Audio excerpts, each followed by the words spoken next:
All right.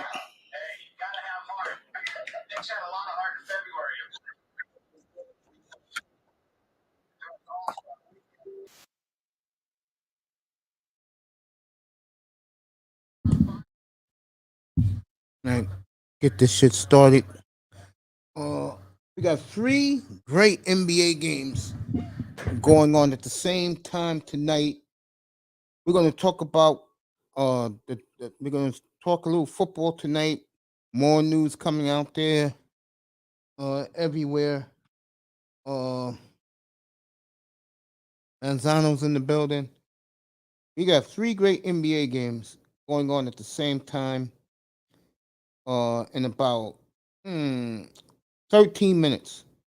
We got the Knicks and the Nets, the Heat and the Sixers rematch. Miami beat them in Philly on Monday night, and we got the Celtics and the Cavaliers on ESPN at 7:30. So 3 great games at 7:30 tonight, and I'm gonna be doing the play-by-play and look around at all of them. See who's in the room. Manzano, that boy Vader. All right. Evening to everybody. We'll get this kick started. Let's start with Miami for a change. Talk about the Miami Dolphins. I know people get tired of me, and I get tired of talking about those losers also, but somebody got to do it. So might as well be me, because what I give you in here is truth, not fantasy. I listened to Coach Mike McDaniel's press conference from yesterday. And the one thing he said that caught my attention was something I've been saying up here since the season ended. And that is, you better make your number one priority is whoever is the backup quarterback. So basically, what the coach says that, and Mike Greer basically, Chris Greer basically said it also, that getting that backup quarterback is the number one agenda with this team going into the next 2 weeks.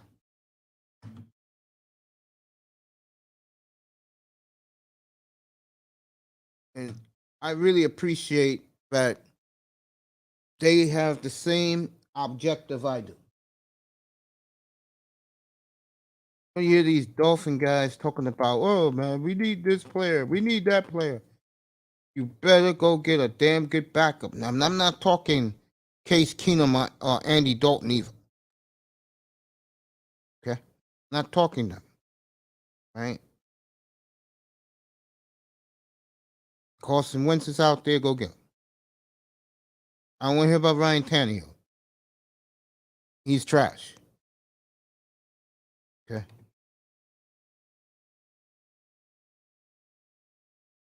They don't want him. So, nephew's in the box, and sounds in the box. Anybody wants to come up can. Let me see the other stories. Like I said, let me see if KD is coming to the game yet. No, KD's not in the game yet. He's supposed to play tonight. I got the game on right now in Charlotte. And got the game on right now. Phoenix is up 11-0 on the pathetic Hornets. So once KD gets in the game, then they'll just run away with it. What's up, Tony? Hey, Mace, what are your thoughts on the situation with John Morant? That news was like 2-3 weeks ago. Now it just came out. No, the team. I don't think that. No, there's more news coming out about the situation. That boy said, "What's up to you in the chat?" Hey, Bader. And did you see the Jalen Carter thing? No. apparently Jalen Carter, uh, they're saying his draft stock might be affected because of that whole warrant that he has out from Athens when he was in college. That uh, the one that killed the player and the football player at Georgia and the staffer. Yeah, what he had to do with that? No, they're saying apparently the police did an investigation. They're saying it was going to be reckless. They're Driving? going to charge him with reckless driving and illegal racing. Interesting. Yeah. So what is it with these? I think we said this before, Mace. They're the reason why these athletes are having this issue also with all these getting arrested, even when they have a ton of money, like a guy like Ja and a guy like Jalen Carter, is that they don't have a two-parent household. If the father was this situation would do you think if a father was in the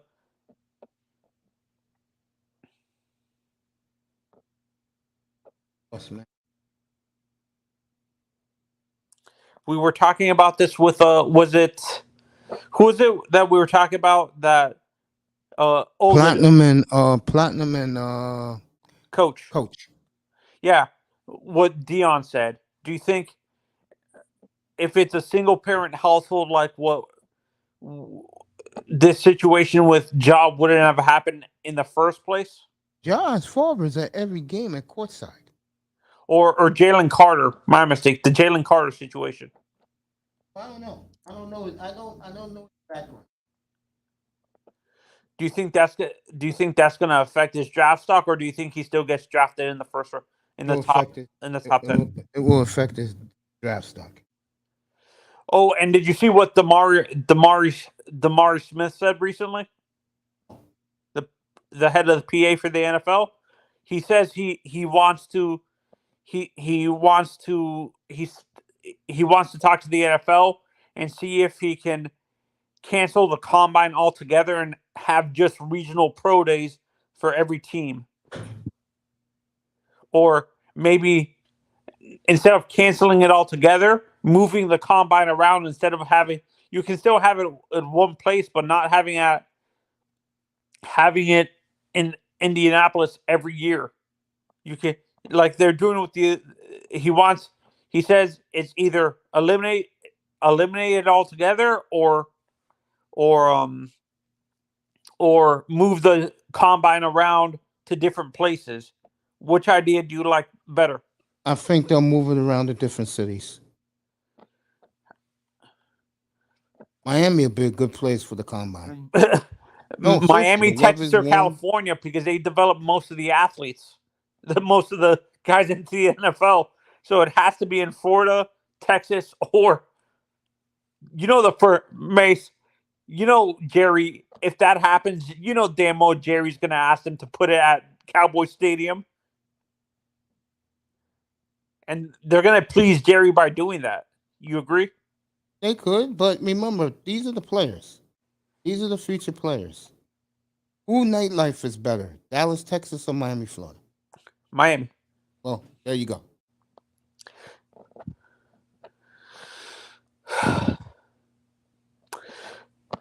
Is And there that's any one of up? the main reasons why they don't put the draft in Miami.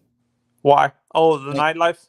yes, They would put it in Tampa or Orlando, but not Miami.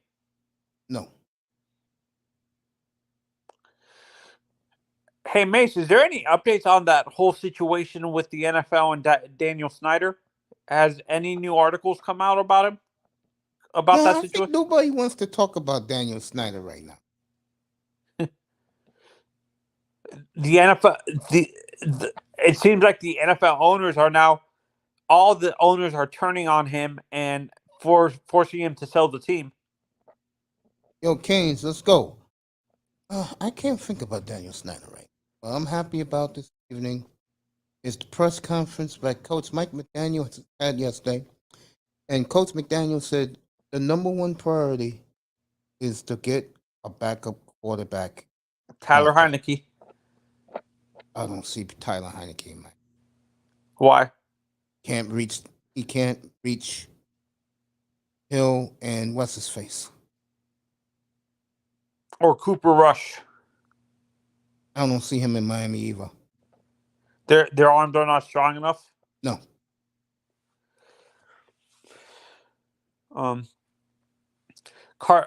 Who do you think they would want to bring in? I can definitely see Carson Wentz. How about Dalton? No, too old and he's a loser. Never won a playoff game in his life. There's not really good elite backups. That's the issue. What Miami's looking for is if that guy gets hurt again, the guy they're going to send in, can he have a rhythm with their receivers? A lot of fans don't want Carson Wentz because they feel his confidence is gone. Like he doesn't have any confidence anymore. I think Carson Wentz would be fine in Miami. You think that Mike McDaniel system fits Carson Wentz to a T? Yeah, he's going. Coach McDaniel said he's going to go play running the football more this year. Whereas they're playing San Francisco 49er football this year. Run everything off the play action, basically. Oh, run the football. Yeah. Yeah. That's a smart man right there. That's why he's the coach. I got no problems with him and Chris Greer. His backup quarterback is critical. And I don't want to see Andy Dalton, and I definitely don't want to see what's his face? What's my boy? Baker Mayfield? No, I don't want to see him. Case Keenum. I don't want to see. But knowing them, Mace, they don't want someone to challenge Tua. That's the issue. Knowing the Dolphins, they don't care about that no more. They don't? No. They're getting tired of hearing about concussions. That's all they peppered them with the press conference yesterday. Get tired of hearing that shit. So how you solve that shit? You get somebody who's had plenty of starts and who's in the prime of his career. Andy Dalton's old.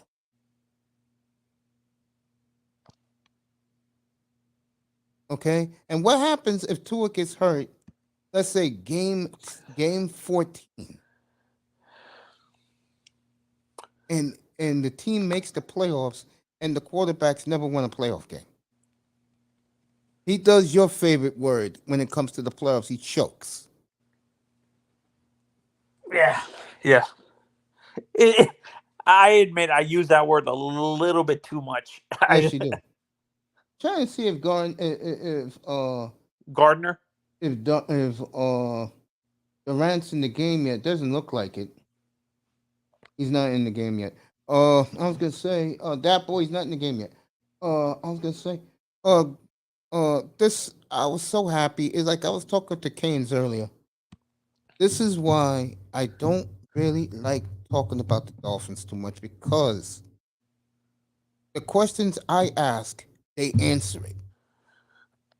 I said the number one priority. Been saying it since the day they said Tua's the starter next year is to get a damn good backup. If he gets hurt again, this guy can help carry us to get to where we want to go. And Carson Wentz can be our next full. No. You let him go somewhere else, and they'll draft a quarterback next year with their number one pick. So watch a lot of quarterbacks, Manzano, this year in college football.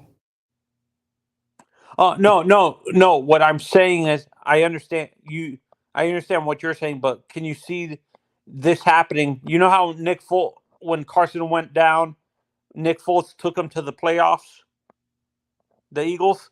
You don't think Carson can do that for the Dolphins? Maybe have a chance to take us to the Super Bowl or the AFC Championship? No, I don't see that. I see Carson Wentz winning a game or two in the playoffs. But not all the way to the championship. But that's good enough. And then we draft a quarterback Next year is a great quarterback draft. You think they already gave up on Skyler? When your head coach, by the way, speaking of that, let me answer that question for you. For Mike McDaniel to say that quarterback room will be very competitive under his watch, you know what that tells me? He doesn't trust Skyler or Oh, Tua. he likes Skylar Thompson a lot. Because the Okay. guy they're bringing in, he's only on the team if Tua gets hurt. That's why it's so important to get this guy now. And what a coincidence it is that once the word got out that Carson Wentz got cut, then Mike McDaniel said that in his press conference yesterday. That's weird timing right there. That is weird timing. I have to agree. So Mace, that's my question. Is it? I've said this multiple times. I've asked this question. Do you think? And I want your answer. I've asked this on other Dolphins platforms and stuff. Do you think it would be another Dolphins lie that they by signing an elite backup, like a good backup, does that mean they're already giving up on Tua? No, And what that they tells lied you, to us? that tells you they want to win now. Uh-huh. That's what that tells you. Mm-hmm. That they want to win this year. They're not bullshitting around. And do you believe the rumors about us trying to get Jalen Ramsey? Oh, I don't know about that. I don't buy anything that are rumors because matter of fact, let me take a peek. That boy's not in the game yet. When the shit hits the fan, let's see what fish is brought out. Rob brought in. The Dolphins have the unfortunate circumstance of being in the AFC. That is true because that boy's team is one of the two powerhouses in the AFC. And trade for Aaron Rodgers. And I'm still saying this, Mace. I'm still saying this, and I might be proven right. I might, but I agree with you. I don't see the Dolphins doing it, but I want to see if they can try to get Aaron Rodgers because Aaron, he has playoff experience. We don't have to worry about a rookie quarterback starting or getting an elite backup like a good backup like Carson Wentz.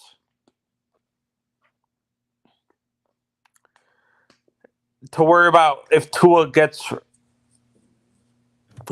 injured or something. That's why I'm not worried about Tua, to be honest with you. No, but you understand what I'm saying. Like, so the the front office doesn't have to worry about if Tua's going to get injured during the season. Why you think they're making the backup quarterback the number one priority, man? Instead of doing that, why not just trade for Aaron Rodgers or get Derek Carr? Because if that happens, Manzano, you're going to lose a good 40% of your fan base, and they're not coming back. I do not care. I do not care about those people. I don't care either, but Stephen Ross cares. Stephen Ross is an idiot if he cares about that portion of the fan base who weren't Dolphins fans to begin with. That is true. That is true. Half of those people followed Tua from when he was in Alabama. That is true. So I don't know why he's so worried about them. I don't think he is. So I heard some things today from the national media that I'm not going to talk about because it's all speculation, but I will say this. The way this team is right now, they can do it. All right, guys, we got 3 big games. Miami's hosting Philly. The Knicks are playing against the Nets. And on ESPN, you got Cleveland at Austin. Is Philly versus Miami on TNT? No, it's on, I guess, the Sun's Bally Sports down in Miami. Okay. So Mace, I have a question for you. When it comes to the defense specifically, would you want as a as oh, for certain positions, would you want veterans like Bobby Wagner, Jordan Poyer, and what's his name, Levante David at linebacker and safety, or would you want to go with signing two young guys where it can extend your championship window with guys like Tremaine and Terrell, the Edmonds brothers, Farrell's sons? I would go with the younger guys. But I could tell you right now, um, You get leadership from Wagner and David and Poyer. Bobby Wagner looks like Pete Carroll's bringing him back home to the Pacific Northwest. The Seahawks feel this. Let me tell you, me and Platinum, we're gonna make a huge bet on the Seahawks this year. That's how much I believe in them. Looks like Bobby Wagner's going back to Seattle. He should have never been cut in the first place. So, And that'll make the fan base delirious up there. so we only have Levante David. You better go draft one. You don't trust Levante? I don't want Levante. He offers leadership too, like Bobby. No thanks. So you want two almost rookie linebackers starting? I think they're gonna put Baker in the inside. That's a mistake. He is not an inside linebacker. Let me just put it this way. You got me smiling right now. Let Vic Fangio pick the players. Who? Let Vic Fangio, the defensive coordinator, pick the players. Like he said in his press conference, if I want somebody, you better damn believe I'm going into Chris Greer's office and going to demand it. Yeah. Let him pick the players. Yeah. He wants. It's goddamn, I'm just so happy that the coach said how much of a priority the backup quarterback is. That's a no-brainer.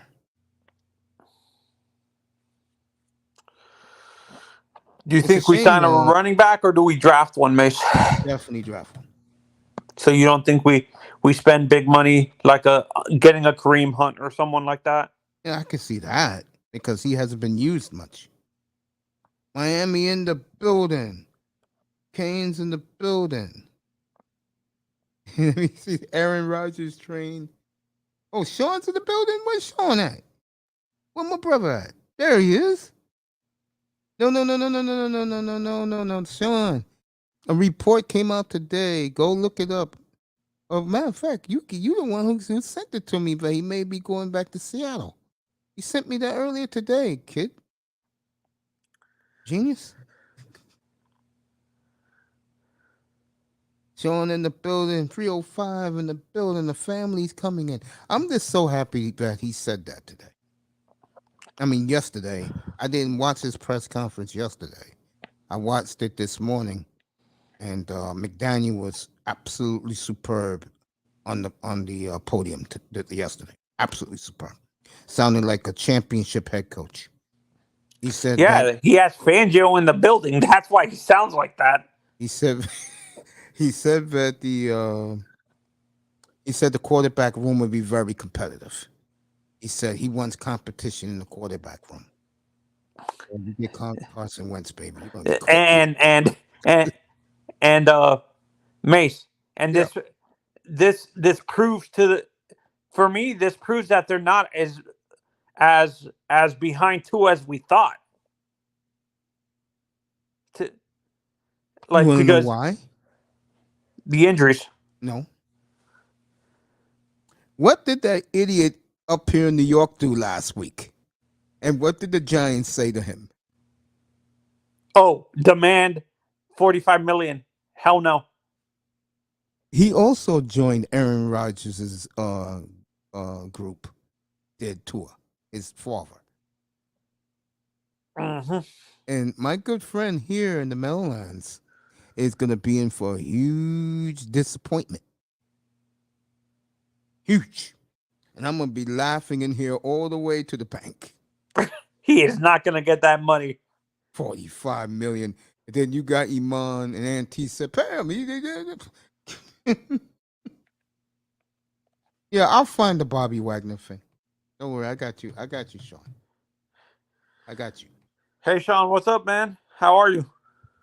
Got all you Dolphin guys here. None of them are coming up. I know why Miami ain't coming up. I know why Sean's not coming. Sean's making his money. Miami's about to watch AEW. I'm surprised Lewis hasn't shown up. Lewis No, or Louis EM? don't come here much. He's always going in the other rooms. Lewis? Yeah, he doesn't come here much. I missed eye test. Yeah, you did. You missed him the other night. He was great, as always.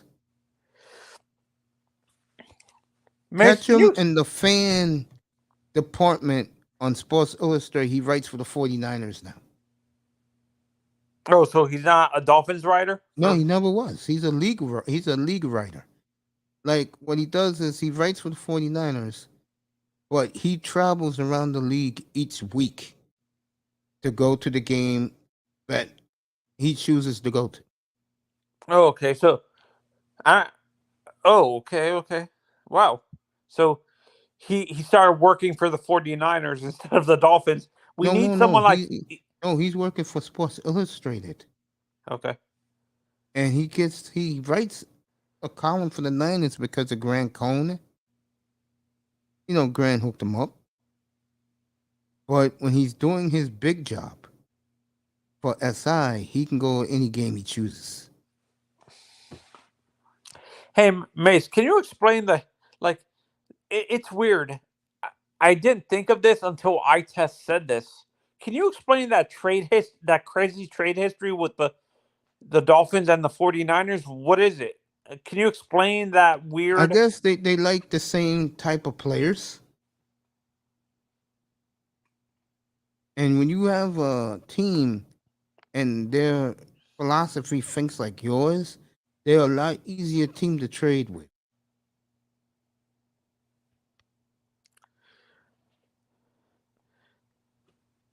Sean, I'm predicting this is the quote from Chris Greer. And I know Cameron Wolf, when Chris Greer said that, I got to find the Chris Greer press conference. Let me go find that. Let me go find Chris Greer's press conference. I'm predicting, Sean, you're going to be happy about this. I think Joker wins the MVP again. A lot of people don't want to give it to him. Getting a lot of backlash. In the NBA? Yeah. ESPN, who loved him forever, now all of a sudden they have a big beef against him. Yeah, I'm watching KD. I got it on right now.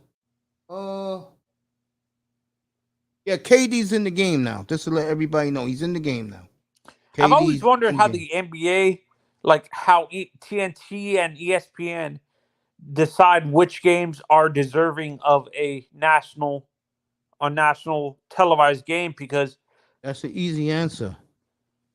The NBA is a bandwagon sport. Even though the Lakers are horrible, they have to show the Lakers. Yeah, like a couple of weeks ago, we had the Super Bowl week. Now, we know the NBA took away a lot of the attention with the big trades. But for ESPN to be fucking talking about the Dallas Cowboys, no one fucking cares about the Dallas Cowboys once they lost. All right, let me show you this. This is from Chris Greer. And I'm shocked. All aboard for our Rogers fans. All aboard. And I'm shocked that Chris Greer said this. Give Chris Greer credit. You Dolphin guys, Sean, Miami. I'm gonna put it up. This is Chris Greer, what he said about What's up, guys? Tungalo over. This is a good job by Chris Greer. You know, I do not want to hear these fools in these Dolphin chat rooms who kill Chris Greer. This is why Chris Greer has had the 2 best years of his life these last 2 years. That boy, Chris. That is what a smart GM does. What's up, Manzano? What's up, Mace? There it is. Dolphins GM Chris Greer gave an honest answer on his concerns with Tua. durability. I can't lie and say no, but it's not something that's gonna going into making us afraid of doing something long term. So that ending part scares me a little bit, Mace, because that means they might sign them to an extension.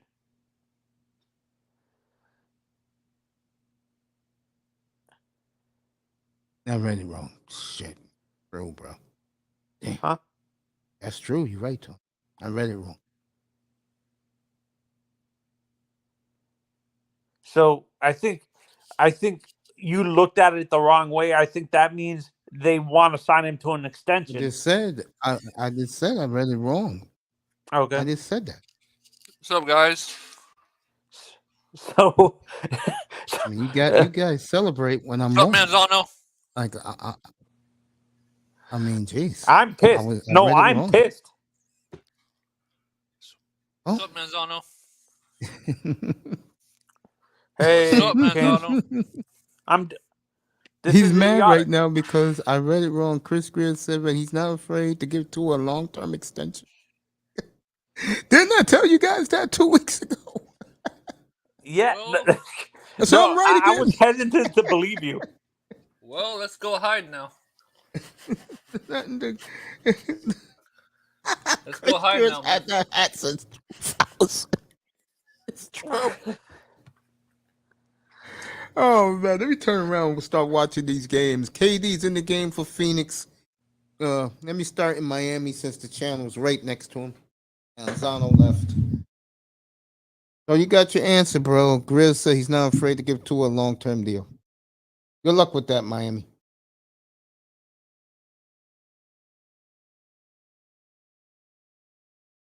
So Canes, what do you think about? Oh, Canes is on mute. Let me give you the Heat in Philly. Miami up 14-7 early in this one from the Dade County Arena, South Florida, blocked by the Heat.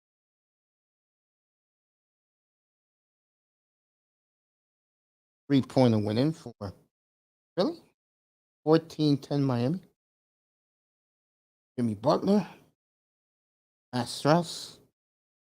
Back to Jimmy. Tyler Hero. Strauss.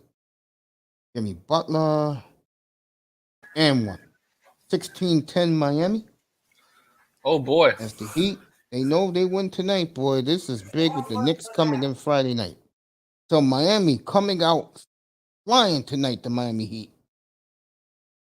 Jimmy Butler staring at Embiid, smiling at him. So, what do you think about the? Oh, that's right. You're talking to your lady. Okay. Miami in the Say chat. what now? No, I thought you was talking to somebody. Oh, that's my mom. Oh, okay. Yeah. All right, Miami up 17-10. They've come out with like fire tonight. The Heat. Maxey. Tobias Harris. Speaking about the Heat, Maxey. Good. Yeah, go ahead. Did you see what Mm-hmm. what PJ Tucker said? Huh? No, but I know him and Jimmy Butler has beef. He said that he I'm thought in love with the hook shot. Good. he was gonna stay in Miami for the How rest come of did he his leave? career. Huh? Well, why did he leave? He was the one who signed the contract right away with Philly, so that's his fault. Sure did. Yeah. That's his fault. Yeah. Maxey Yep. with 1915 Heat. So I was right all along Huh? about Chris Greer giving that boy an extension. I told you guys that. Well, let's go hide then. I ain't worried about it. I'm waiting for my situation with my baby down in Green Bay. I'm not worried about Tua Tagovailoa.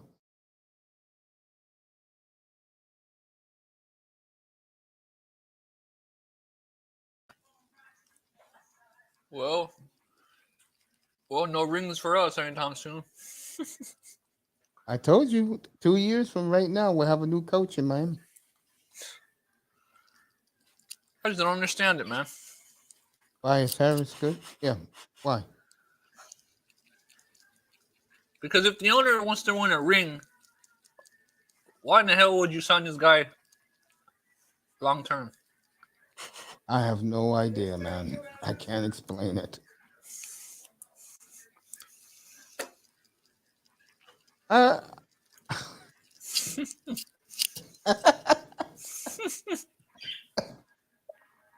You know, I did some soul searching last night, and it kept me up most of the night. And I've made a decision. I will go anywhere Jordan Love goes in the NFC South. Goes to New Orleans, I'm there. If he goes to Carolina, I'm there. If he goes to Atlanta, I'm definitely there. So I will go anywhere he goes in the NFC South. Green Bay Packers poison. But he likes me too. It's gonna. Oh, he likes me doing the Heat game. Okay. Right, Heat at commercial. Let me go to the Knicks. If Lewis stops by later, Yeah. Mm-hmm. and I'm not here, Yes. What do you want me I want to you to ask him that. About what? About the Tua extension. Oh, you mean the part with like Chris says he's not afraid to give him a long-term extension? No. On the part that if Ross wants to win a ring, then why the hell is he signing this guy? I'm sorry, for an extension. I want to see what he has to say. Okay. I'll definitely ask him now. Knicks are up 20-11 from. What do you think, Mace? What do you mean? Giving Tua an extension? Yeah. I'm gonna wait to judge and see if he gets hurt. I knew you were gonna say that. The reason is, if they give him an extension, it's gonna be May 15th. Yep. And that's right around the corner. Yep.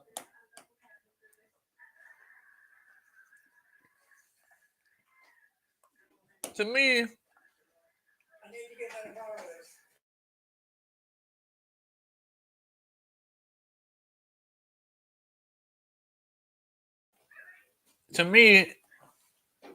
it makes no damn sense.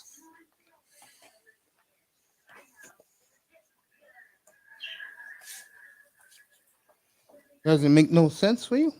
No. Because if Ross wants to win a championship for a preseason. If Ross wants to win a championship, then it's like, man, I don't know. I mean, unless he plans on shopping Mr. Tua after next season. You asked for him, he's here, so you can ask him yourself. Who? You must have been listening. What's up, snap. Oh, snap. Lewis. What's good, Mason Canes? How y'all doing tonight? We're good. He just asked for you 2 minutes ago. Yeah, man. I have a question for you. Well, my ears must have been ringing. Go ahead, because again, I was on Mace's channel a couple nights ago, and Mace was like, "Oh, it sounds like a new Lewis and stuff." And Mace, I've been trying. I'm tired. I was tired of fighting these two ears. I was trying to be respectful, but God damn it, I can't hold my mouth no more. What? Go ahead, bro. Go ahead. I cannot believe what the hell I just heard Chris Greer say today. Christopher Greer trying to sit up there with that dumb look on his face, talking about, oh, the injury concerns is not going to stop us from giving to an extension. Y'all must have lost y'all's goddamn mind. What are we doing out here? What are you, baby? Hey, nah. I'm jumping. Well, again, I can't jump ship. I love my Dolphins, but this is starting to get ridiculous. See, Mace, I was getting to the point I was even going to consider picking up the 5th-year option because at $22 million and a quarterback where quarterbacks are making 40, 45, $50 million, even for Tua, $22 million is a bargain. But now I'm hearing extension. Oh, Hey. nah. Lewis, I predicted this 2 weeks ago. They thought I was crazy, brother. I sure did up here. I said I Yep. get the bad feeling they're gonna give him an extension in May. Oh, no. I can't have this. I can't have this. I think Christopher Greer. I think Christopher Greer should be drug tested right now. Ain't they doing drug tests at the combine? Yeah, they Slip do. one Yeah. to Chris. Yeah, slip one to Chris Greer. Make him get drug tested too while he's there. This is ridiculous. Bro, you not getting me? I ain't giving you no pushback, baby. Vent. All yours. The stage is all yours, baby. Oh man, no. I you know what? Matter of fact, I'm gonna start sending some texts. I'm gonna send. I need CB83 to come up here. I need all these other people. That's what I need. I don't even want to vent. I want to fight. God damn it! This is ridiculous. This is absolutely ridiculous. An extension? Yeah, extension. Let me put it up again for Lewis to see it with his own eyes. Don't kill me, Mace. You don't. This team is already killing me softly. Yeah, man. You ain't lying about that, brother. This is why I say to these guys. I said in here 6 weeks ago, the most important thing they better do, and the first thing they better do this off season is get a good backup just in case he gets hurt. What does both of them say yesterday, especially the coach? Not only does he want a very good backup, he wants to make the quarterback room very, very competitive. So he already heard what I had to say. He did it. But my thing with these guys, bro, is two things. The Tua love, of course, Lewis. And also, these guys are coming up with these imaginary trades, bro. Last week, there's some guy in Maryland said they was trading Tua straight up for fucking Lamar Jackson. I said, bro, I'm not reporting that up here. Oh man, And that's crazy. my problem with Dolphin fans. They live in fairy tale land, bro. Every day they're in Orlando, fantasizing, and they don't realize this. Like Vic Fangio said, make this franchise relevant again.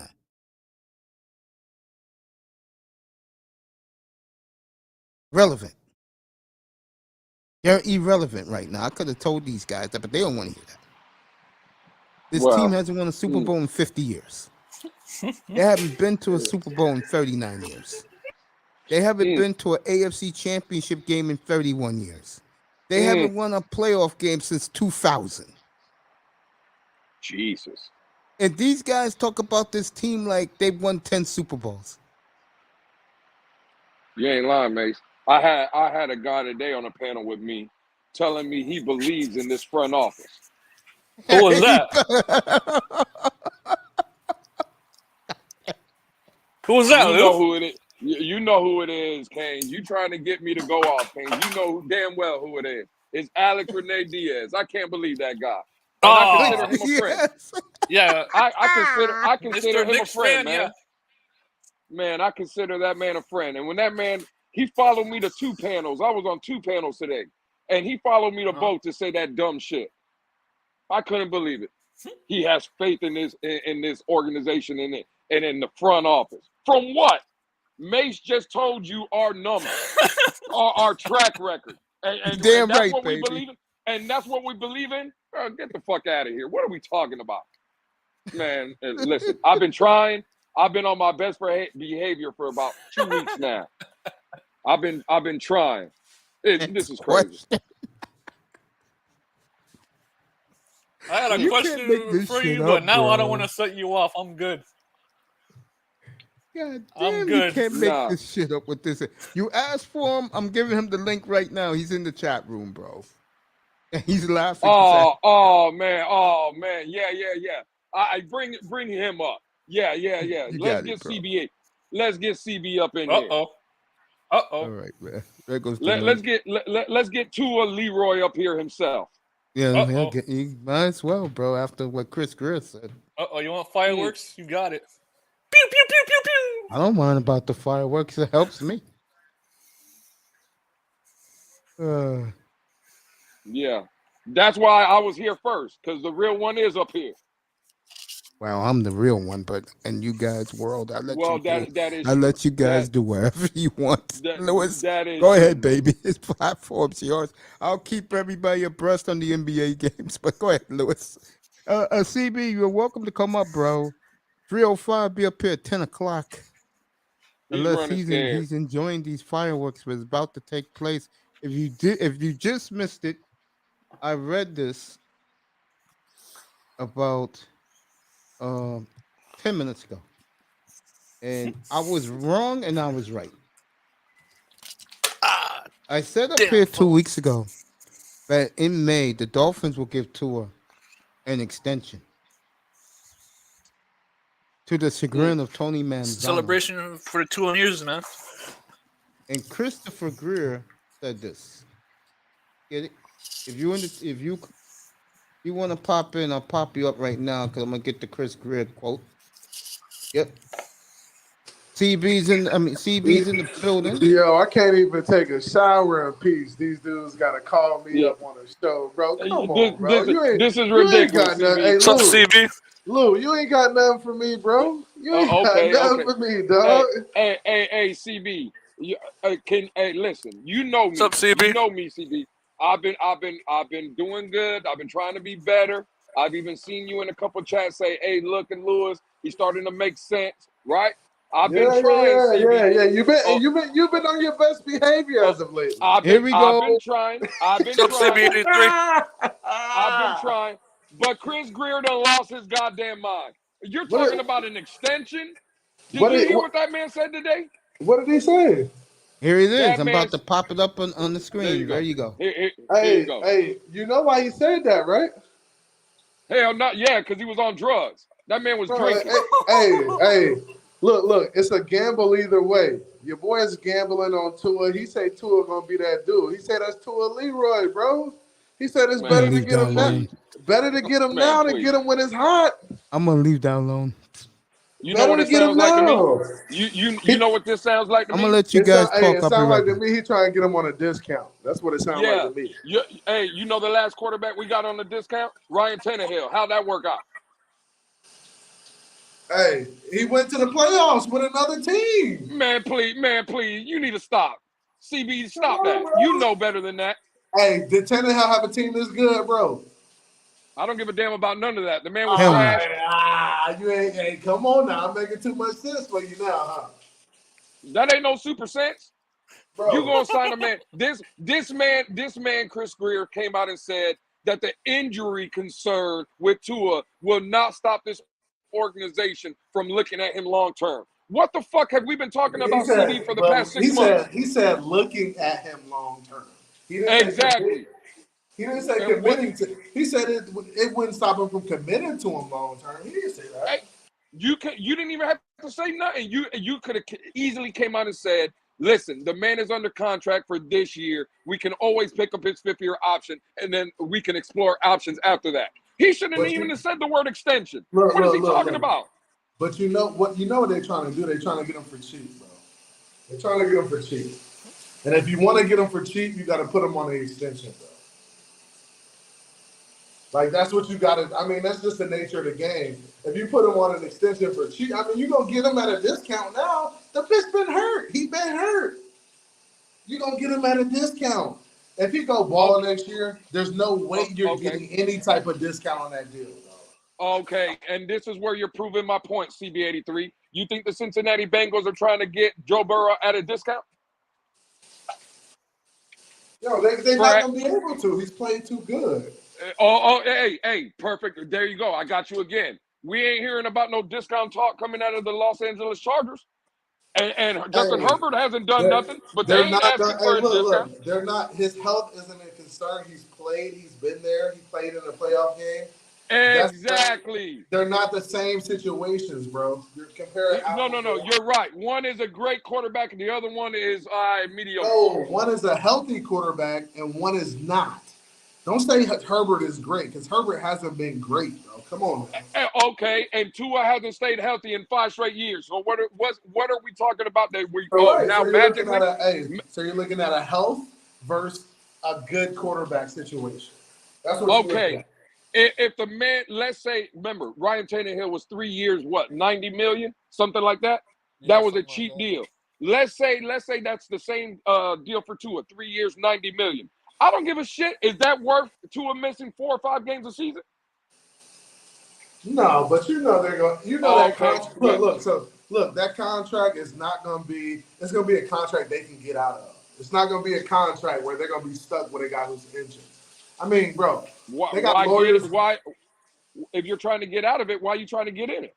No, bro, because you have to put an outing. You got to put an outing for yourself. You're protecting the organization, bro. What you mean?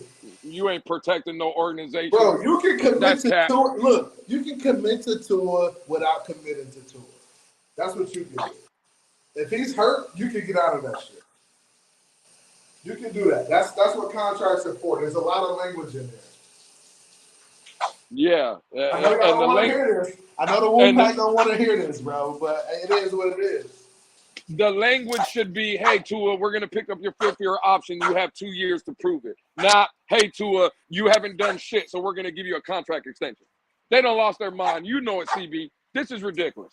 Now, Christopher Greer done lost his mind. It depends on the parameters of the agreement, bro. The 5th-year option is going to be how much? $22 million. That's how much it is. How much do you think his extension will be? Again, it ain't going to be no cheaper than 3 years, $90 million.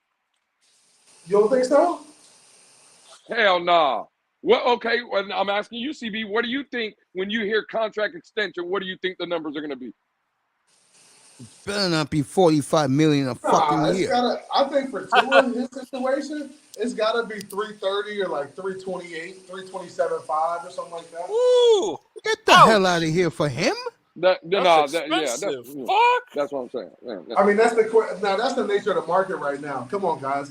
So bro, hold up. That's the nature of the market. Don't look at the No. Hold on.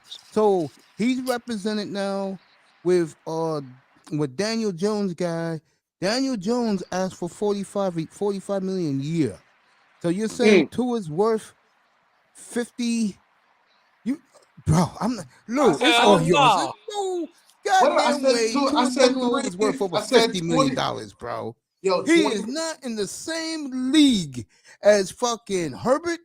And Herbert's a scrub in my opinion. How much he's not in the same league with Joe Burrow or Mahomes. Are you serious? Mace, I said below 30 million a year, Mace.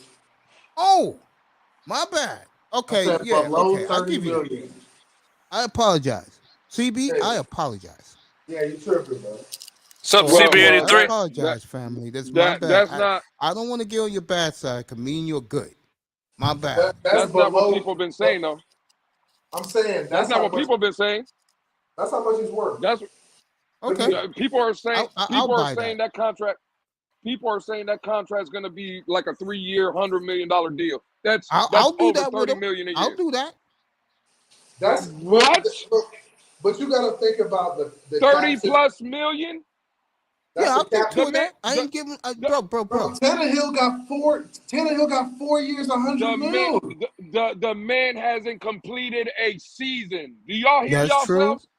The man hasn't completed a season, and y'all talking about paying him over $30 million? No, not over. I would give him anywhere, Lou. I'll give him anywhere between.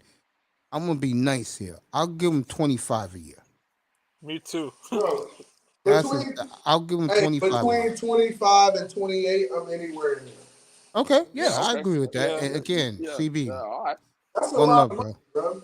Lou, it's all yours, bro. I'm gonna chill and let you guys. What do you think the guaranteed? Let's say it's 3 years, 90 million. Let's just say it's 30 million. We'll cap it because going 27.5, 28. Let's just round it off. Let's say 30. Right?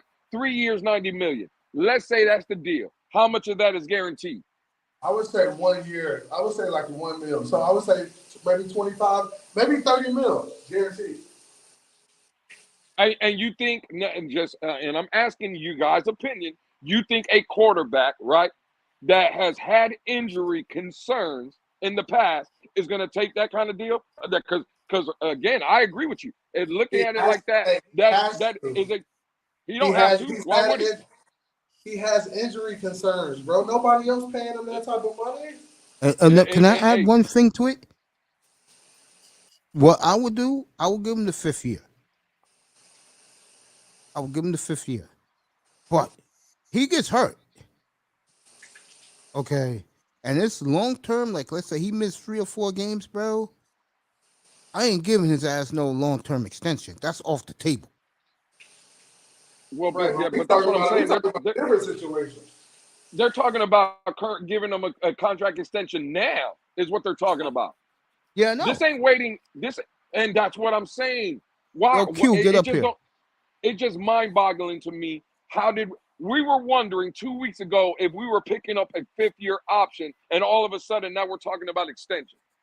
That Lou, don't I sound like said it up crazy to here 2 everybody. weeks ago, bro. They was Bro, gonna pick up his. they're I told exploring. you, I said it up here he was getting an all of that. extension, bro. They're exploring all of that. They got to, man. I said it up It's here 2 funny. weeks ago. It's funny they ain't exploring the option of other quarterbacks, but they're exploring the options of a contract extension. Man, please. I ain't with it. I'm telling you right now, I ain't with it. Well, I don't care the what the main number reason is. why they're doing this shit, fellas, is because the Dolphins are a type of organization that they want to prove they're right. Remember, they gave Ryan Tannehill 7 years. It was a fucking wait. Once Flores got here, he said, "Get this motherfucker out of here, scrub." Well, you see, but this is the hypocrisy, Mace, that I'm always talking about our fan base, right? Because that's another thing I heard in one of these other Hey, points. Flores Well, drafted Tua, yo. okay, that's fine. Hey, you know who else Flores drafted and Christopher Greer drafted, right? Because this was the narrative that was painted to me earlier on another platform, right? Right. Well, you got to protect this. The only reason you would talk about a Tua contract extension is because you got to protect your investment, right? That's what the guys told me. You got to protect your investment. Okay, are we talking about contract extension with Austin Jackson? Are you protecting that investment? Because he was the Hell no. 18th overall fucking pick. Oh, you see how? But now for Tua, right? But you're talking about a much bigger contract, though. You're talking about like What this you is mean? a dynamic situation, bro. With quarterback, Ain't Austin Jackson the guy protecting your quarterback's blind he's side? not even. He hasn't even been in. Yeah, all right, Q, man. Yeah, go ahead. He's barely played, bro. And so has Tua. Tua has barely played too. Nah, but we see what happens when Tua does play, though. He plays. Yeah, we seen him lose 4 straight games. That's what I remember seeing Tua. The team lost 4 straight games. That's what you meant. Okay. So, I'm with you with this one, Lewis. I'm with you with this one. Yeah. Go ahead, Lewis. Okay. I'm with you with this one, man. You see how that one works, mate? I see how it works. Against San when we Francisco, against the Chargers with 6 defensive players on IR, against Green Bay when when Aaron Rodgers was looked average by our defense, it's everybody else. But when the team is beating up on Cleveland and Houston, it's number one being spectacular. Bro. A team is a win things is a team thing, bro. Okay. Y'all know that. If that's the case, then you know what, CB? guys like Patrick Mahomes beginning this year ain't making $500 million. Hey, if you it's know about what's the funny?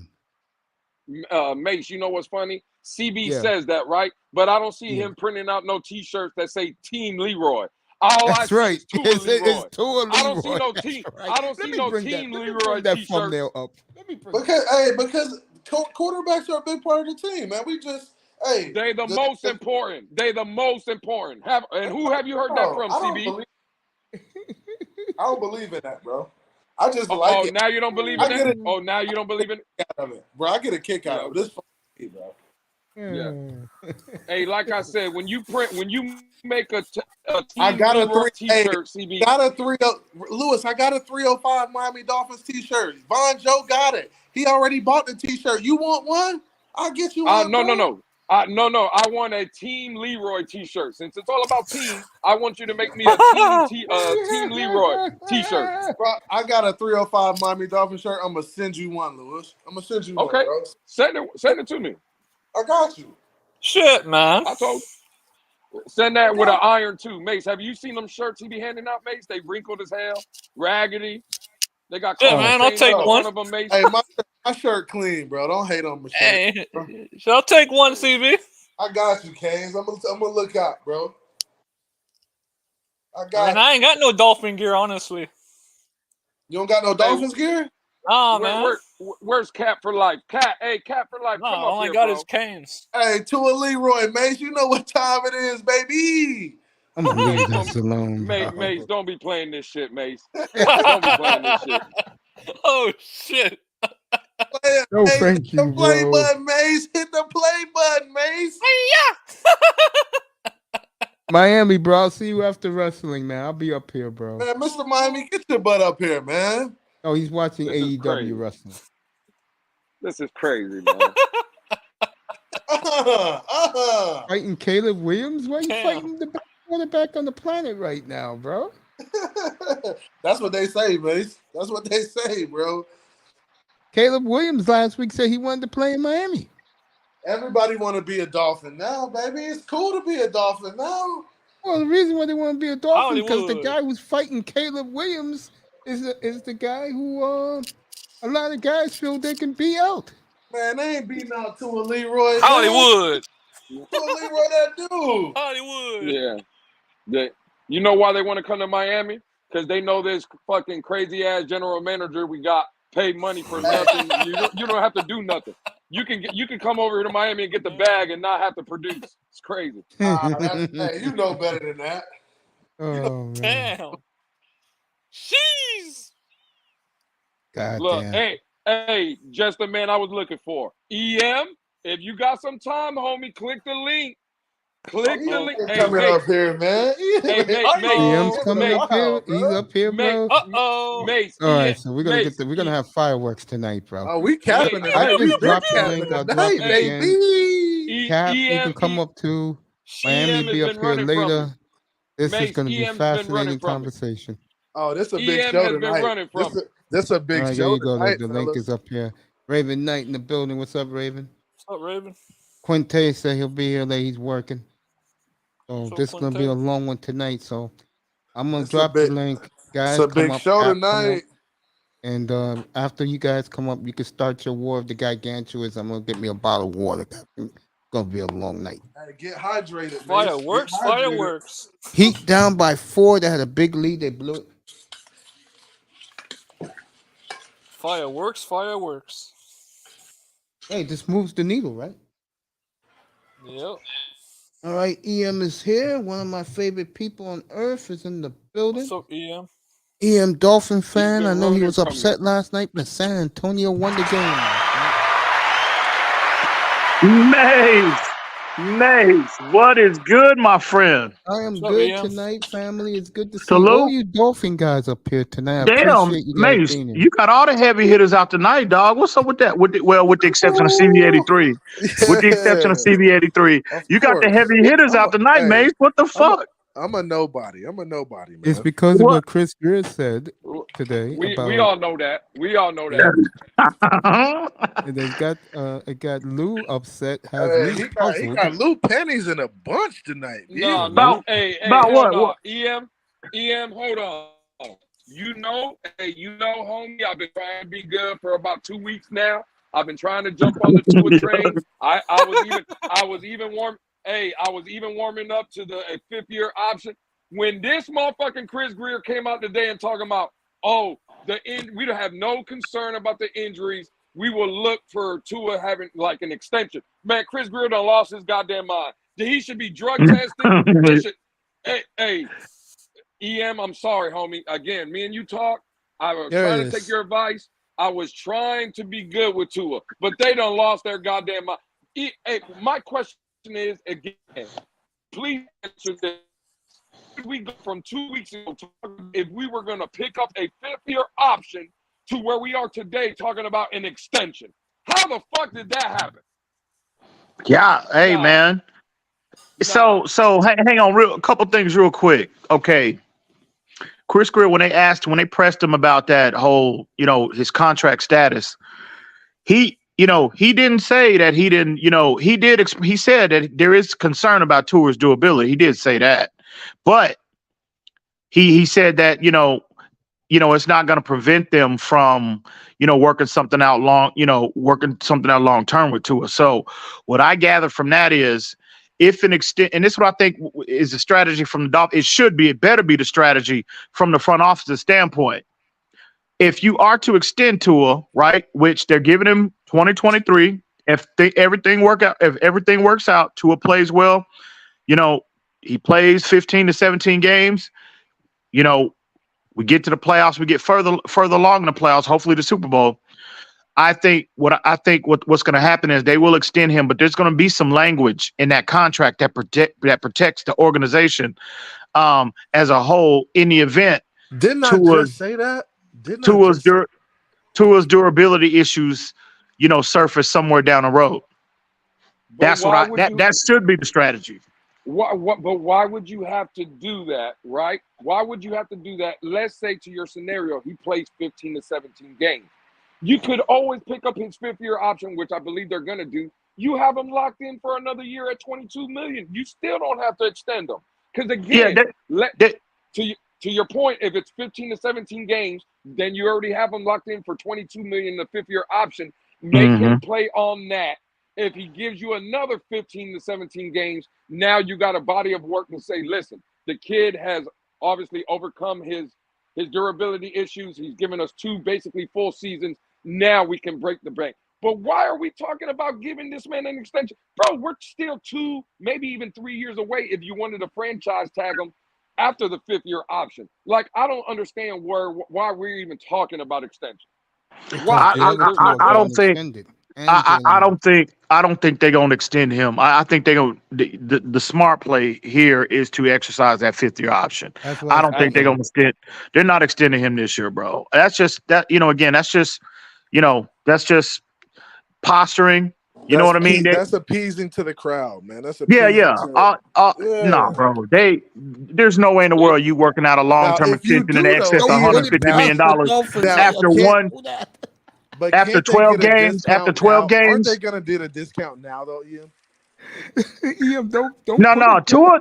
What I'm hearing, Tua ain't trying to give no hometown discounts. Nope. That's what I just told him, Ian.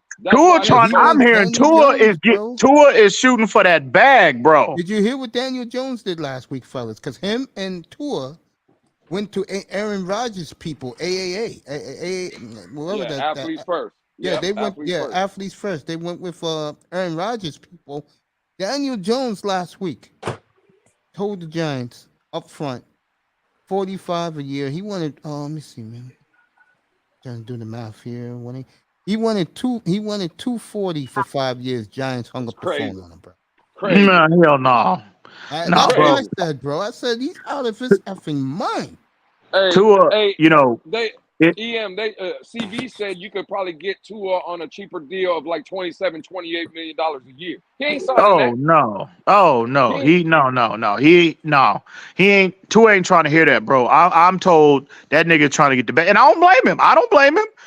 Considering what he's gone through since they drafted him, these are just to be fair, right? How we treated him, how I've treated him. A lot of people in the organization now. I think I've been fair in my criticism of him, but the organization, they tried every chance they got since they drafted him that they were looking at, better alternatives at that time. And Tua never forgot that. He shouldn't forget that. So in terms of his money, no, he should hold their feet to the fire, bro, in my opinion. As long as his resume on the field validates that position, as long as his play on the field validates that type of approach. So I don't blame him. Well, that shit just sounds weak to me when I hear, again, the narrative of how we treated him. You know who else there was a reports of this week? We also heard reports of how the New England Patriots were advised not to go at Mac Jones. Again, people are going to get in their feelings when I say this, but again, when I heard Chris Greer's comments, it kind of pissed me off. Mac Jones hasn't done more in the NFL than Tua Tagovailoa? Because the last time I checked, he led his team to the playoffs. Tua didn't do that. His rookie year too. Yeah. Oh, receivers. Yeah. either. And again, when I hear this narrative, oh, well, we got to feel bad for fucking Tua because how we treated him. How did we treat him? We put $40 million in the motherfucker's bank account. How we treat him? Well, Man, y'all got to stop that Damn, bullshit, hey, man. You gonna let him y'all go gotta on your stop this tape like that? bullshit. Ian? damn. Y'all sitting here talking about how we treated him. Hey, you know I'm what? talking. Hey, you know what, Ian? You know what? I just went to work today. I'm a supervisor at my job. My higher up reamed my ass today. When I went into my bank account, I didn't see 40 fucking million. The fuck are we talking about? We talking about feelings. Say, y'all done got me no. fucked up out here. Hey. Oh, No. Listen, you know how players are. You know how, especially this younger generation, how they are. They are, they're more sensitive than our generation, right? We all know that. So, but in terms of what I mean by how they they were trying to move off of him the first year they got him, bro. And again, you could say, well, that's business or whatever. It was business. Well, guess what? And again, you'll never hear me criticize Tua if the reports is true from what I'm hearing, a lot of people's hearing about him going and getting the bag, bro. It's fucking business. The Dolphins told him, bro, we're seeking a better alternative, a better quarterback at that time, a better player at that time. They said, it's nothing personal. It's business. Well, guess what? If I'm Tua Tagovailoa, I'm doing the same goddamn thing. I'm changing my representation, and I'm telling the fucking Dolphins, it's nothing personal. It's all business. Yeah, and I agree. I'm not saying I blame Tua for getting the bag. What I'm saying is, if he's asking for, again, $38, $40 million, hey, Tua, we got your Uber outside. It said it'll be here in about 10, 15 minutes. Hey, you can give us your little card that you get into the facility with. You can pass that over. Man, I ain't giving no Tua no 30 something. Nah, fuck all that. 38 for 40 million? Tua, you gotta go. No. For Tua to get that type of bag, the bag that he's looking for, and it ain't no $38 million. It's 40 is the baseline for what I'm hearing. 40. Rough. So No. Lou, we done already talked about this. I done already told you. If I'm Chris Greer and Stephen Ross and Mike McDaniel, this is what I'm telling Tua when we sit down and we start the preliminary discussions about a potential contract. This is what I'm telling them. I'm gonna let it be known what our strategy is going to be in free agency. If they are aggressive again to stack this team with talent, right, from free agency, I am letting him know. Look at the team that we have around you. If you want that type of bag, give me 15 to 17 games at an extremely high level, top 5. You can't fall out of that top 5. You got to be the numbers have to bear out that you are a top 5 player at your position. A and B, right? AFC Championship game is the baseline. Give me those two things, and we will give you that goddamn bag you so sorely seek. Anything less than that, it's going to complicate those negotiations, those conversations tremendously. That's what I'm telling him if I'm Chris Greer and Stephen Ross. Yeah, I mean, listen, I get it. I just don't. Again. He gonna play well and get that bag. That's what he gonna do, bro. Yeah, okay, yeah. The same shit we heard for the past. He better. And I think Tua again. Lou, you know that. TB, we've had conversations, on other platforms and whatnot. I think Tua's poised for a big year, bro. I really do. And again, it's all about health with him. But I think if Tua Tagovailoa plays 15 games, if Mike McDaniel cleans up his situational strategy in game, right, in real time, if they clean up that O-line, if they get that O-line where it needs to be, right, get that run game where it needs to be, I'm telling you, bro, Tua is not only Tua, the offense is going to be number 1 overall. They got I think they have a real chance at being number 1 overall and a real chance at being historically great. And I think Tua is going to have another big year, bro. You're going to see it. I truly believe that. So, but again, like I said, he give you those things, bro. You got your guy in house. There's no other conversation that need to be had, bro. If those things happen, I just highlighted. There's no other comments. What else do you need? What else do you want in a quarterback? I mean, really, if you're looking at it objective, bro, and you're just looking at what the tape tells you, what else do you want in a quarterback? You can't cry about that. No, I get it, but what happens if he doesn't give you the same production? Well, we gonna get him. They gonna get him up out of here. They gonna get him up out of here. Let's say he doesn't hit on all those things though.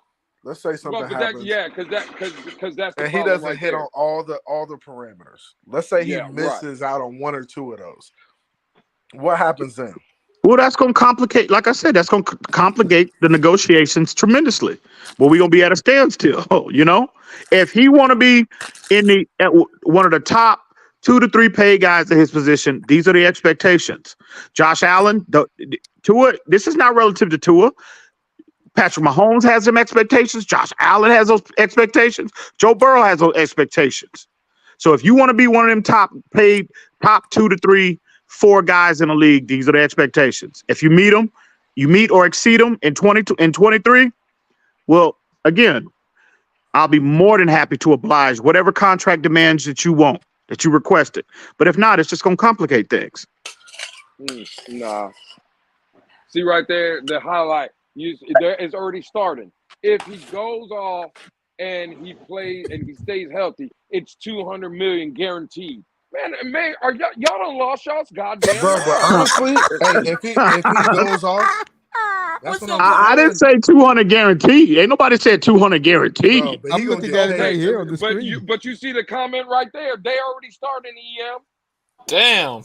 No, I ain't said no 200 guaranteed. No. This person saying it. Nah. Well, I'll say this. If they win the Super Bowl next year, Tua has a big year. Super Bowl win. I mean, how can you say no? 200. Hey, okay. Well, look, I'll go and bite that bullet. Yeah, that's I'm going to do that for a Super Bowl. Yeah, absolutely. Yeah. Listen, I'll sell my soul too for a Super Bowl. Oh my God, it's more than whoa. So, but anything less than that. But I mean, my thing is, you know, again, the unnecessary criticism. I mean, again, I know we all know how polarizing Tua is to the fan base. We all know that, no matter what side of the fence you own. But I'm just hearing, listening to different people on different platforms, and I'm just like, man, I'm exhausted, Mace, arguing with people either way. I'm just gonna let Tua's play on the field settle the argument either way. Either he falls on his face or he winds up being the guy.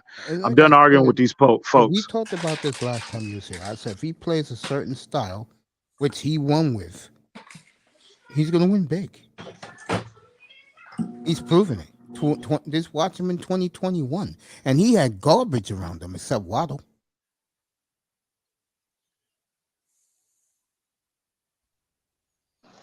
Yeah, I agree. I agree, Mace. I mean, to your point. I mean, you look at how, you know, the best version of the offense, not only Tua, but the offense as a whole. You look at that Cleveland game. You go back to that Cleveland game. Look at how efficient.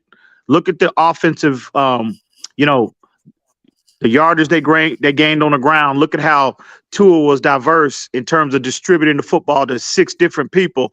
And look at what the result was. Their highest point total all year long, right? And that wasn't being Tyreek dependent. That wasn't being Jalen Waddle dependent. I've been saying that all year. For this offense to be as close to unstoppable as possible, that's the approach they need to take. I don't know why Mike McDaniel chose to, you know, go away from that. You know, to the level that he did this year, you know, hopefully, again, I think he acknowledges, I think he realizes that, and I think he'll correct a lot of his mishaps that we saw, you know, this year. But I agree with you to your point. That is the best version of Tua when he is able to when the offense is balanced with a run game. Tua will be a top 5 guy, bro. That's just, he showed that this year. His health, and again, my primary concern in 2020, 2021, could he get his body back to what we saw, you know, pre his hip, you know, before his hip injury at Alabama. He did that in 2022, and you know, another year of development from Tua, being able to identify, diagnose how defense to scheme him, better support around him. You saw the result for you know, 90% of his games that he played this year. You know, 85 to 90% of the games he played this year, he played at the highest level. So the Dolphins just need to, Man, you killing the Wolfpack. They don't like hearing that. Man, they talking about the losing streak, bro. Hey man, these are just facts, bro. These are the facts. I don't live in feelings, bro. We're y'all know that. The losing streak between San Diego and San Fran. That's what they want to harp on, bro. Hey, I did it about 45 minutes ago. And don't you want to hype on the Chicago Bears and Houston Texans? Hang on, I'll be right back. Yeah, you know we're here, bro. Against two sorry ass franchises picking 1 and 2 in the draft, and you beat number 6 in the draft. Exactly. That's what they tell us all the time. Oh, you guys only want to harp on the 49ers and Chargers. Well, you guys help harp on the Bears and the Lions, don't y'all? Oh, okay. Now, I'm on the whole product, bro. Look, this is how, again. I'm just gonna say how I feel. Going on, guys? What's up, Shake? This is how I truly feel. The guy's alright. You know, he's alright. You can win with him. There's no question about that. The problem is you got a whole faction of fans to think that this guy is superhuman. That this guy is going to pull up the numbers like he did in Alabama. That's not going to happen.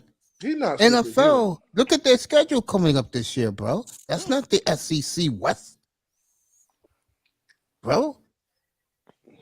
I'll say it one more time. He's the most, from him as a pro, he is most efficient getting W's when he plays in a game managing, running the football, and McDaniel said he's going to be running the football more this year. But you know what, Mace? One thing I heard from McDaniel's press conference, and I hope this ain't lip service. The one thing that kind of got me interested in is the fact that he said that the reason he got the more experienced offensive coordinator is because he wants Frank Smith to help him out being an offensive coordinator. I think last year he was saying, you know what, just help Applebaum with the offensive line. I'll take care of the offense. And now he realizes that he needs help. And hopefully with Frank Smith taking a larger role and becoming the offense, it'll help him help Tua distribute the ball a little bit more. That's a very good point, Shake. Salute to you, homie. Yeah, man, that's a good point. And man, you talk about throwing somebody under the bus. I mean, god damn, he threw just Frank Smith under the bus, or he threw no Applebaum. He took a massive shit on Applebaum, bro. God damn. What did he say? I mean, like, bro, he told him. Listen to what he said. He said, and I heard that privately too. That motherfucker was spending too much. Applebaum was overwhelmed, is what happened.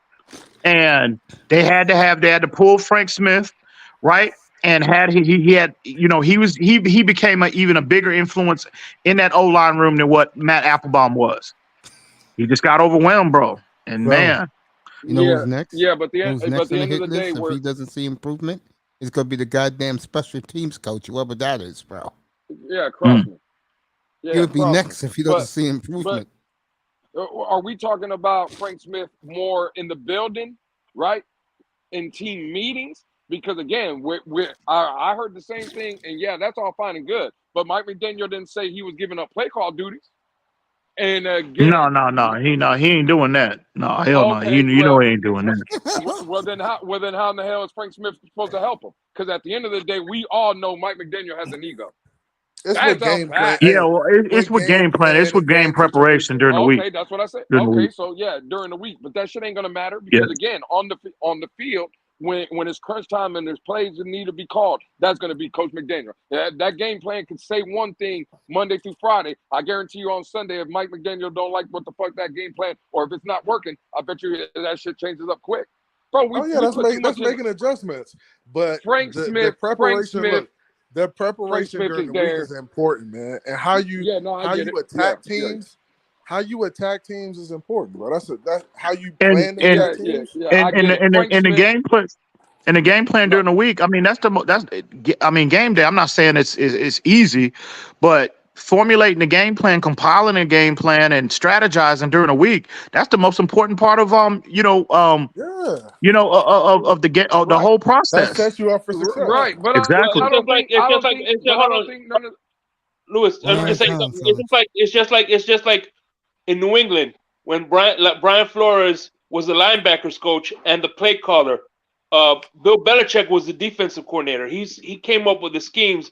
Brian Flores just called the plays. Those are two different things. Mm-hmm.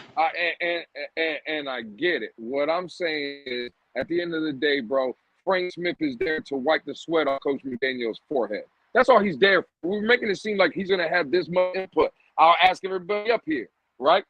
This is the first time I just used the stats, Mace, that people tell me, right? We were a top 6 offense. First time in 20 plus years. Was the game plan the problem? There was no game. Our offensive game planning wasn't the problem this year. What is I think part of it was. I think more situation. Maybe not overall because of the. I mean, when you listen, you can look at that ranking and automatically come to the conclusion that for the most part, the offensive game plan wasn't a problem. And I would tend to agree with you, but I think more situationally is where those issues. And we saw how the games played out. You know what I mean? Because so we saw how, and we saw how when we went into San Fran and we got punched in the mouth, we really had no clue what was going on. And the same thing happened the next week. Like you're going into situations. You didn't know what was going on. No. That's where you're wrong. We all knew what was going on in San Francisco. Tua could have hit my truck if it was parked inside on the 50-yard line. So what do you do different? That's what the problem was. So what do you do different? Nothing. Hold the fuck. Am I talking about stuff? Is my mic on? You can't. We're talking about giving. We're talking about run the ball. This guy. No, not if I'm with. Hey, hold on. See, bro, that's the thing, bro. Because you give a guy 30 mil, he gotta carry everything. That don't make sense, bro. You just talking. Wait a minute. Bro, you talking because Mahomes get big money, bro. He ain't Here we go, Mace. Here we go. He got great running backs.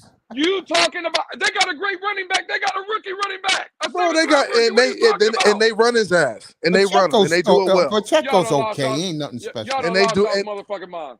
And they do Pacheco was nice, Mace. I don't know what you talking about, bro. Pacheco nice. Yeah, he nice. Maybe I like a different type of running back, bro. He ain't man. Please. Oh, okay. This is the argument right here, Mace, that I be killing motherfuckers with because they want to throw these bullshit narrative out. Hey. Take Patrick Mahomes off Kansas City and have that very strong running game with Pacheco. They win in the Super Bowl? They in the playoffs? No, absolutely not. No. So then what? What are we talking about? Then what are we talking about? If you're telling me that we got to change up the plan in San Francisco, bro, you got to be able to adjust, bro. You got to be able to do that. That's in-game strategy. Why am I paying? You can't be one-dimensional. I get it. It's one-dimensional. I get it. That argument would hold water if you mean to tell me I can give you that argument more against the Chargers because there was blanket coverage. There wasn't a lot of guys running free. The throws were harder, right, against the Chargers. I'll give you that argument. Motherfuckers, there was people running wide open in San Francisco. What are you talking about? We ain't got to change shit.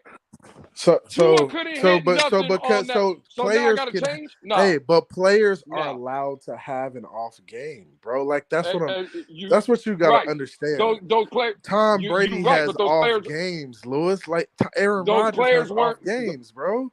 Those players weren't making your narrative is bullshit.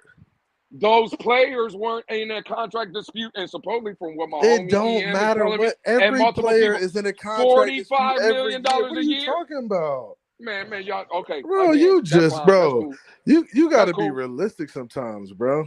I know I got to be realistic. I'm gonna go. Being realistic, it helps you understand that when you look at it from a macro perspective, and you step back and you look at it and you say, hey, San Francisco, he had a bad game. San Diego playing press man, he struggled. Like of course, like Green Bay, he comes out, lights it up the first half, stinks it up the second half, throwing picks. He looks clueless, right? Doesn't play after that.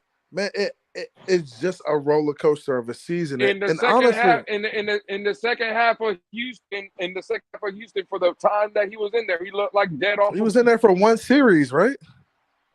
And the 2 series before halftime, did he look good on those? Bro, no, because your O-line is out. Oh, so we're gonna pay. He's not being protected. This is what I've been waiting for. This When you're is what I've not been waiting for right being here. protected, that's the only reason we You're brought right. Armstead in. We brought him in You're because we absolutely know we right. needed offensive line help. We brought You're Connor absolutely Williams in right. because we know we needed offensive line help. Our offensive line was ranked last in the NFL. I get it. So what are you 1000%. saying? So I get it. because the offensive line is out what that I'm we saying brought right in here. for him, that he's supposed to still perform? You're saying the come on. offensive line we brought in for him. That's one dude on the offensive line. That's two That's dudes. one dude. You're the first. That's two dudes. Armstead was the only one missing. Connor CB, what are you Williams talking and about? Armstead. We brought in Connor two Williams dudes. didn't miss that game. I said And we one brought. dude was missing. You're right. The tackle, the one that protects him, right? Oh, okay. So one dude, the guy that preaches Yo, to me we every saw. time. Hey, look, this is a team we game, saw but us, that one person is Lewis. ruining We the team. saw how we played with You and done lost without your mind. Armstead. We saw how we played with I and know. without. So you're telling me Armstead doesn't make a difference now? All I think know is Armstead this. makes a difference. Do you telling me Armstead All I doesn't make know a is difference, this. Lewis? Absolutely, it makes a difference. All I know is so this. what are you saying, bro? You arguing just to argue. I'm not. I'm gonna leave y'all because again, it's starting to piss me off. You're gonna go give this No, hell no. Let's say for the sake of argument, right? You give this man $200 million, right? We're gonna pretend like after he takes us to a Super Bowl. After what? You say after he takes us to a Super Bowl. Only if he takes us to a Super Bowl. Only. Okay, perfect. Hey, if we're gonna give him the bag, let's say he takes us to a Super Bowl, just like Joe Burrow, just like Jalen Hurts. He don't win it. Let's just play this game. He don't win it, but he takes us there. We give him the bag, correct? Because he's earned it. Perfectly fine. I'm gonna ask y'all a question. What did Tua Tagovailoa look like without weapons? He looked like an average. He was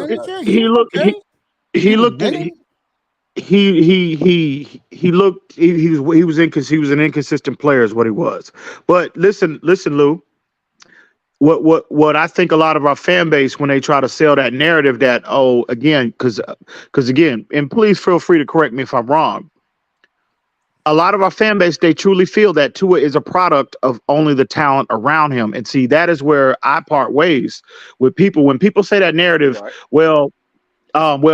It's all about the talent around him. You know, I've been consistent about this. I think you're doing Tua a massive disservice. Y'all have heard me say this.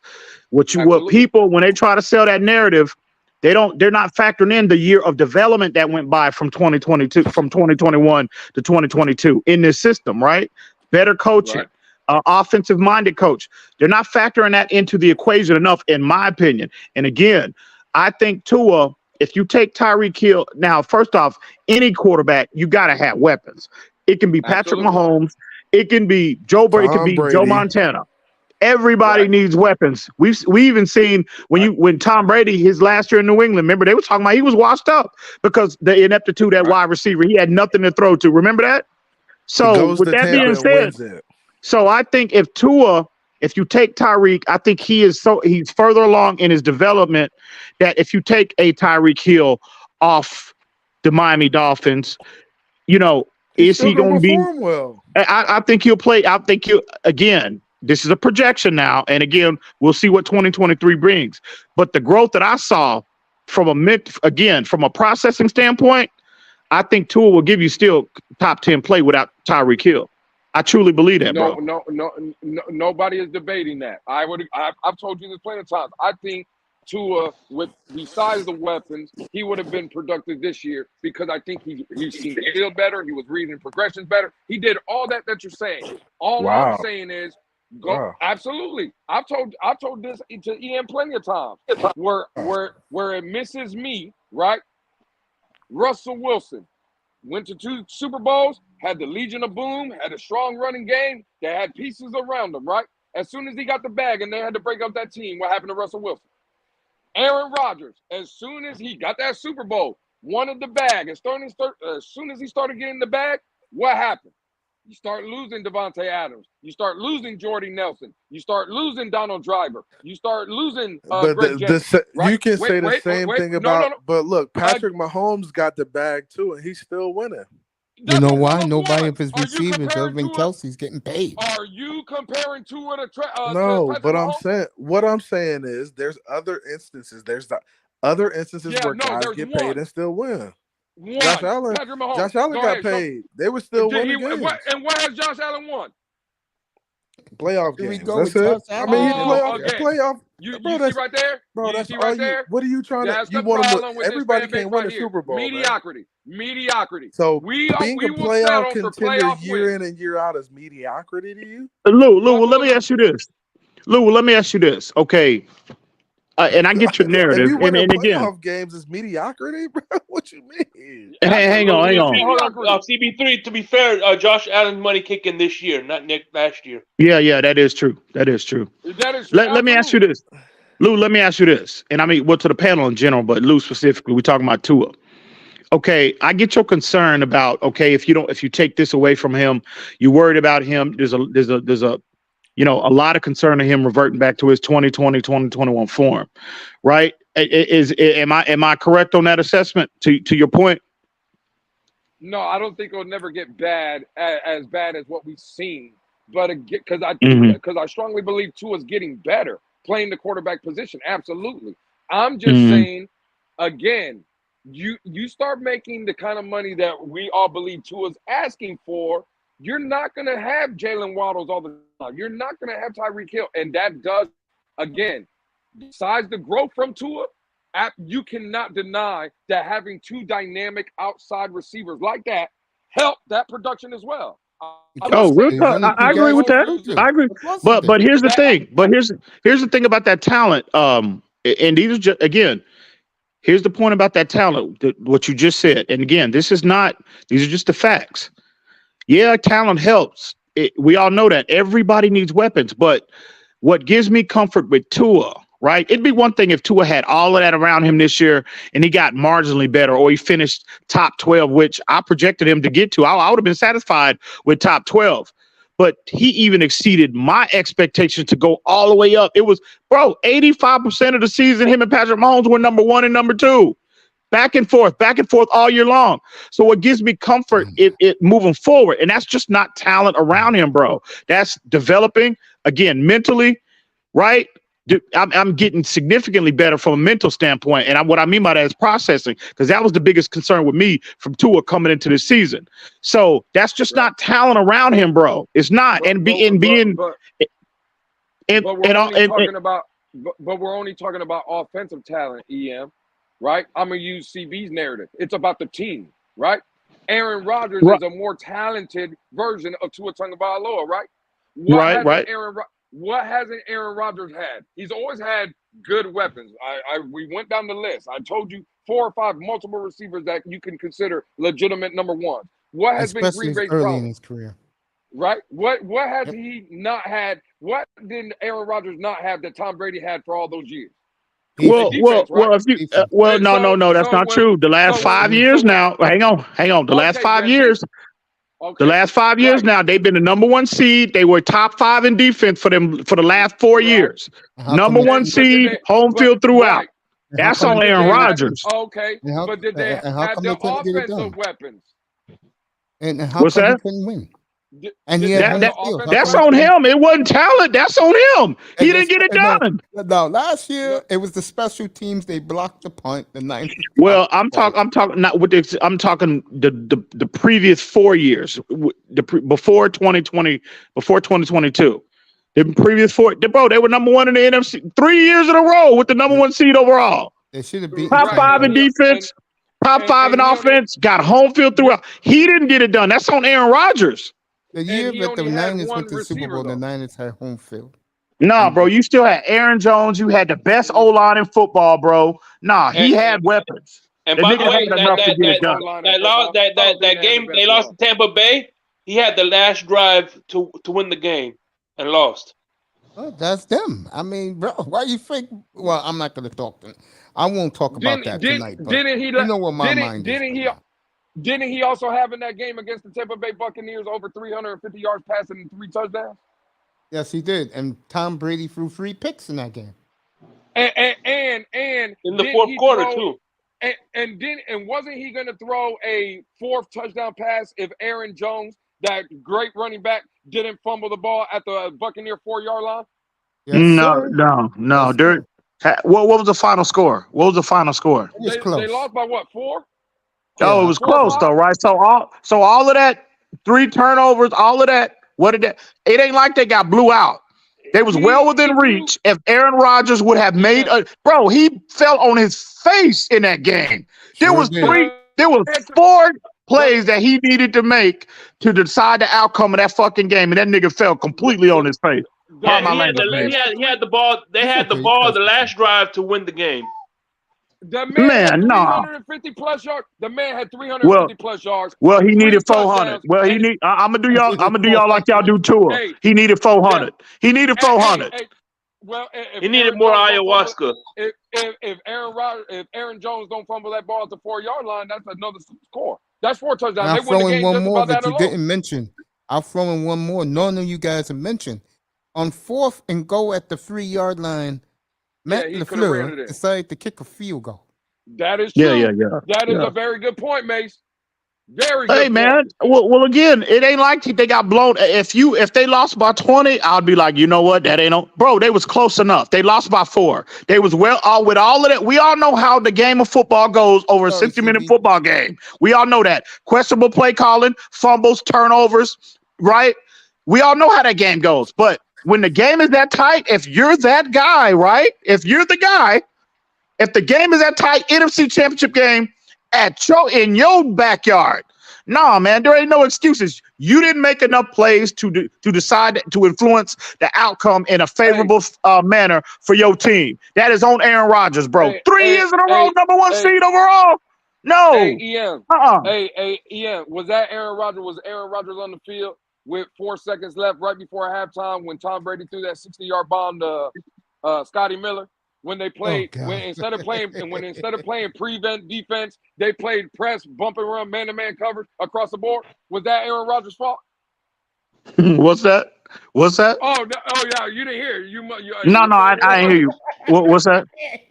I'm saying, was that Aaron Rodgers' fault when he was on the sideline with 4 seconds before halftime? And again, remember our fan base when Josh Boyer had situational bad play calling, right? We blamed the coach.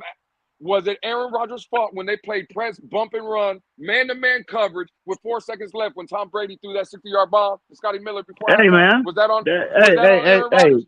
Well, no. You take that play alone. You take that play alone. Then Aaron Rodgers wins the game. What are we talking about? Hey. Hey, but to be fair, Lewis, Ian never roasted Josh Boyer. No, I never did that. You know, I said, I'm cooking. I'm cooking right now. Pardon me, gentlemen. If you hear the grease, I'm throwing straight because I'm out here cooking niggas out here. I'm cooking motherfuckers right now.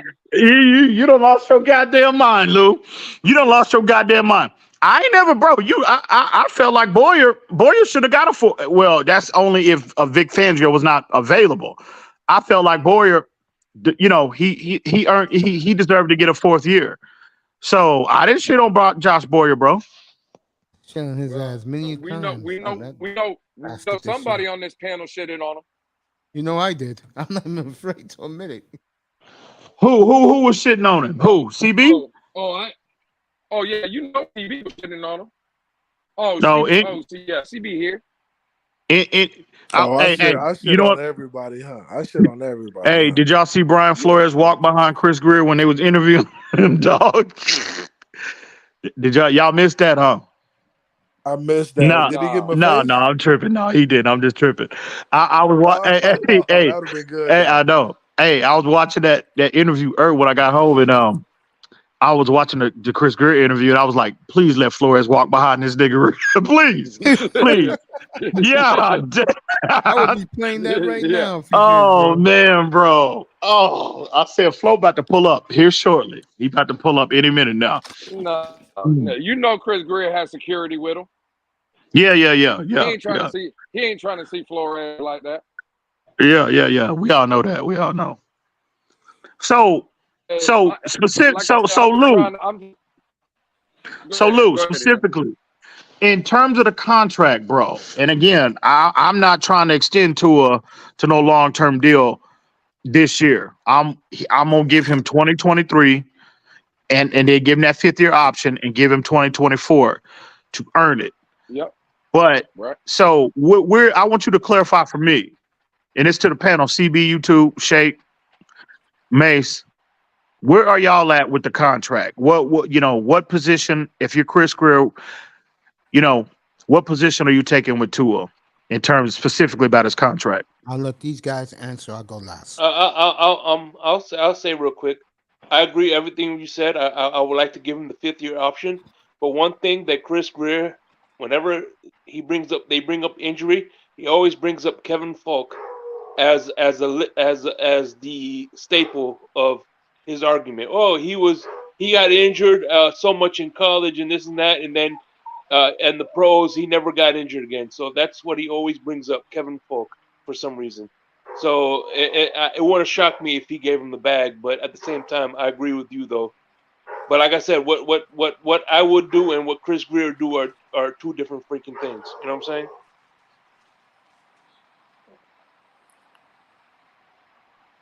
Yeah, Go and it's ahead, easy Lou. for me. I don't even know why we're talking about contract extension anyway. I was just warming up to the idea of the 5th-year option, and now we're talking about contract extension.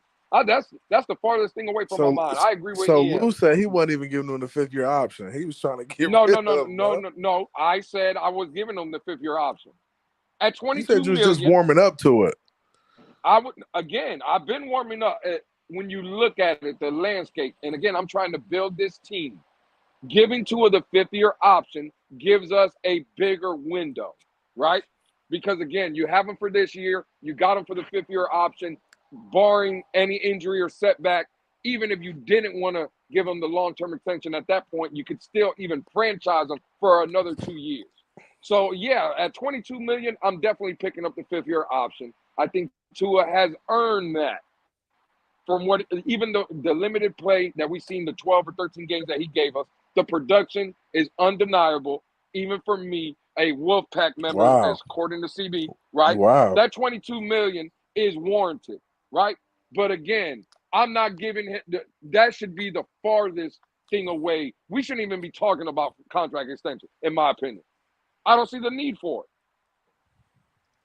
it. CB?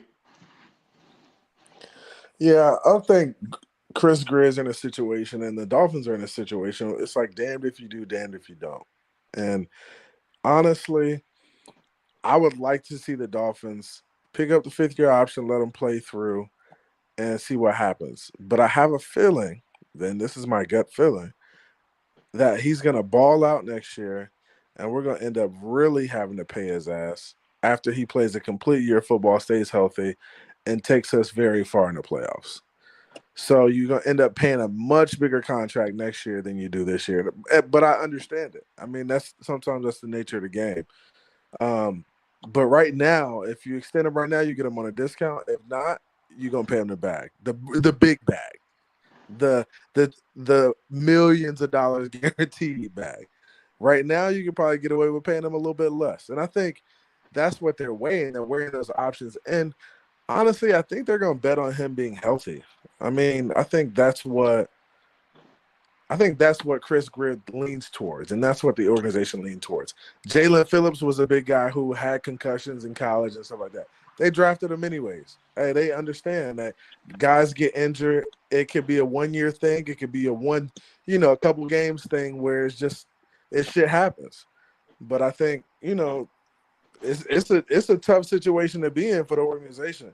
But either way, you're gonna pay him. You're gonna either pay him now, the 5th-year option, and then pay his ass a lot more, or you can extend him now and pay him a lot less. I think that's what they're looking at. They're weighing their options. I think this is me saying this, and I don't hear. And why don't people talk about the paying him now as being probably more cost efficient than paying him after next year if he really plays well? I don't know. My opinion is I would probably let him. I would probably not give it to him, and the reason is I want to see him healthy. Now, CB's right. If you don't give him an extension, okay, but he balls out, you're gonna end up paying him. But if you give him the 5th-year option, okay, and he balls out 2 years in a row, then bro, bro, it's gonna be like you really have to just look at it long and hard. And CB's right about one thing. The Dolphins are playing a hunch that he will ball out this year. They do have that much belief in him. Because if they didn't, Chris Greer wouldn't have said what he said today. That they're not as afraid to give him an extension anyway. But you know what? It's like me. I feel like all right. I go to a car dealership, right? Mm-hmm. And the guy says, "All right, here's the car. If you drive it you have 2 options. You could drive it for a year and give me 10,000, or you could take it now out of the parking lot and give me 5,000. Either, you know what I'm saying? And if it breaks down, too bad, so sad. You know what I'm saying? Mm-hmm. I agree with that, Shake. Excellent analogy. I agree with that. One thing I was listening to Chris Greer, another part of his interview. Mm-hmm. One thing that kind of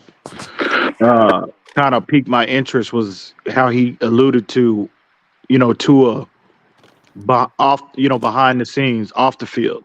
Mm-hmm. And he talked about the growth, not just on the field, but off the field, study habits, the coach, the relationship between him and Mike McDaniel. And again, I know a lot of people don't put much stock in that, but that's important.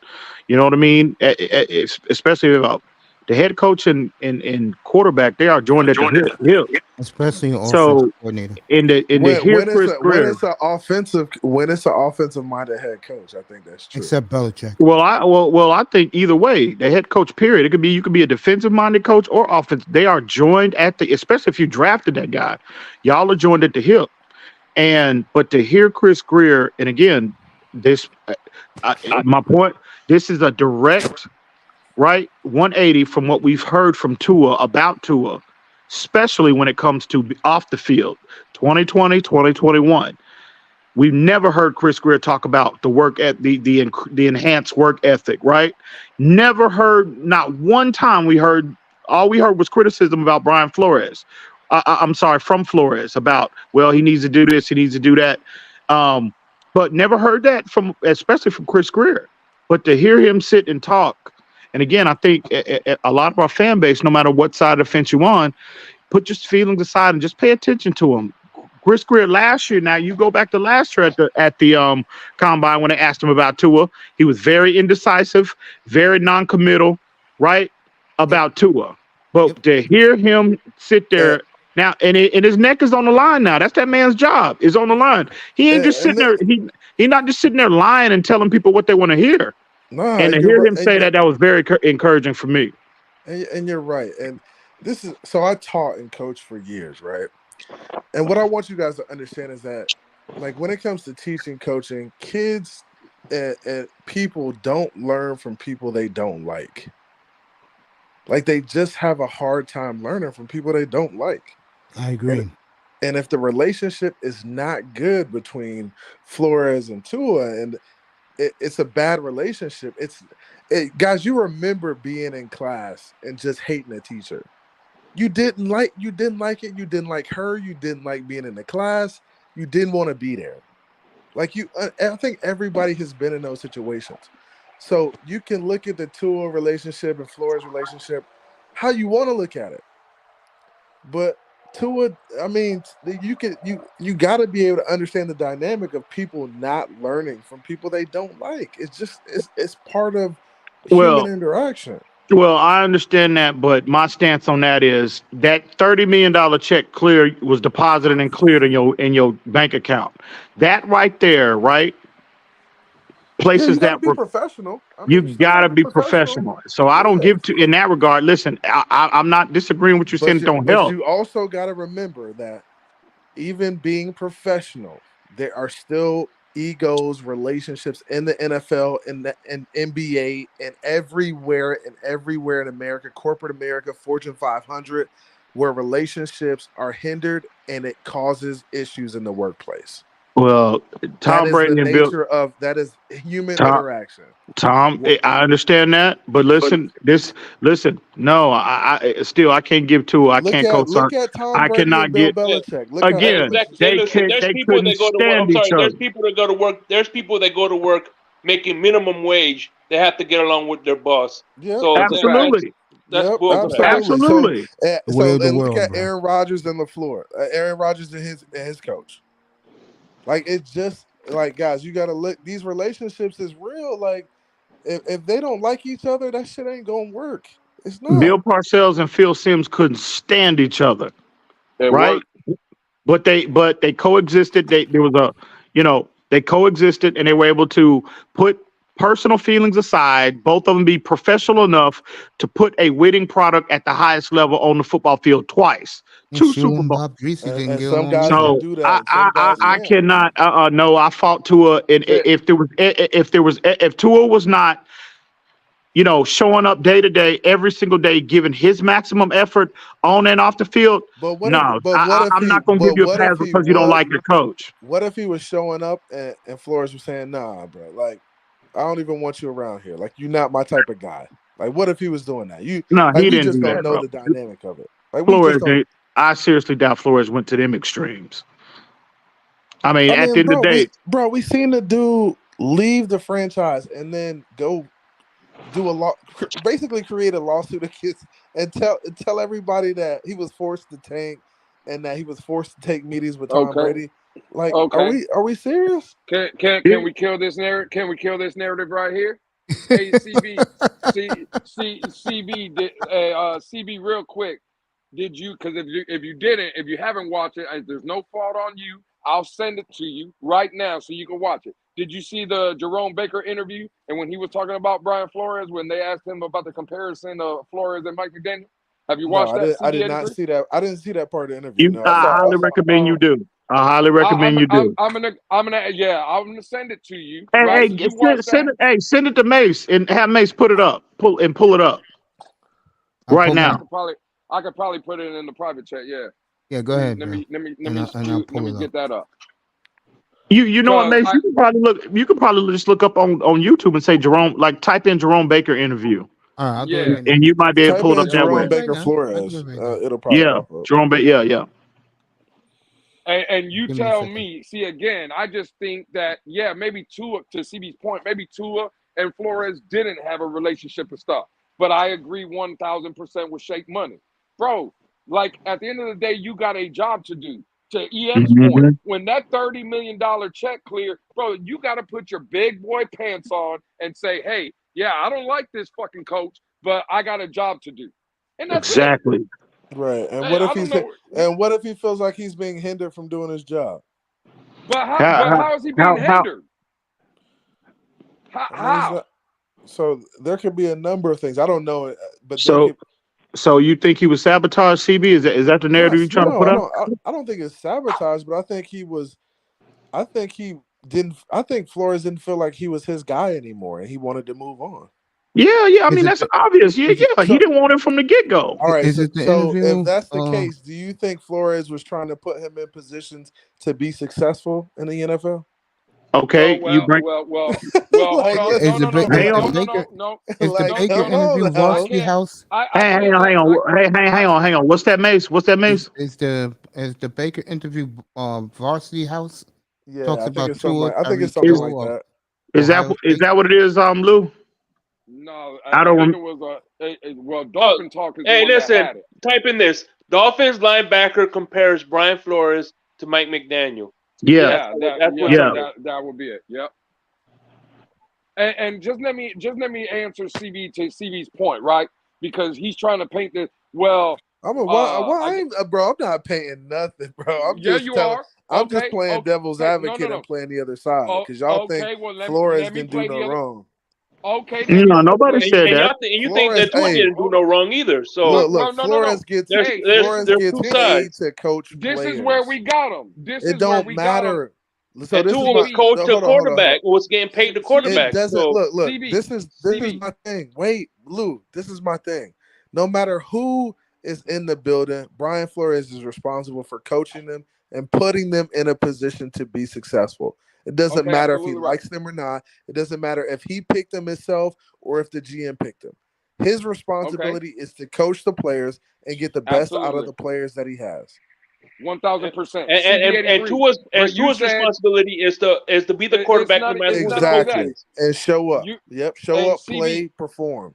CB, but you said, right? These are your words. All right, got it. That Brian Flores didn't want Tua, right? And I that didn't probably say he rubbed Tua- didn't want to. I never said that. What never what said did that. you say, CB? What did you just I say? never said he didn't. I didn't. what- I think he wanted to. I think he You wanted just him. said you just said that you think Nah, that you said He didn't want that, to. that Brian. he didn't want to, EM bro. said. He EM That's wanted what said. you No, said. he that's been confirmed. That bro, that he clearly he did not want to He at wanted- 5. He did wanted not. Herbert. That's. I don't. I've never heard that before. So I'm not But You even. never wait. I can't You know. never heard what? You never heard I've what? never heard Oh, that I heard it. confirming What was that that one? he Varsity said House. he didn't want him at 5. Well, no, he has never said that, but it's been confirmed by multiple people, bro. Yes, I knew that when the combine was going on. Who wanted who?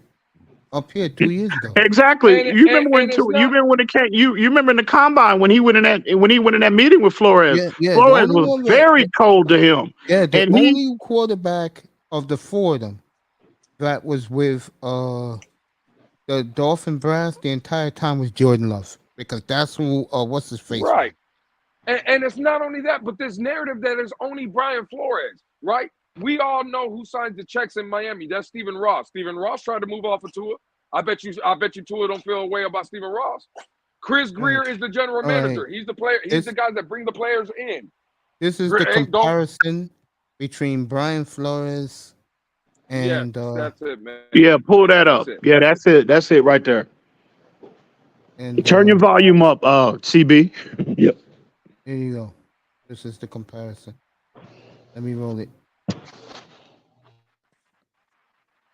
Is this Wolfpack material? About just management, organization in general. Touch on just maybe the difference between Flores and just way maybe things were ran to now with McDaniel, and obviously he's having success early. Yeah, this look is like this. Like Flores came from Belichick, so with everything with Belichick, he don't smile, he don't say too much, try to take the media out of everything. That's how Flo was. But with Flo, the one thing was I always appreciated with him. He was always honest, good or bad. He would not lie. He's going to tell you how it is, good or bad. He's going to be blunt. That's just how he is. And I always appreciate that. It was one game I forgot. Can you pause it, Mace? Can you pause it? I wasn't playing good. I'm just going to be real with you. I wasn't playing good. We all knew it. I wasn't playing good. And at the time. Now, he just said something really. He's going to tell you what it is. He's blunt. He don't care. That doesn't work for everybody. And I just want you guys to understand that. That doesn't work for all players. It should, though. That shit is soft. That shit is soft as hell. No, how are you going to sit up here and say that? Bro, so you think he should lie to people? You think he should lie to his players? Look, I was that type of coach who would say whatever, let you know exactly. That didn't work for everybody on the field. And I will say this, and I will say this too. And I will say this, that was confirmed by Tua as well. That came out of Tua's mouth during one of his press conferences, right? He said, one thing I will say about Brian Flores, he has been completely transparent with me throughout this process. Yeah, he told him. I'm sorry. Them the type of individuals that I fuck with. Them the only type of people that I want to be around in my world. I'm with you. That's I'm a fact. the same way. But that ain't for everybody, though. You got to realize that. And that's because I know a lot of and that's people. soft Look, as hell. I've hurt a lot of people's feelings by telling them the truth about themselves. I have hurt a lot of people's feelings. Now, put a name on it. Put a name on it, CB. Put a goddamn name on it, CB. Put a name Hell on yeah, it. who? Bro, no. Hey, nobody in here. Y'all good. Nobody in here. I done heard a lot of look. people say that. Yeah. Oh, Go ahead. okay. Continue on. Keep rolling the tape. Yeah, you keep rolling. You should have never paused it. Well, CB had something to say. Man, CB had that weak ass response. CB is too. He's This soft. 2019 season, he wasn't good anyway. So I wasn't playing good, and he expected me to, be a leader on our defense and make plays for us. And he pulled me to the side. It's his pictures. Everybody thinks like he's telling me to play or whatever. He's really just ripping me a new one. Like he's going in on me on the sideline. Basically telling me like you're playing like trash. This is not it for you. Whatever. That's just how he was. Like good or bad, he's going to tell you you're not playing good or you're on one today. Like, keep doing your thing. So that was like the whole thing with Flo. Like he's always been like that type of guy. With Mike, there's just two different personalities. Like Mike's going to tell you how it is. He's going to be real, but he's that more younger of like I still understand of like we're young guys. Like, we're young guys. There's no one way to do certain things. Like he understands that guys might not feel this way towards this. What's the reason to have a uniform when you do this? Like, why should we have a certain type of this? Why not we all just show our personality and come out and do that? So it was just two separate sides, honestly. They're just two opposite people. But the one thing with both of them is like they're just honest on how they feel. They're super smart. They know what they're talking about. And I always appreciate people like that. If you know what you're talking about, I'm going to listen. And they both know what they're talking about. Two competitive people. I'll say that certain people with Flo, you can tell that they're more intimidated by it. So they didn't want to come and speak to him, but they were scared of the truth. That's what I felt like. Well, Mike, it's kind of like, you know who he's talking about. I wonder who he's talking about. Does he wear number one? Yeah, I wonder who that is. He's more of a player's coach. Flo, I think a lot of people just wasn't ready to hear the truth. If you're not ready to hear the truth, I wouldn't go ask Flo. I wish he would have put a name on that one. Hey, I wonder who he was talking about. So do you think? So let's talk about this real quick. Do you think that way of coaching every player is the right way to coach every player? Absolutely. In order to get the best out of them. Being honest, bro. Being honest with him. How you gonna sit up here with a straight face? What do you mean, CB? Is there a one way fits all in terms of coaching players? Is that the right way? Being honest, yes, absolutely. That's the only way. That is the best way, bro. So being honest, right? But you can be honest, but you can also be like coaching. You can be coaching through the honesty. Hey, you're playing bad right now. This is what we need you to do in order to get better. Like this is that's what he was saying, CB. He said that. And you don't think that's what he said. Right back. I honestly, I don't know. I don't. That's not what I got from the interview. I got from the interview is that, hey, Flo was this way. He's gonna tell you how it is. He's gonna tell you what it is, how you plan. If you want to hide from the truth, don't go talk to him. Because he's gonna tell you exactly what it is. I don't know how you got that. I don't know how you got that from that, bro. I know how he got it. So you mean to tell me Flo would just yell at and get mad at people, right? And tell them they playing like shit, but he wouldn't offer an alternative for them. He wouldn't coach them and instruct them on how to get better. Is that what you're saying? I'm saying Jerome Baker is a defensive. He's on the defensive side of the ball. Flores is a defensive coach. Okay. Right? So as a head coach, quarterbacks are dealing with the offensive coordinators and the offensive staff, right? So if he's gonna come at like the head coach, and this has always been my thought process. The head coach has to be a guy that is going to be very supportive of the players, because the offensive coordinators, the assistants, are always going to be on their asses, always on their asses about making plays, about doing what they're supposed to do within the offense. It's always going to be a good cop, bad cop approach. And my thought process has always been, hey, the head coach has to be a stern guy, but he also has to be a player's guy, because he needs to be able to to kind of love on those guys a little bit because they're getting it so much from their offensive coaches. Nah. Because they're Nah. around them all. They're around them all the time. So if you're an offensive coach on an offensive staff, your offensive line coach, you're a quarterback's coach, you're on your guys 24/7. You see them all the time. You meet with them nonstop.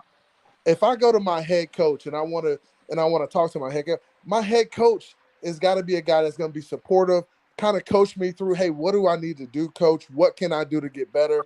So you don't think Flores was doing that? And that's what I'm saying.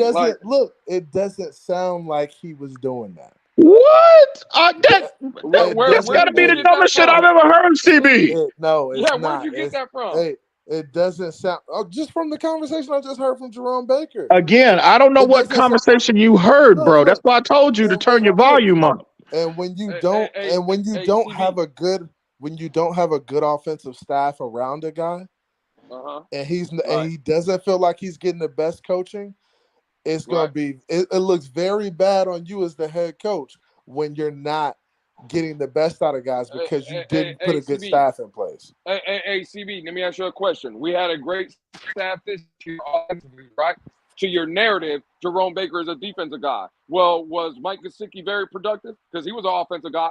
And Mike Gesicki was more productive last year under Brian Flores. Than Very good point. What is that? Very good point. How is that? You just brought up Jerome Baker beat. You just brought up because you how said is that Jerome changing Baker my narrative though, bro? Because you used the point of Jerome Baker being a defensive guy, so maybe he had a better relationship, or maybe I'm just saying.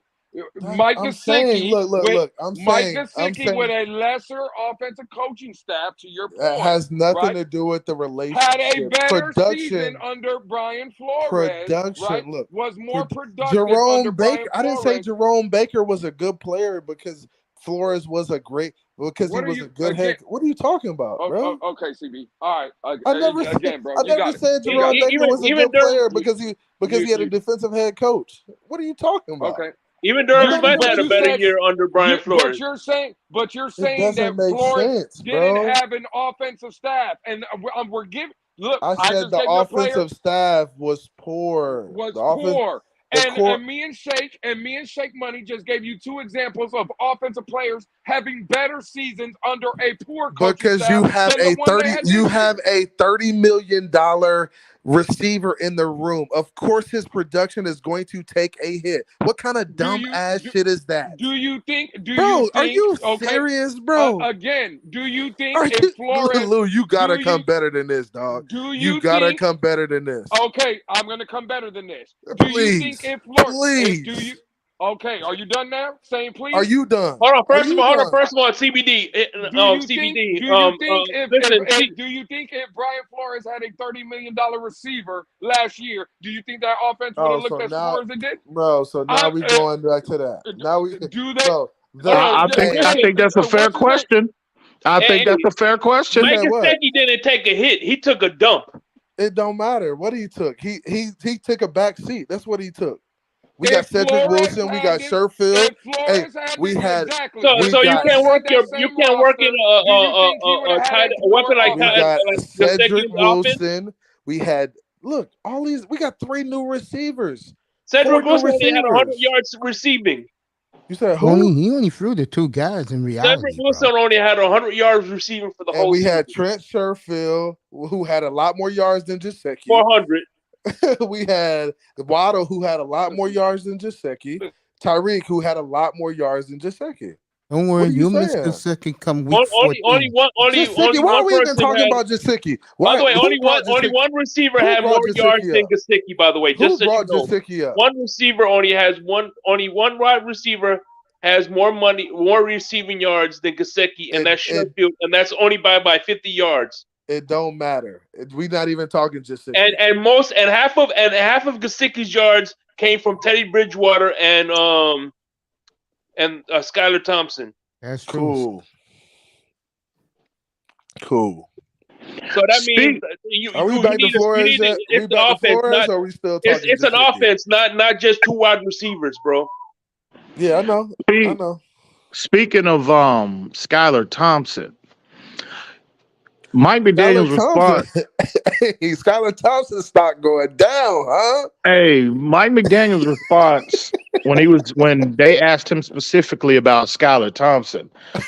I think that again, I could be wrong, but Mike McDaniel's response, his word, how he worded his response. What I took from him, how he responded about Skylar, there's a level. I mean, I could be wrong, but it sounds like there might be some concern with Skylar. How y'all feel about that? I didn't see the interview, but it sounded like he's going to be competing for a backup spot, and if that's the case, he might not be on the roster next year. It sounded like there was some letdown from Mike McDaniel. And again, I could be I could completely be misreading him, but the fact that he said that they're bringing in competition, that tells you alone that there's concern. And they better bring in someone that if number one gets knocked out again, okay, that can help carry this team go where they need to go. I don't want to see Andy Dalton. I don't want to see Case Keenum. Those are two losers, in my opinion, right there. I know Wentz has his issues, but at least I know one thing about Wentz. You put talent like we have talent around him, he will execute. I'm not buying the two bums that everyone's talking about, Dalton and Case Keenum. And they talking about Cooper Rush too. I don't want to hear about Cooper Rush. That's Manzano's guy. Cooper Rush. That's your boy, Cooper Rush. Fuck out of here, man. That's your Dallas boy. Fuck out of here. I would love Jimmy Garoppolo as a backup. I really would love that because, you bring him in again. He's got durability concerns too, but as a starter, he does. But if you put him in a backup role, again, and hopefully we'll never have to see this come to fruition. Hopefully Tua plays 17 games, but in the event. Oh, absolutely. In the event that Tua misses games a significant amount of time, you can plug Jimmy G in, and I mean, again, he's proven he can take a team to be a big part of, why a team gets to the Super Bowl. And I think Jimmy G in this offense he's going to get you over the hump. Yeah, I agree. Yeah, I agree. Especially with Tyreek. I mean, he'll be able to get you over the hump. The only problem I see with Jimmy Garoppolo is the money. What are you bringing? I would agree. Jimmy wants to start. That's why he's looking at That's why he's looking at Vegas real hard. And what's crazy, he was a backup role last year and he got injured. Yeah. Well, that was a different circumstance. They wanted him off the team. It was supposed to be Trey Lance, remember? Yep. Supposed to be Trey Lance, then Jimmy, and then Brock Purdy. If Andy Dalton and Case Keenum, I'll say this about Andy Dalton. I'm gonna be fair with him. Andy Dalton had a decent year last year. He did. He really did. Now, with no pressure on him in New Orleans. Yeah, but again, he didn't have much talent around him, right? You had Chris Olave. He played well as a rookie, but still a rookie. You still had Alvin Kamara, but nothing else after those two options. And you look at his numbers. What do you have? 18 touchdowns, 9 interceptions, high completion percentage. Again, he comes here, and he might not be the sexy pick, but if he is still on the level that we saw last year, and you come here, you plug him into this offense with a significantly more amount of talent. I can't believe what I'm hearing.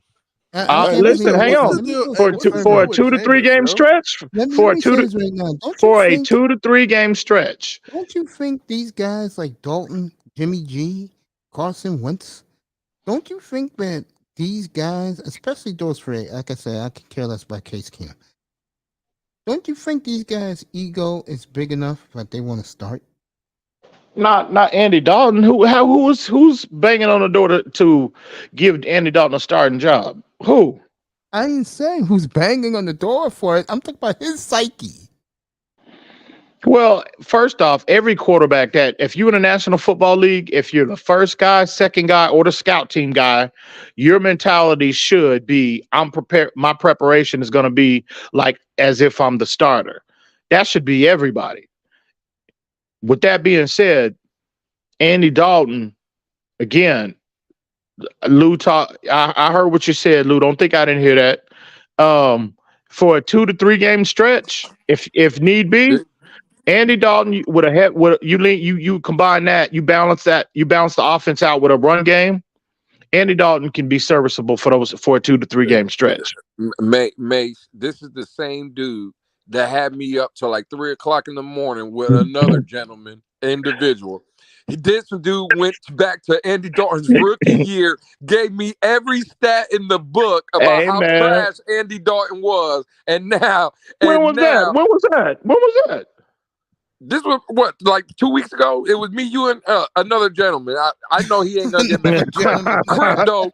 Hey, Ian was trying to bury me and the homie Crypto. It was like 3 o'clock in the morning, and now he's singing the praises of Andy Dalton. No. What was the narrative though, Lou? What was the narrative? Were y'all saying that he was better than Tua? Y'all were saying that he was better than Tua. Don't put the Crypto. You know goddamn well Crypto said that. You know goddamn well he said that. Was Crypto right? there, bro? Was Crypto saying this shit? Hell yeah, Crypto out there, dog. That's the homie. I got number love for Crypto, but Crypto was a little out there. So Crypto and this nigga too was up here saying that he was better than Tua. So I was like, bro, stop. So, but this is not, this is not the context that I'm putting Andy Dalton in right now. I'm saying as a backup, right, based off the year he had last year, for a 2 to 3 game stretch, if need be, you get a run game behind Andy Dalton, he can be serviceable enough to where he can right the ship until Tua. Hopefully, we never have to see that come to fruition. But in the event that Tua does miss 2 to 3 games, Andy Dalton can hold down the fort. I think with this collection of talent, as well as if Mike McDaniels gets that run game where it needs to be for a 2 to 3 game stretch. What about Marcus Mariota, somebody that he has a great rapport with? Mariota's intriguing, though. He's mobile. You can run a lot of the RPO stuff with Mariota like you do with Tua. All the time. What's that, Mace? Gets hurt all the time. Yeah, he gets hurt. But again, he as a starter, he gets hurt a lot. But if you put him as a backup, right, and his mobility, Mike McDaniel can take advantage of that. You know what I mean? We saw how when he came in when he came in when Derek Carr got hurt. Mariota, man, he was making plays with his legs, bro. You know what's funny? And being that he's Samoan, there'll be 2 peas in a pod. Yeah, that's his boy. That's his boy. I said that yesterday, and boy, the jeers I got in this room yesterday when I said I could see them getting Mariota because Tua looks up to him. I said, again, bro, this is why, honestly, I stay out of those rooms you guys be in, bro. Because, bro, I just look at, if they sign Mariota, I'm just going to say good luck to you guys, man. Good luck. Damn. You talk about one hit. You talk about a right, left combo, bro. I mean, bro. I hear you, man. But I will say this. I think CB said he backstage, Mace. Yeah, I got him. Oh, okay. Mariota, I mean, listen, I'm not saying he's a starting caliber guy. I mean, we know he's not a long-term solution on anybody's team. But again, similar to Andy Dalton, a 2 to 3 game window. I mean, he's still mobile, right? You're not going to have to change too much of the offense. You can still go, operate the RPO stuff like you do with Tua. It's a horizontal based approach. We all know that. So you don't have to worry about his lack of arm strength being a major issue in terms of pushing the ball down. Now that will be the difference between the two. Tua is more inclined to push the ball down the field. Mariota has never been that guy. But again, you're not bringing Mariota in to play for you for 15 games. It's just a 2 to 3 game window, right? And similar, like I said, his mobility, that'll add an additional element to this offense. But again, from a scheme standpoint, you can run a lot of the same concepts with Tua. So it could be a good match too. I just want to ask you this though, Ian, because going back to Andy Dalton now, Mariota, right? And I get it. When you take two off the field and input Skyler, we know that drop off, right? We can see it. But okay, now let's say it's Andy Dalton and you replace Andy Dalton with Skyler. Where's the drop off from that? Because again, if we're bringing in Mariota, let's say, or Andy Dalton for $3 million, right? If the drop off ain't that much from Dalton to Skyler, then why wouldn't I, bro? I got Skyler making peanuts of NFL money. Why? Like, if again, for me, and this is just my opinion, and maybe I'm wrong, but when I look, if we're only talking 2 to 3 games, I don't think I need Andy Dalton. I think Skyler, again, 3 games, right? And Dalton, let's say, goes 2-1 in those 3 games. I can see Skyler going 2-1 with those 3 games. But All right, Lewis, I let understand what me you're go here saying, then. bro. Let me But go when here. it comes You to guys the talking about this? They're when about it com- 6 to 7 games. but when it comes to the playoffs, you need a guy, and Skyler's not the guy who's going to lead you in the playoffs. I think Exactly. Well, that's again, what, well, I hold think that's on. what they're looking at. No, hold on. Let's paint the picture of the playoffs last year in Buffalo with the performance that Skyler had. And again, in the playoff, we had a lead in that game. Input Vic Fangio, right? You don't think we're winning that game? Defense played great that game, man. They I don't know played what I you're looking great, at, bro. Lou. I I mean, it's get, hard I to. get they played They great, can't. but again, They can't but play. I don't know if they play any better than what they played that Sunday. no. With Vic Fangio, Bro, I've been told that Vic Fangio is one of the greatest I defensive don't. minds But we Yeah. have ever come seen. on, man. Yeah.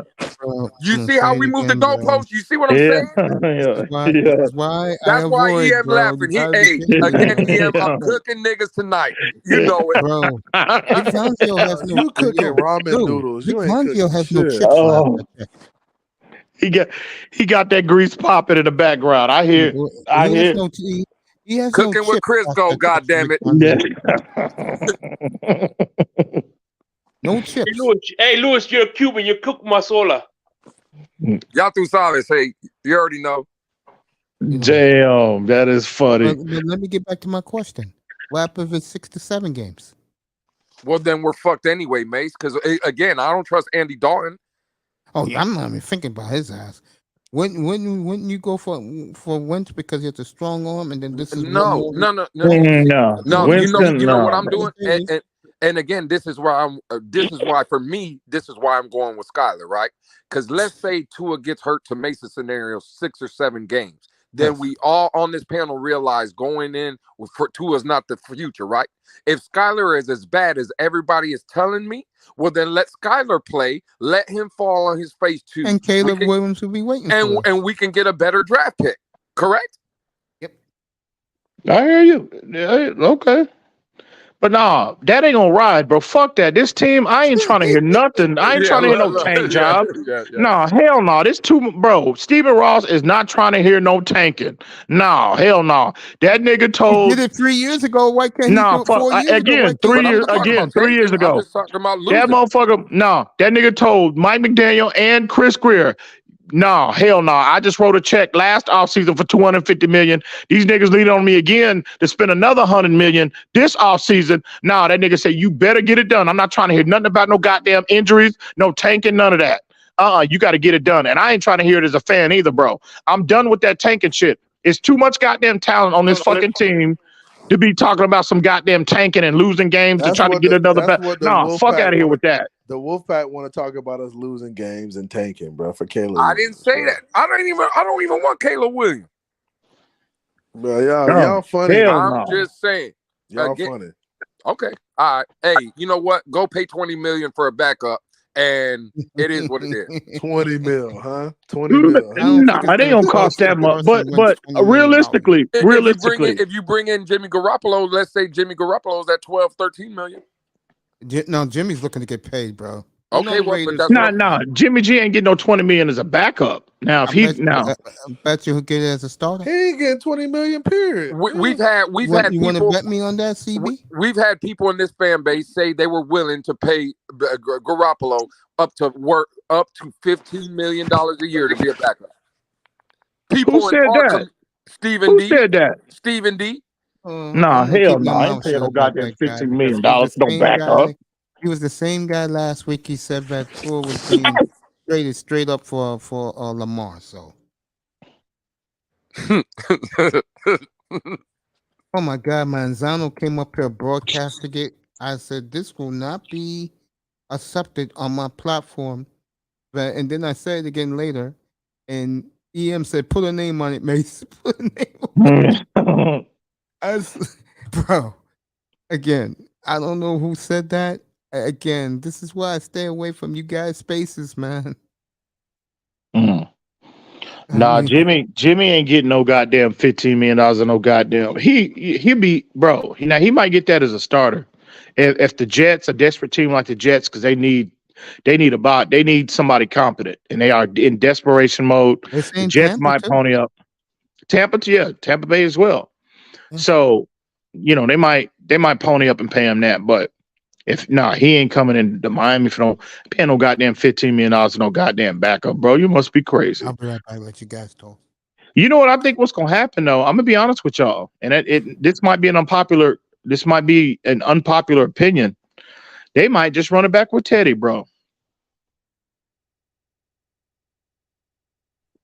Ay, Dios mío. Hey, I can see that. They might just run it back with Teddy. They might say here's $5 million, Teddy. But I don't know about Teddy either. That bitch they unhealthy too. Yeah, that's true. That's true. But Skyler, though, Lou, to your point, I would love for that to come because I don't want that money that they're gonna have to invest in a backup, get in the way of them possibly bringing in, a bigger, more accomplished player at a different position. So, I would be, but the fact that Mike McDaniel, they're talking about bringing serious competition for that lets you know that Skyler is just not where they need him to be. That's telling you everything. And you look at that man's response when they asked him specifically. Skyler was on a Big O show today too, by the way. I don't know if y'all saw that, but when they asked McDaniel specifically about Skyler, you can see it. You can see his body language. You see it all over his face. He's just like, no, man, he's just not where he needs to be right now. And as a backup, I know the front office does. I know they do have they're concerned about Tua's durability, in which they should. So they need a reliable guy to back him up in the event he goes down. And, again, when you look at Mike McDaniel, you hear what he said, you look at his body language and the fact that they are broadcasting to the world that they are bringing serious competition for that number 2 role, that lets you know right there that Skyler's not where he needs to be. They're not willing to risk it. Let me ask you this, man. I know this name might sound a little crazy to all of us, but what about Ryan Tannehill? Would you consider bringing Tannehill back in the backup role? No, Tannehill's starter. He ain't gonna take that role. I would do it. Where's he gonna start at though?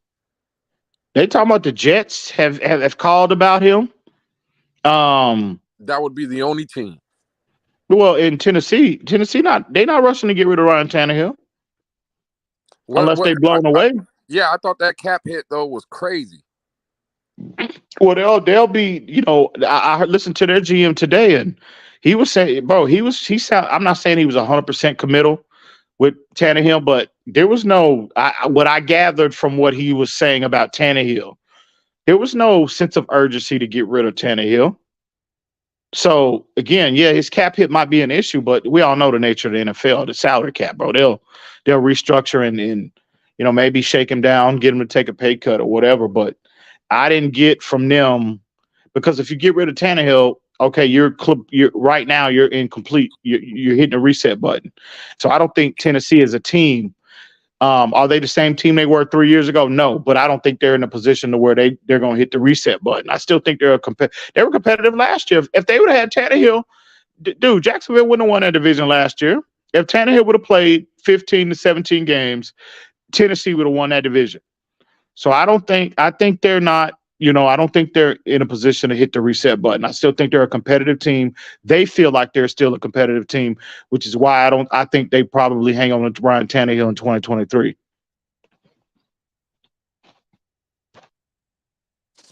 What about a guy like Tyler Heineke?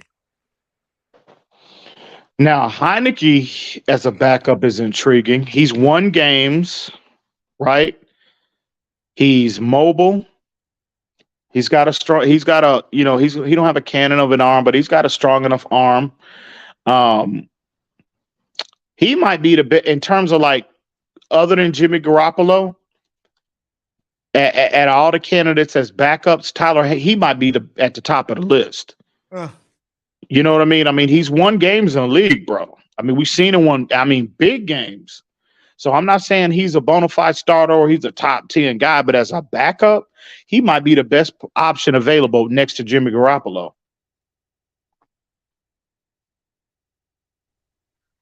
Damn. And again, I was just gonna say, you said something about Teddy Bridgewater coming back, and I was gonna say even Stevie Wonder and Ray Charles know that he gets injured. Yeah. But no matter, but this is the priority. No matter who is under center, I understand you need a solid backup. You need a reliable option behind Tua. I understand that. But Mike McDaniel's priority, make no mistake about it, the number one, the biggest priority is to get this run game where it needs to be, no matter who is under center, because that's going to be the biggest, that's going to be the best friend of any or whoever's behind center. That could be Tua, Andy Dalton, any of them. Because especially if Tua goes down, you're going to need to balance that run game. You're going to need to balance this offense out, bro, to take pressure off that quarterback. I don't want no bums like Mozart, guys like that. Go in the goddamn draft career and go get one. And I'm not talking 7th round from Cincinnati. Go get one. No, Mace. Chris Greer, he seemed open to running it back with Jeff Wilson and Raheem Mostert. Oh, God. Anyway. But I'm telling you, I keep fine with that. But I'm telling you, I keep hearing a lot of smoke surrounding the Dolphins and Josh Jacobs, bro. If he don't get the tag from Las Vegas, I am telling you, I'm hearing a lot of smoke surrounding him.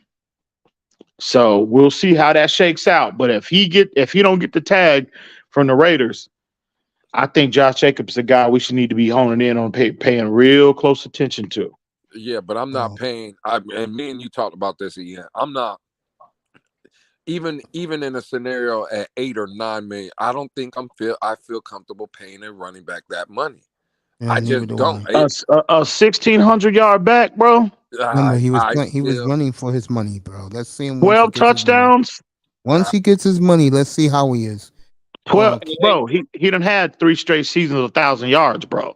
What are you talking about, Mace? So if that's the case, how come the Raiders didn't give him an extension? How come they don't? I mean, look at where Josh McDaniels came from. Bill Belichick don't believe in paying running backs. Check out Josh Jacobs.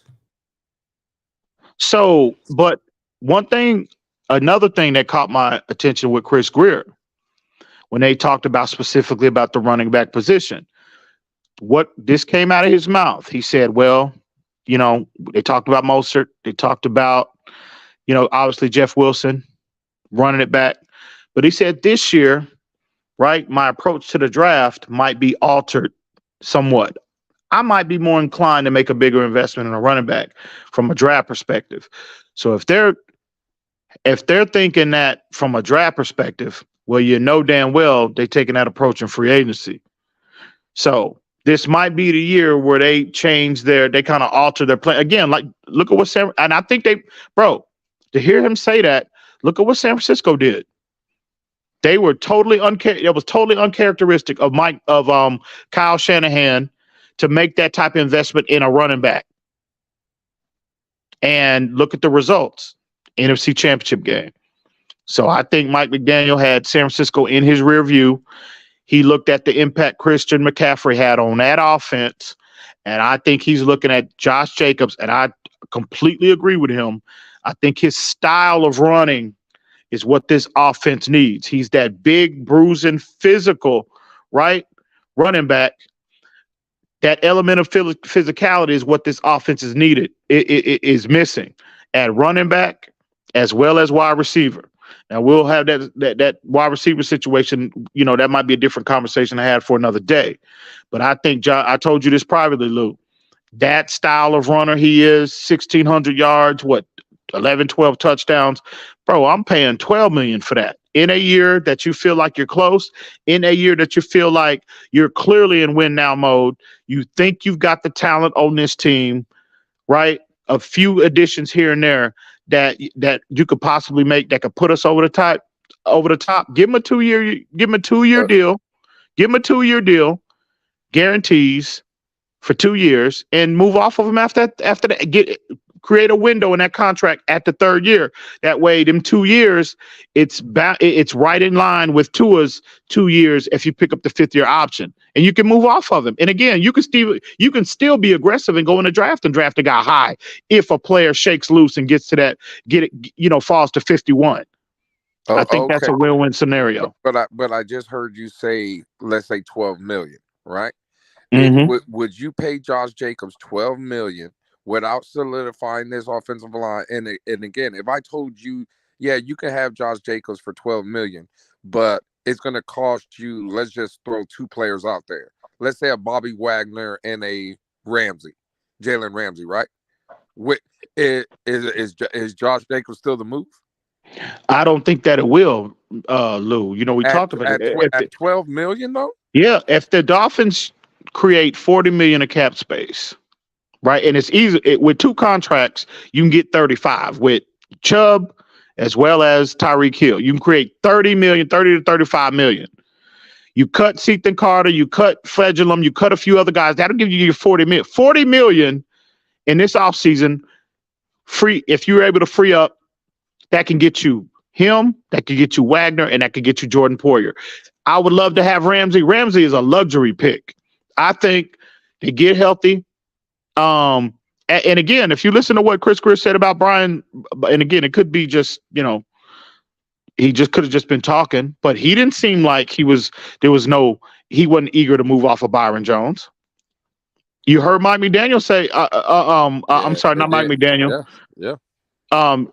Chris Perkins was on the Joe Rose show the other day. He said, for everything, he said, from what I've been hearing, he said, I understand, while a lot of people are saying that they're coming to the conclusion that they might be moving off of Byron Jones. He said, I understand that, but he said everything he heard internally, that he said that the Dolphins are open to even bringing him back. But what's crazy though? Listen, I'm not scared of the Jets, but can you imagine if the Jets get Derek Carr and Ramsey, and they have Ramsey and Sauce Gardner? Oh yeah, that'd be ridiculous. That'd be true. Well, and I seen a report today that they were gonna ask Armstead to restructure already too. They're gonna shake him down. They're gonna be aggressive, bro. They ain't gonna be as aggressive as last year. Getting Tyreek, Armstead, Connor Williams, all these other guys, but they're gonna be aggressive. I was told just last night, Bobby Wagner is the target. They want a veteran guy. They would rather have a more veteran presence in the middle.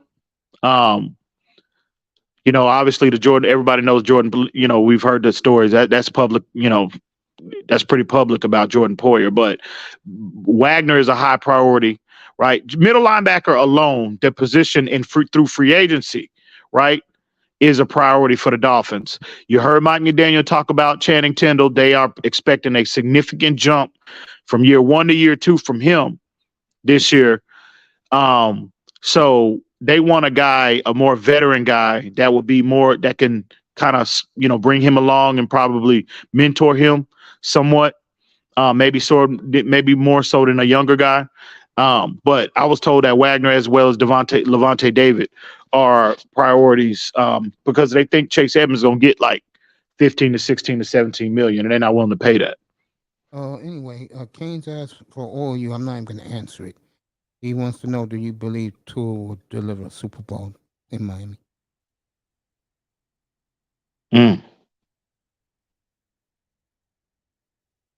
Well, go ahead. I'm gonna let the two in there answer first.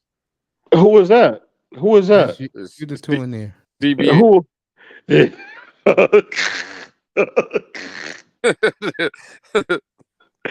CB, you sleep, nigga? That nigga done fell asleep. Yeah, he probably did. Nah, he running. I'm right here, bro. He running from that. Nah, nigga, you asleep. Listen at you. Look, you asleep. You So think You Tua let you let delivered? you you let you know let who that the nigga Lou put you to hey, sleep. You let him put you to Tua sleep. Leroy. You know Tua Leroy delivering the Super Bowl. Don't even worry about that, bro. There you go, Yeah. Canes. That's one. Anybody else? Shake Lou. I think he can, but delivering the Super Bowl isn't the easiest thing to deliver. Go ahead, Lou. I mean, I mean, yeah, I guess it's a possibility. Ooh, Possibility.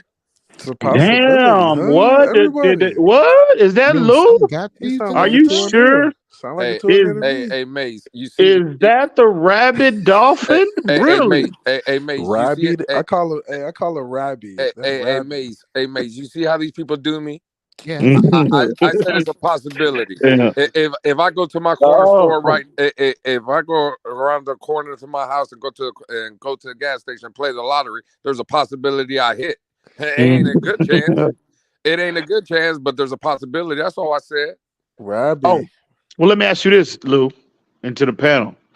If they are as aggressive as we think they are here just in a few short weeks, you bring in, if they're able to get a player the stature of Bobby Wagner or Levante David or Chase Edmonds, Tremaine Edmonds, I think Poyer is pretty much a lock to Miami, to be honest with you.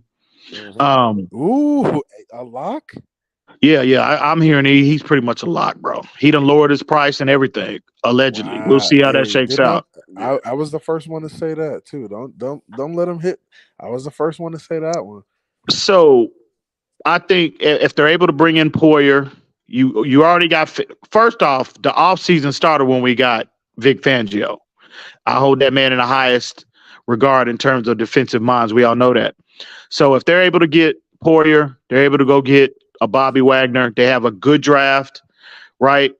If they're getting a Josh Jacobs, one of the upper tier guys at that position. Well, I was told also Brandon Cook is in play. No, what is it? Not Brandon Cook. What's the kid's name from the Vikings? Dalvin Cook. He is in play as well. But so if they're able to acquire those three players, right? We get healthy. I mean, how can you sit here and again just being the most casual Dolphin fan? You look at the talent that they've assembled on this roster. You mean to tell me that again, if Tua just stays at the level he was at last year, which was extreme, which was top 3 level, right? How can you sit just the most casual Dolphin fan? How can you look at this roster and not have a heightened level of expectation, Super Bowl aspirations? How can you look at this team and say, well, I mean, really, this team would be, bro, if they make those moves, bro, I like our chances against anybody. And that's with Tua at the helm. If they do that, telling you now, bro, they're going to be in the AFC champ. It'll be Miami and Kansas City. And again, Patrick Mahomes is just that nigga. We all know that. So we'll see how that, if that does come to fruition, we'll see how that shakes out because we know what a monster he is. But I like our chances. I like our chance offensively. I like our chances defensively. I think this team could win it all next year if those moves are made. And you know what's crazy is I hate the fact that people say can Tua deliver it because at the end of the day, when Mahomes lost his 2 starting tackles in the Super Bowl, he couldn't deliver it by himself. You know what I'm saying? Everybody wants to say it's a team game, but everybody says can Tua do it? I mean, I think he can do it, but at the same time, it's the team that has to deliver the Super Bowl. Shake. Not Tua. 100%. Shake. Tua is not a pimple on Mahomes' ass. Really, Mace? Insulting the man, bro. Get him, Mace. Talk to him, Mace. I hear you, man. I can't believe you just said that, bro. I'm not saying he's a pimple on Mahomes' ass. I'm just saying when Mahomes lost his tackles, he couldn't do jack shit in the He looked like hot garbage in that goddamn Super Bowl. Hey, Mace, straight Mace, trash. You sound like you hate him, Mace. But he took him to the Super Bowl without them tackles, though. That's right. Actually, he lost those tackles in the AFC Championship. No. Yeah, he did. And I'll go a step further. Facts, Lou, goddamn it. remember that Facts. championship game? Lou, Facts, remember that, goddamn it. No, that whole Facts. remember season, that championship game? Nah, hell no. Stop that line, Lou. That's a that goddamn whole lie. season, that offensive That's a line was damn lie trash. from the Y'all need pits to of stop. hell. It was. Y'all No, need to Shake stop. was That shit Shake was was trash, 100% bro. correct. He lost him in the goddamn AFC Championship game. No, And he still no. won the championship game. So that's even more impressive. No, he lost him in the fourth quarter. They already had the Yeah, lead, bro. look. Yeah. They Yeah. was already up That's right, 17. that's the game they blew Buffalo Y'all out. be Yeah, capping yeah. y'all's ass off. Boy. But again, okay, talent-wise, let me put it this way. Let me put it this way, okay? And this will solve this.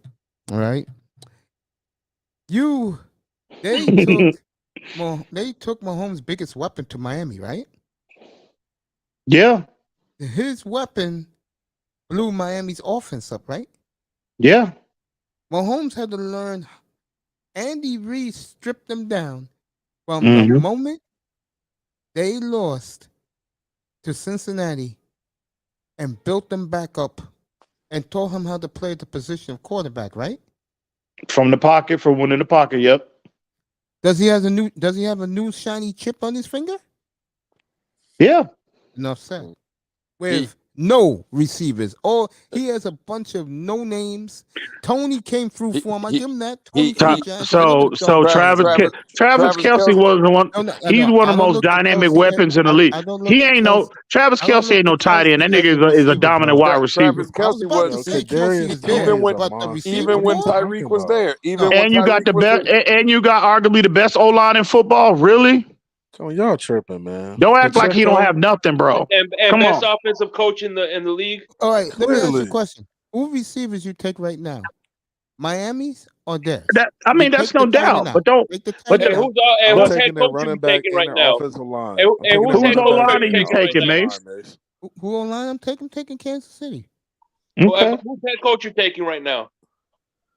Of course I'm taking Andy Reid. I'm Okay, not So don't act like he don't have nothing, Mace. Don't act like the nigga ain't got nothing I now. look at those receivers, I see nothing, bro. All I see is Kelce out there, bro. I don't see nothing else. I don't want to hear about. I don't want to hear about Nicole Hardman. I don't want to hear about those bums, bro. Yeah, but you got that bad. You got that bad man, Isaiah. You got that bad man, Isaiah Pacheco. He gonna don't put him in the same caliber as Nick Chubb, bro. Come on, man. He gonna be a star. I'm telling you that right now. Please. He's gonna be a star. He's gonna be a star. I'm telling you that right now. Remember where you heard it first. All right, then would you trade us? Since he's gonna be a star, right? Would you trade your second round pick for him right now for Miami? Yes, I would. Okay, that's you. I wouldn't do that. Yes, sir. I would. Man, I don't think you realize how good this kid is, Mace. I'm telling you, bro. He is going to be a star. Health permitting, he is going to be a big-time running back, a player in this league, bro. Mate, you didn't see how he was running the ball, man, in the playoffs? I'm gonna leave that. And Mace, you said, would I trade my second round pick? He is exactly the type of running back that Mike McDaniel has been drooling on. He was what Chase Edmonds was supposed to be, CB. You need to go back and pull some tape up from this kid this year. And again, how the fuck did the Dolphins miss 7th round pick, bro, out of Rutgers? 7th round pick. How did the Dolphins miss on this kid? But Thompson, didn't they? You're questioning Ian because you're saying Mike McDaniel, that's the exact running back he's looking for. Then why the hell Mike McDaniel didn't get him? Exactly. That's what I'm saying. That's what I'm saying, bro. That's what I'm saying. How the hell you draft Skylar Thompson over that kid? Leave this shit alone, Pacheco. And what still frustrates me, EM, is the fact that if Teddy Bridgewater did not get hurt, none of our draft picks would have played last year. Yeah, that's crazy. What's up, Big Money? Man, y'all boys came over here and I had a party over here. What's cracking, yo? What's good? Sean, what's good, homie? What's good? What's good? Chilling. What's good? Chilling. What's good, CB? What's good? Shape Money. I want to Mace got all the heavy. He got all the heavy hitters out tonight, Sean. I want to get back to Shake talking all this about Andy Reid, this and that. According to this goddamn fan base, the quarterback you got now is Jesus.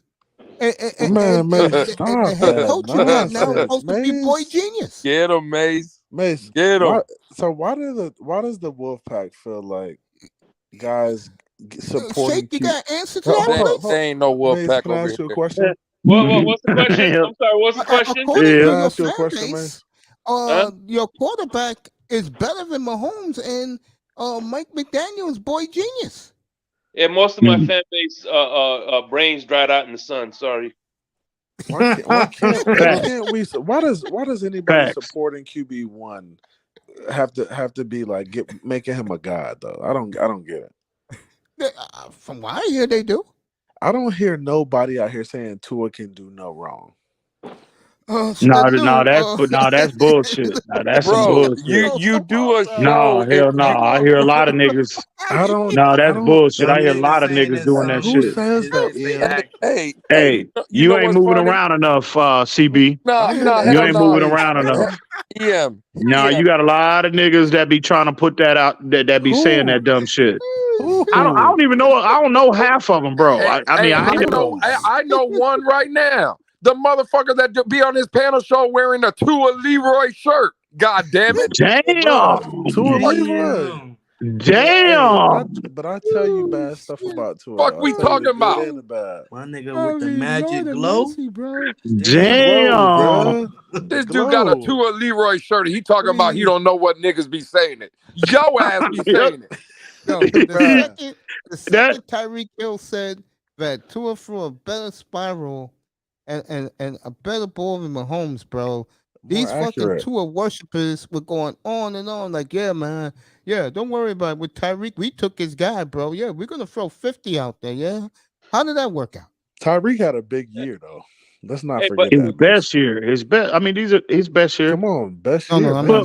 But listen, no. Let's be real. Tua's, Tua ain't gonna never be on Mahomes. Mahomes is on a trajectory of being the best we've ever seen. Damn Tua right. will never. Listen, never say never, but more than likely, Tua will never be on that type of trajectory. We just gotta hope that he's gonna play well enough to where if you put the proper team around him, that we can be highly competitive and hopefully competitive enough to win it all. That is where we are with Tua, and that's all you can ask from any quarterback, bro. You can't any player you're hopeful you picking in the top 5, top 10 any player that's picked that high. You hope they will be on a Hall of Fame trajectory, and not to say that Tua can make the Hall of Fame, but there's levels to the Hall of Fame. We all know that. And Mahomes, he is just a different animal. And no shade at Tua, but he's just not, he'll never enter that stratosphere again. We can just hope Tua in his own right is, one of the more upper tier guys in the league, because you can win with that. And that's all you can ask from any quarterback, any player. Yeah. I think Tua can be a top 5 guy though. I think he can be in that realm with if the system becomes the way Andy Reid's system is and it's consistent and you can run the ball. I think Tua can be that type of guy. I'm not gonna say he's gonna, make the crazy plays Mahomes makes, but he can be efficient and put up big numbers in that type of system. And what happens if he goes the way I think he's gonna go, like he did, him and his mentor did out in San Francisco, where they finally get a goddamn running back who can pound the rock, and they're playing with play action, and he has similar numbers like he did this year, with less interceptions. I give Tua that much, with less interceptions, and they're winning. He's still going to be in that pantheon. Yeah, I think he's still up there. Yeah. And for me, bro, and for me again, Tua don't have to be every single year in the top 5. If you're from 5, if you're 8, if you're top between legitimate 5 and 10.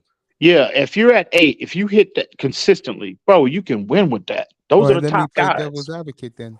If he's every year between 12 and let's say 15, but he's still winning, is that acceptable to all of you or no? I mean, if we're winning, it's gonna be acceptable. But no, but I want a little. I'm gonna need more from that. Tua needs Considering to be where top, you he would needs pick, to be top 10. considering the contract that they're contemplating giving you. No, I'm gonna need more than 12 to 15, bro. Right, but you're winning big though. You got a power running I game. understand. But if you're gonna dole out that kind of money, Mace, no, I'm gonna need no, sir. I'm gonna need more than 12 to 15. You hear this, When I hear, and you know what's funny, Mace, when I hear about all these less interceptions that he threw. The man didn't complete the season, and all Tua has to do is play teams like Pittsburgh that drop 5 easy interceptions. Because what would So those you numbers talking drop interceptions? what would have those interception numbers been this year in 13 games if Pittsburgh catches those 5? Can someone tell me those? So you think after throwing one interception, I'm asking you a question. So if he throws one interception, do you think he's gonna keep forcing the ball and throwing the man 2, 3, 4, 5 and 5 of them? What are you talking about? I'm asking you a question. All do you think is he the type of player that learns from his mistakes? Hell no. Okay. Like I said about Did him, the man learn against Pittsburgh, CB? Damn. We won the game. Now we won. That's not the question I asked you. I said, did he learn in the He Pittsburgh? came back the next week and played. Shaw, you hear these niggas? They about to get into it. They about to turn it into a Twitter space. Did he learn against Green Bay? It's brewing up. It's loading up. Mace, you should hear these niggas get into it on Twitter, dog. God damn, that shit. Yeah, bro. They Be be shaking the internet, dog. They be shaking the motherfucking internet, dog. I just be sitting back listening, dog. You'll never see me getting no shit like that. That's a goddamn lie. Em, speaking of listening, bro, I was listening yesterday to you and Kendall. Oh my God, I'm gonna grab my own gun. I don't know what you niggas talking about. I don't ever get into it with I don't know what you motherfuckers talking about. I don't get into it with folks, bro. Hey, I just be chilling. I just be listening. I don't know about that, dog. if they play play action, manage the football type of game, it's just my opinion. I know EM's gonna agree. I see Tua 27, 7, 3,700 yards and 12 to 13 wins. Is anything wrong with that? Oh no, Mace. You gonna need Tua. No, hell no. What do you mean no? Hell no. You winning Super Bowls. What's wrong with that? 3,700 yards, Mace. Come on, man. But no, fuck no. Fuck all that, Mace. No, that nigga need to be at 45 next year. See, this is what I'm talking about. No, hang on. Yeah, go ahead. And again, I'm coming. Okay, well, I'll say this. Yeah. If you could pay him what you paid him on his rookie deal, you would hear a peep from me. But you talking about paying this nigga at 40 minimum. That's the baseline. That's gonna be the negotiating point. 40 million. No, nigga. 45 is the baseline. I'm gonna need about 34 to 37 tubs, right? He needs to maintain that quarterback rating. He needs to maintain that completion percentage. No. I'm gonna need more than that. No, sir. No. No. So a Montana type career for Tua is not good enough. Well, no. Yeah, but that was in the 80s, though, man. Yeah, that's a different time. It's a passing league now, Mace. So much of the game is geared and morphed. You know, it's more of a passing league now. The expectation is bigger. You know what I'm saying? And no, bro. And was Montana making $50 million a year? Did he get paid $40 million? No, he wasn't, right? Okay. So no. I'm gonna need more than that. No, that ain't gonna fly.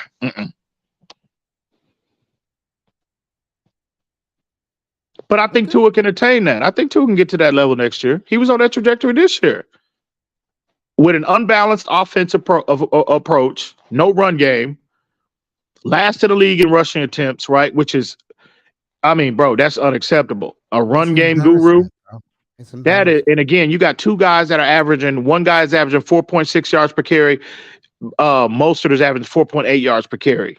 And you last in rushing attempts, bro. That is, I'm telling you. But we average 22 attempts a game. So what is that number? Because again, this is what I've told you, EM. And I get it. You do have to be more balanced. But when I look at the team and the way we are constructed, right? Mm-hmm. I don't think we're built like a Tennessee Titans, like a Baltimore Ravens. And nobody's saying we gotta be. We ain't gotta be 35 to 40 times a game. No, nobody's saying that. But again, let's say we go from 22 to let's say 28, right? 28 Absolutely. attempts a game. Okay, that's fine. But that, in my opinion, and again, I could be wrong. I'm just speaking how I think of it. Those are balls you're taking away from Tyreek, from Waddle, from other weapons on this team. You see what I'm saying? And that's fine, but see, it's not necessarily the attempts, it's situationally. Like that goddamn 49ers game, you had 8 rushing attempts in that goddamn game. 8 against that type of defense, the best defense in the National Football League.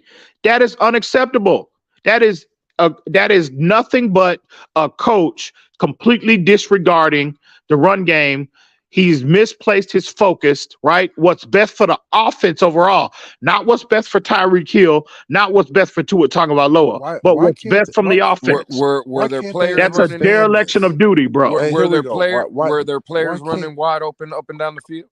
Why can't y'all understand that? What Ian just said. Why can't y'all understand? I understand. That? Was there players running up and down the field wide open? It doesn't matter. It doesn't work for What do you mean offense. It don't matter? You can't be one-dimensional. It's impossible to win in this league, bro. You could have won that game, though. They're going to catch up to you. They're going to catch up to you. Though. No, you could not. What?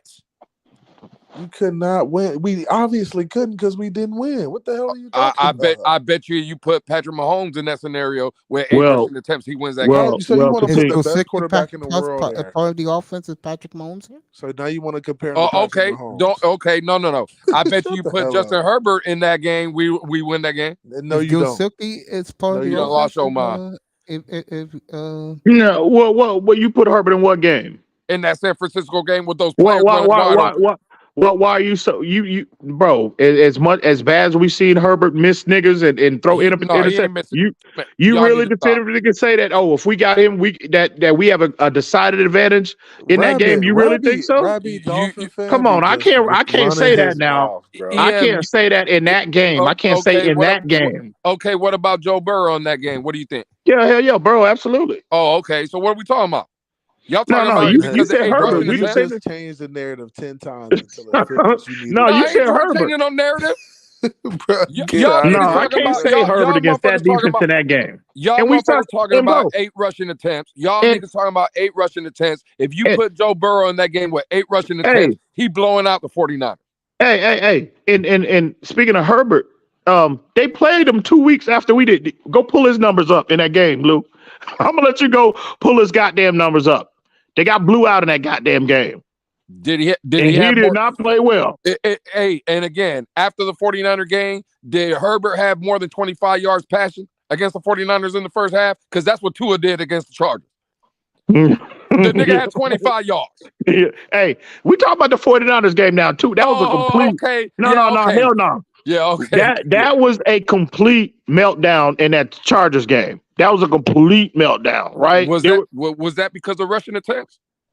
Well, I think it was more on Tua. I'm going to assign the majority to blame to Tua, but it was a combination of, situational play calling, drops. They had a lot of drops in that game. Now, if you're going to be fair, I mean, didn't y'all do that for Skylar Thompson? Y'all gave I don't want to hear nothing about no drops. I don't want to hear none of that. I don't want to hear none of that. Yeah, I know. Now you don't. See, that's that bullshit I'm talking about. But the 49ers game, again, I think the Chargers game was just Tua. That was one of his worst games that he's played, I think, as a Dolphin. But the 49ers game, again, Tua didn't play his best. He didn't play good. He played bad. But there were some things that McDaniel could have done to help him out. And again, with all that being said, bro, we was driving to take the lead in the fourth quarter. With all that being said, we had an opportunity driving in the fourth quarter to take the goddamn lead to win the game. I just think if he was more balanced, they had a more balanced approach from the get-go, San Francisco couldn't have schemed to the offense the way that they did. They would have been the defense would have been put in a situation to where they had to guess a lot more than what they did.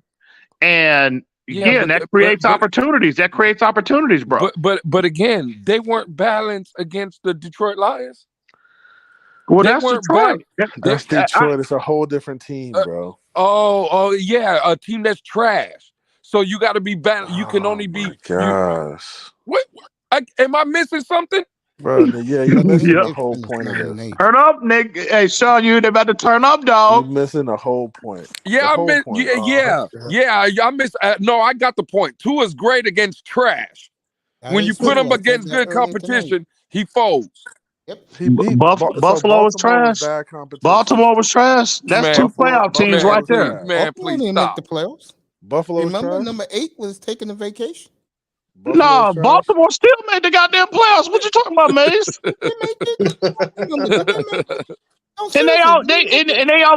They almost beat goddamn the Cincinnati Bengals with Tyler Huntley. Oh, that's right. Yeah. He fumbled going in to take the lead. Yeah. And that They was about to beat. They was about to send Burrow them home, bro. I remember now. Yeah. But that's Wolfpack. That's Wolfpack narrative. You can't mess up that narrative. That I don't even think about because they're so goddamn boring. CB, go to sleep, bro. The Ravens. Time. Go to sleep. Yeah, damn. He want me to go to Titans, bro. sleep. Those now, two teams put me to sleep, bro. Yeah, damn. Fucking Ravens are so fucking boring, bro. So and now that you say that Detroit was trash, we know now. I told you then. You remember the conversation we had leading up to that game when we have our discussions, our weekly discussions, Lou. When we discuss the game, strategy, whatever. I told y'all then, don't be fooled by that 1-5 record, bro. That is a better team than what that record indicates. And now as the season as the season went on and unfolded, now in hindsight, Detroit should have been a playoff team.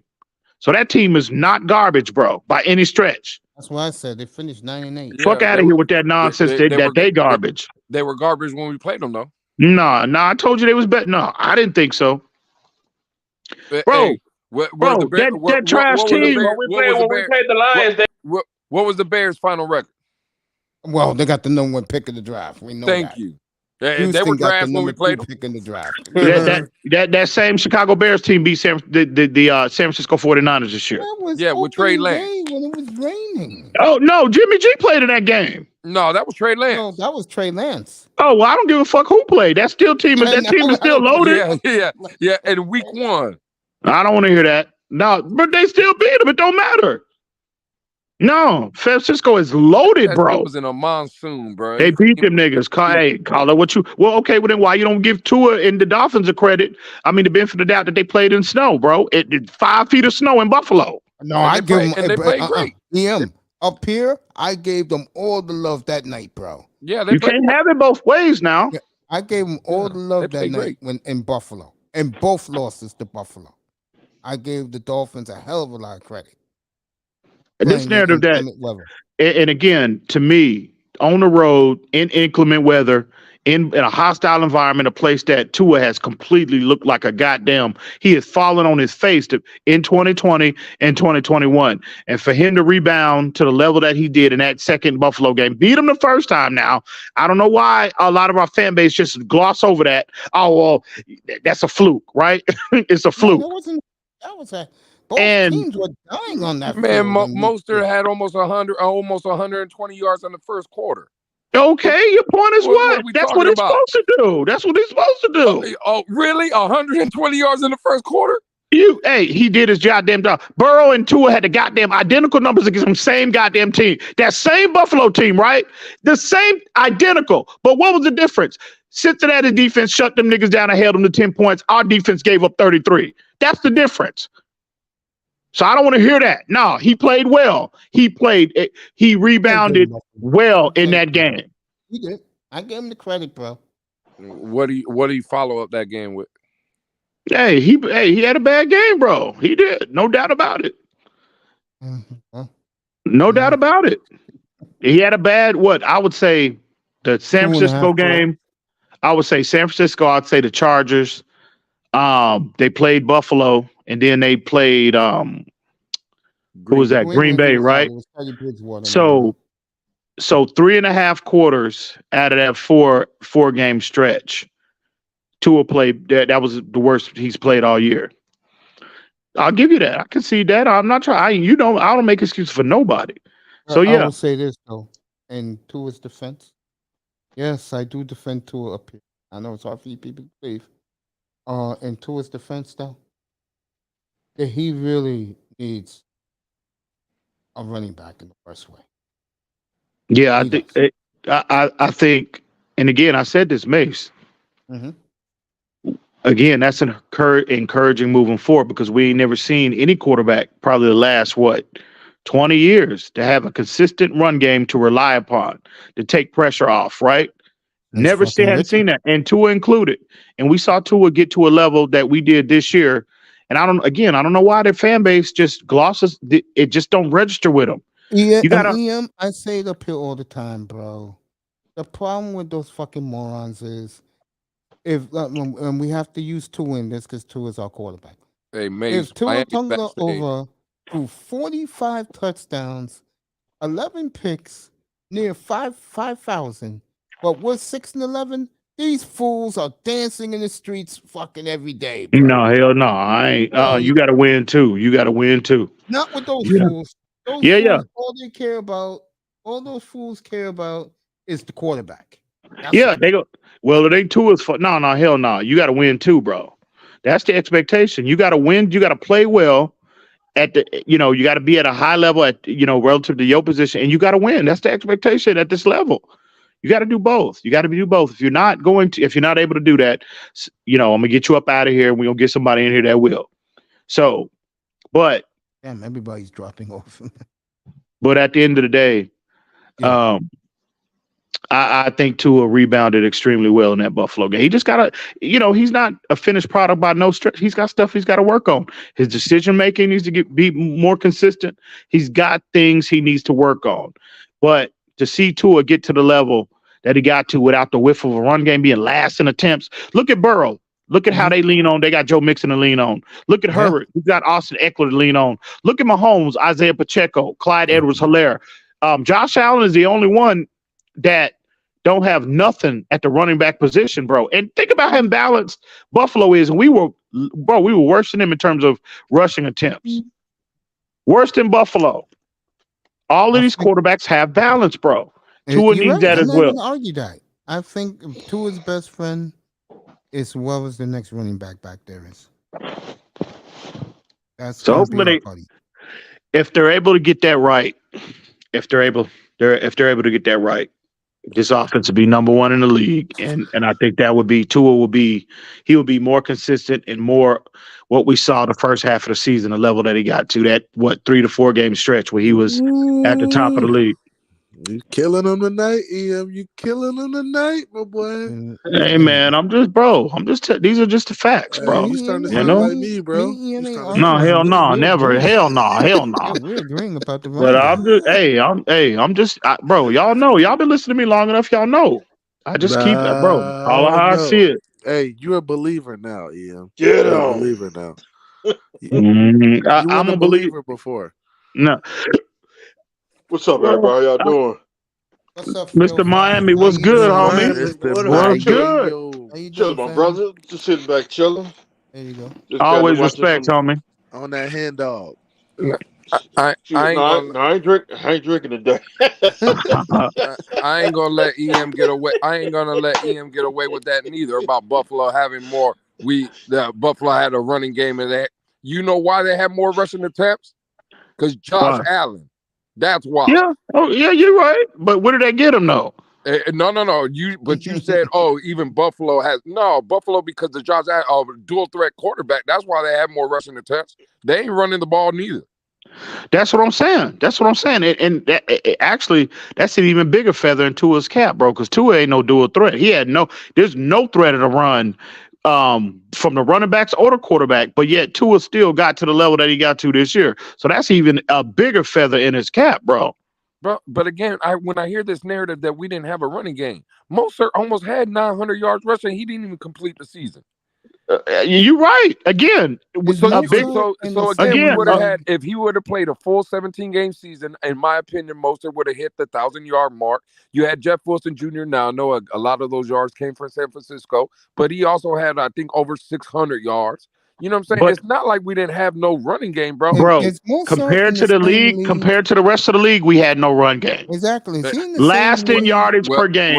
Last in yardage per game. Last in yards per attempt. Hold on. The man you just said that you wanted to bring in here, Josh Jacobs, you said had 1,600.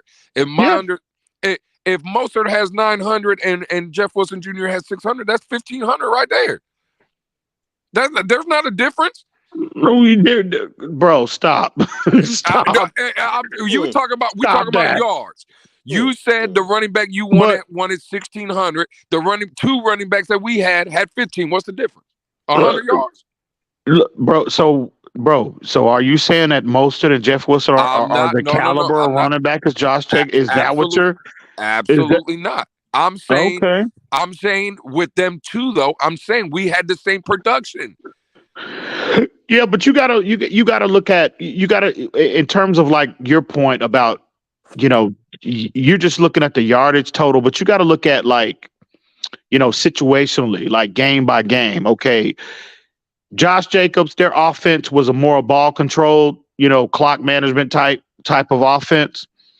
McDaniel, if you take away those chunk yardage, because see, again, numbers can be inflated easily. Right? You could have Mostert run the ball 5 times and get 20 yards, right? But yet he'll bust one for 30, for 40, for 50. And that'll greatly inflate and mislead us in terms of actually how efficient you were running the football.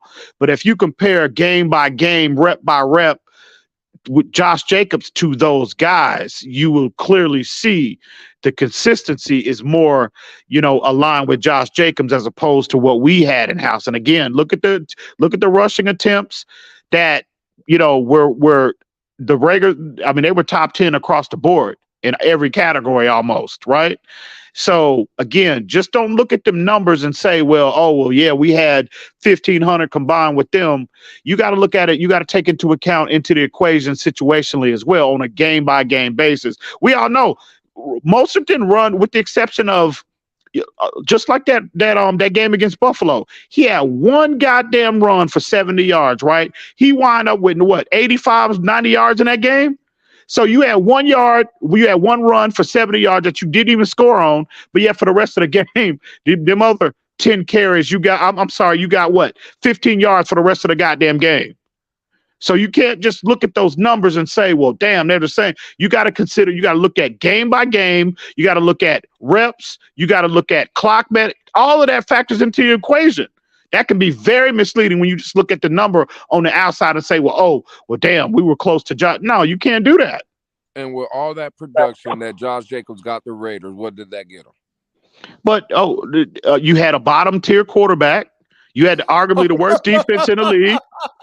You had arguably the worst defense in the league, right? You had that. Isn't that what the the Raiders were? And the Raiders cut that nigga right after Christmas, bro. With that bottom no good quarterback. What was Devontae Adams put up this year? What was 1,700? I mean, that nigga gonna get 1,300 with me throwing him the football, bro. Oh, okay, he gonna get his regardless. He just that nigga. He just that nigga. You damn right.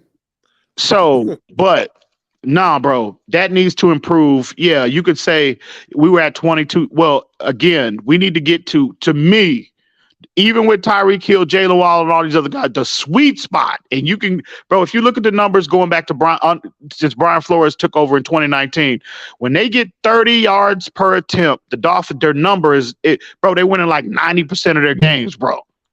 And go back to the Cleveland game. We were at 28 or 30 attempts in that game, right?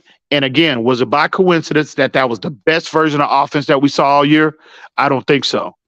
30, 20, 28, I would say 26 to 20. 30 might be stretching it with Tyreek Hill and Waddle as the receivers. I get that. But if you can get to 28 consistently, bro, the Dolphins will be exactly where they need to be. I got a question for all of you, since we're all up here. What position at the combine this weekend you guys going to be looking at closely? I'll do mine first. Mine's is quick. Hey, y'all middle linebacker and running back. You guys. Hell yeah, unfortunately. We do. We hear you. Unfortunately. Oh, okay. All right, cool. Yeah. Just making sure. Go ahead, Mace. What you say again? I said running back and linebacker. I'm looking at this combine this weekend. Those are two positions I'm looking at. Hey, who performed first on Thursday? The defensive linemen. Yeah, I think the linebackers and the And the defensive linemen. linebackers. Oh Yeah, yeah, that's what's up. Defensive that's line tomorrow. That's what's And up. running Yeah, I like backs how is they Sunday. switched it up this and year. corners, Defense going safeties. first and offense last. I think that's how it should always been though. Yeah, running back is Yeah, Sunday. because they would always start off with the O lineman in previous years. They're And tight last. The old end. That linemen should this be year. boring as fuck. Yeah, boring. Yeah, boring as hell. Matter of fact, they should even put the old lineman running shit on at the combine. Now, they shouldn't broadcast it, in my opinion. But Nah, you know they gonna catch the big dude running the fast ass times. They gotta catch him. that's why you got the D lineman, the Yeah, but me old again, lineman, bro. linebacker and running back is what I'm be looking at more on Sunday.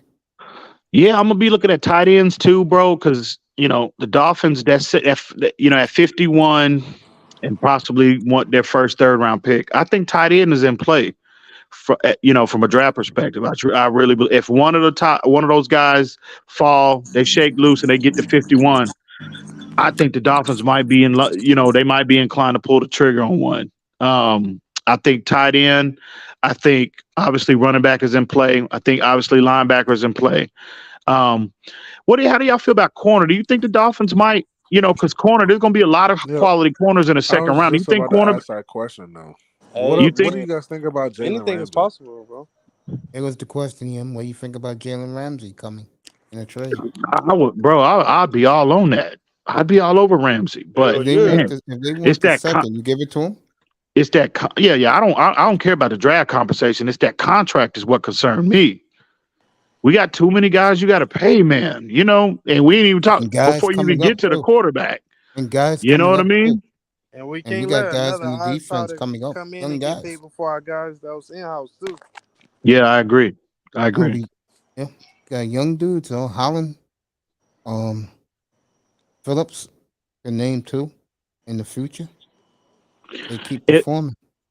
If you do trade for Ramsey and you pay him that's going to cost you. That's going, you're not going to be able to get you're probably going to have to go cheap through the draft at linebacker, right? Because I don't think you'll be well, it depends on how much money they free up, how aggressive they are. But more than likely, if you trade for him, and then if you trade for him, you're going to pay him because you're not going to just, he only got 1 year left of $12 million, $12.5 million in guarantees on his current contract.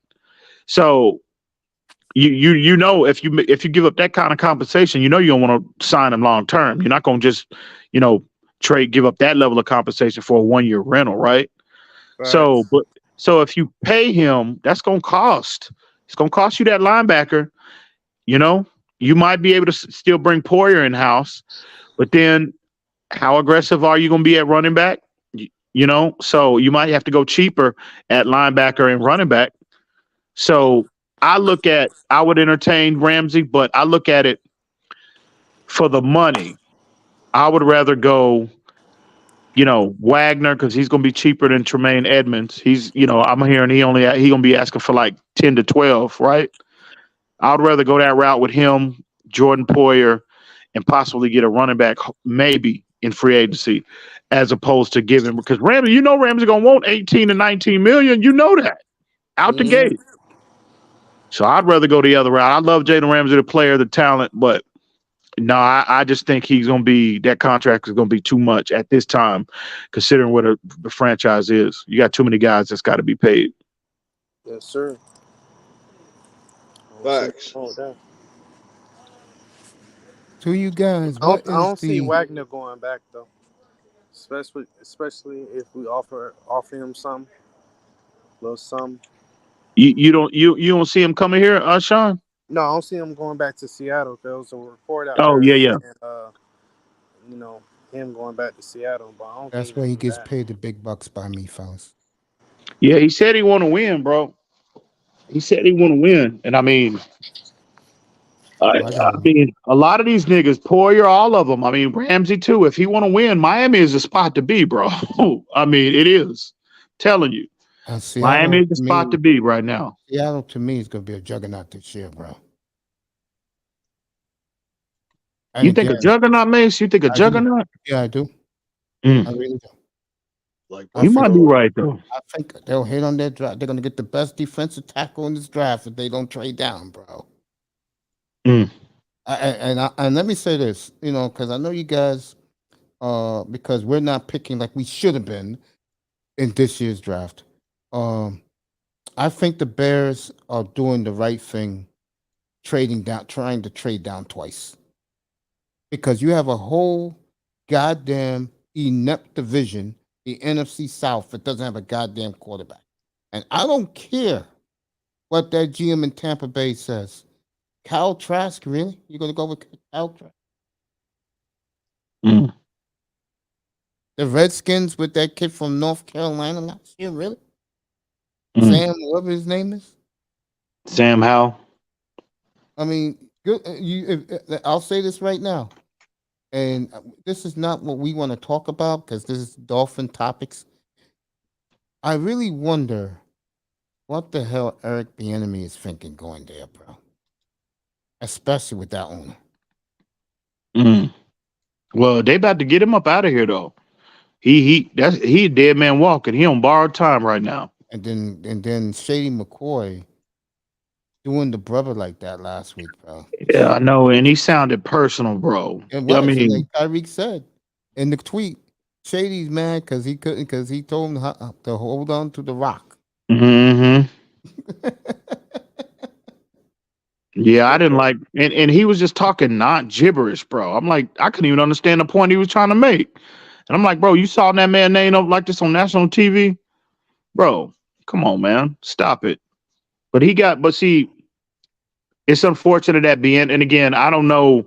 I can't say I'm not a fan either way of Bieniemy because I don't follow Kansas City like that. But I just look at the example that, in years past, coordinators that have coached under Andy Reid in that exact same situation that Bieniemy has been in, they were not required to leap the hurdles that Bieniemy has had to the last 3, 4, 5 years. That clown Matt Nagy is taking his place again. Yeah. Look how quick Andy Reid did that, and watch Matt Nagy. I'll predict in 2 years get another coaching opportunity. Yeah, and that motherfucker sucks. So terrible. I look at it like this: Washington might not have been the ideal destination for him if he had his pick. But you're still an offensive coordinator. That's still a high-paying job. That's still a prestigious job, and it is one step away from being a head coach. So and it's unfortunate. All his, but what I'm saying is this: you really gonna go with Sam Howell? So, but this is the thing: he's got to get from under Andy Reid. Yeah, because everybody thinks Andy Reid is. He's got to get out of that shadow, man. That's the only way he's going to ever succeed and be able to move further is if he gets from underneath that shadow. It's just it has to happen. And give Ron a lot of credit. Giving him the offense is all his. He can do whatever he wants. But I'll say it again, bro. Sam Howell, really. But think about this, Mace. If that man is able to go there and turn that offense around and make Sam Howell he can write a starting level quarter, man, he'll be able to write his own ticket wherever he want to go. And you know what I would do if I'm Eric Bieniemy? I'll stick it right up the NFL's ass. And do what? The best college job available, Division I. I mean, damn good, like a school that fell off. I'll give you an example. What I'm talking about.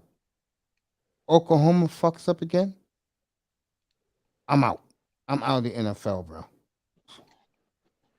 I can see that. You're gonna get paid more money in college anyway. Yep, and you get 20. You get 30 first round draft picks and recruits.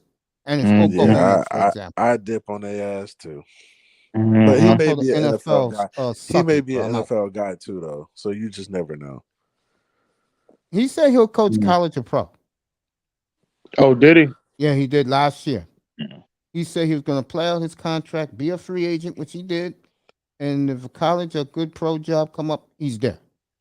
So I can see him giving the NFL the finger, bro, and go to the best college job available.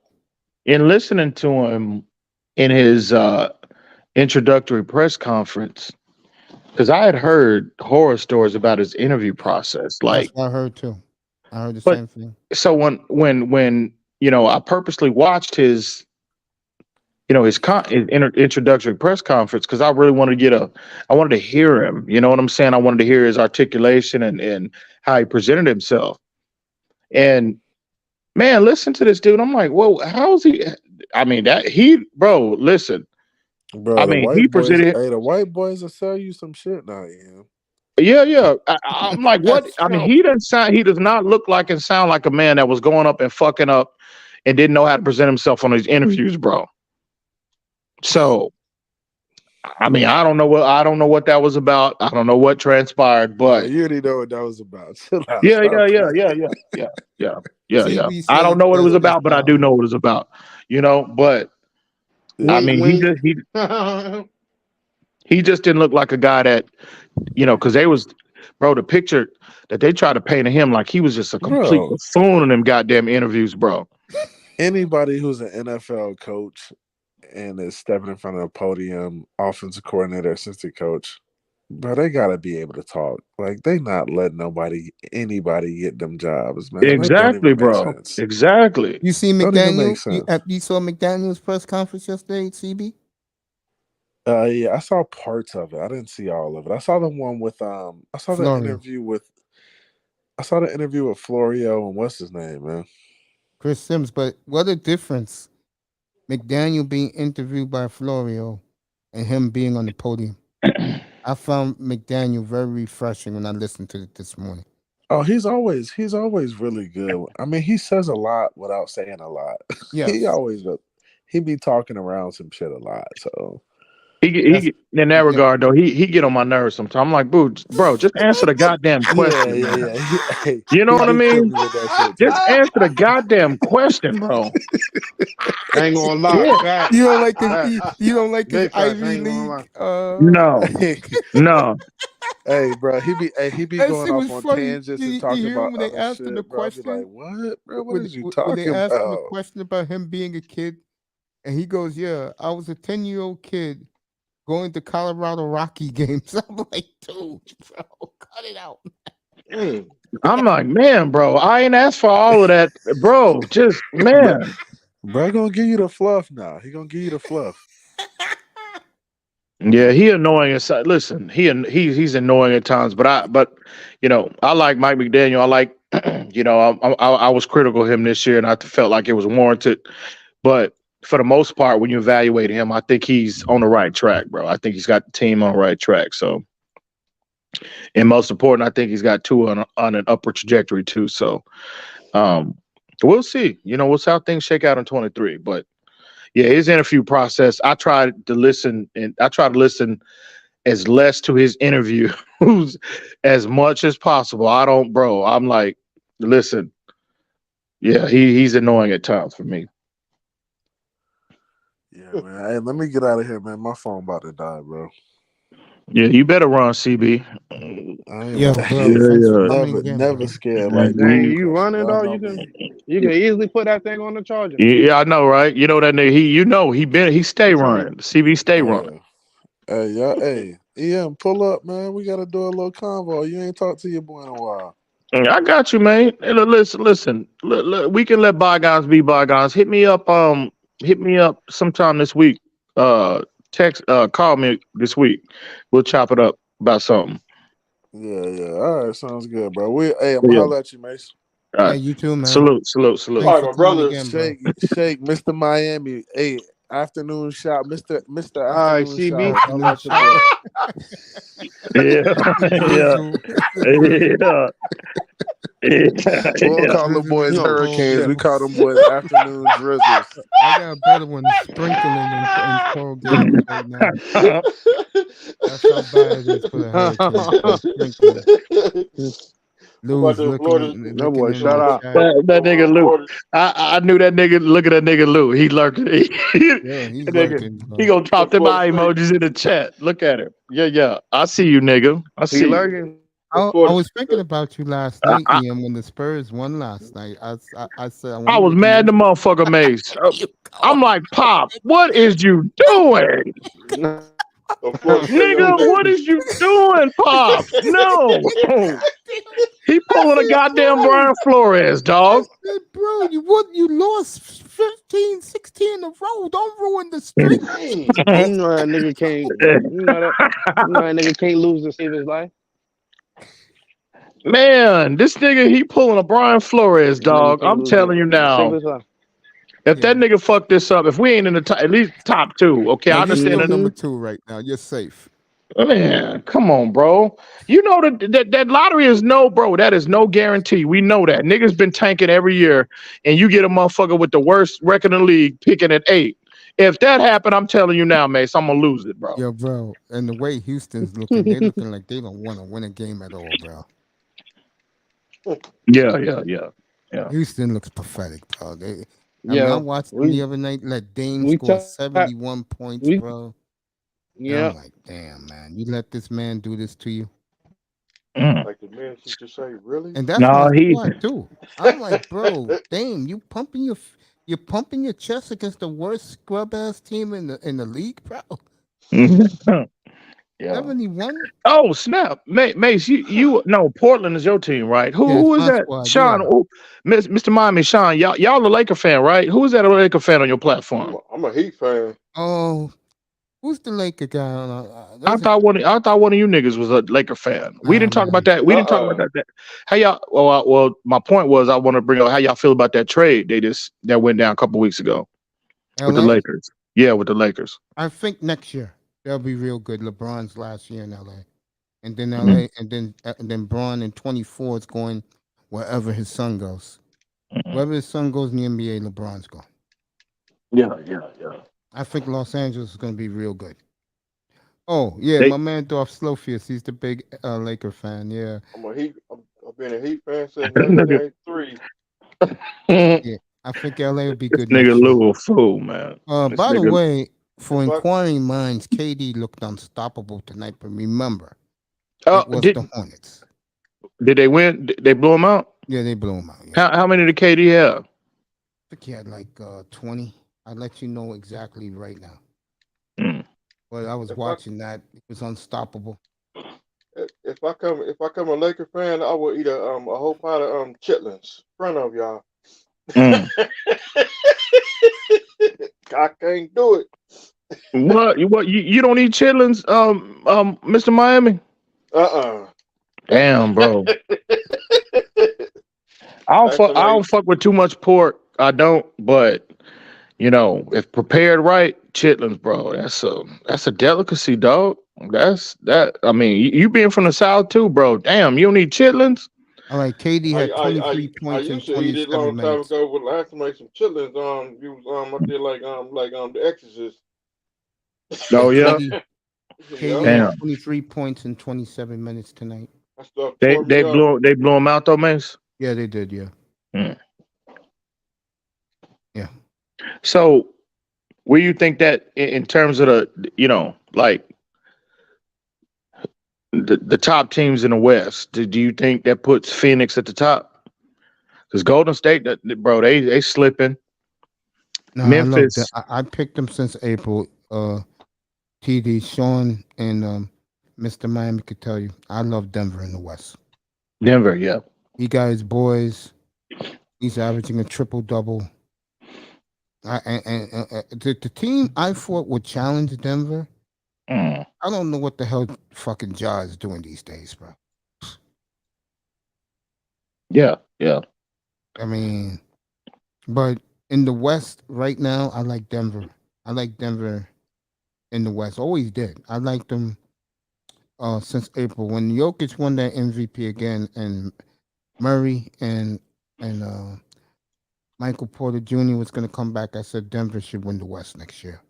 Because when you look at the West, right?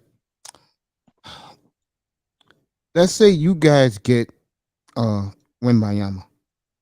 Look at all the young stars in this panel. They're all in the West, bro. Yeah, real talk. You put Wembanyama in San Antonio, Oklahoma City, or Houston.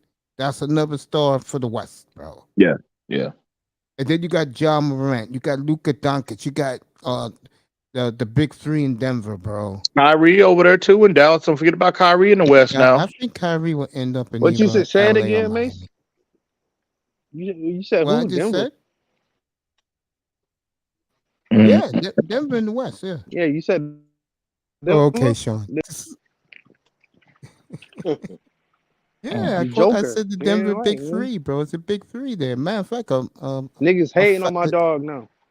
no, I'm not hating them at all. I said it's a Fab Four in Denver now. Well, who is Sean? Who was your team? Sean, who was your Not you, team? Mace. I said niggas hating. The Nuggets. Oh, Nuggets. the Nuggets your team. That's what's up. What you said, Sean? Yes, sir. Oh, you mean all the haters now? Yeah, No, I said because niggas. yeah, all these Yeah, I'm ESPN talking about people like Kendrick hating on Perkins. Denver Yeah, fuck niggas. because they can't believe that Denver's this good. Denver's good, bro. And I You found know out what's so something crazy, bro? last week. He done flip flop Mace because All-Star Weekend, the man done did an interview with one of the Denver reporters saying all this good shit about Jokic and the team, and weeks later, this nigga want to talk trash and shit. Well, Someone say who Jokic did that? stat patent, Kendrick Perkins. Oh You yeah, ain't see it yeah, on ESPN? yeah. And look what all those white basketball fans did. They got on his ass, bro. He had the flip flop. Mm. Yeah, because see, guys like Fucking Perkins, crazy. you gotta understand something about the way the NBA's ran, and this is why the NBA's a joke. They And cannot then believe, Stephen A. bro. up there agreeing with his ass and shit. Yeah, they cannot believe that Jokic is going to win a third MVP, bro. He may win the whole thing, bro. You think so? Yeah, I think Denver's the. I picked Denver and Milwaukee from day one, bro. Well, you know, I think what's hurting Jokic, I think you know how the American culture is.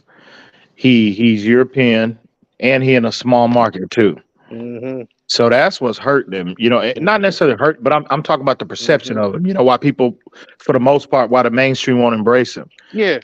You know, that's just Tim Duncan. I mean, Tim Duncan he's black, but Tim Duncan wasn't born in the United States. He's from the Virgin Islands, and he foreign player, small market San Antonio, and Duncan is a Mount Rushmore player. The league never completely embraced a player like Duncan like they should have. And again, it's for those two reasons. You know, so that's just the nature of the mainstream. You know what I mean? So. Isn't that something? But San Antonio, this calendar year, will have their entire core in the Hall of Fame. Duncan 2 years ago, Ginobili last year, Parker, TP baby, Parker, yeah. and Pop this year. And if you Yeah. want to throw in my girl Becky Hammond, you can throw her in too. Mm-hmm. Yeah. That just tells you how great that organization. I had a big tug of war up here the other night, Ian. I needed you about the San Antonio saga with the Miami Heat. A lot of Miami Heat fans were pissed off at me the other night. Oh yeah. Oh yeah.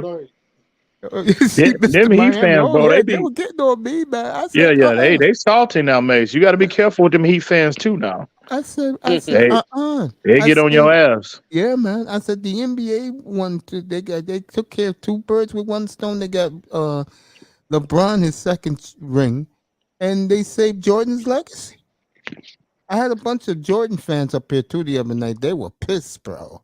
Mm.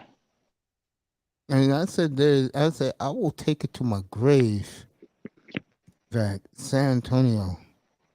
Oh, we know what happened to him. We know. Hey, yeah, and I'm telling you, better days are coming. Spurs fans, is anybody listening? To all y'all, to the family, to the Spurs family, goddammit. Better days are coming, I promise you. And again, we know the fix is in. We know who the prize is in this year's draft. We know that.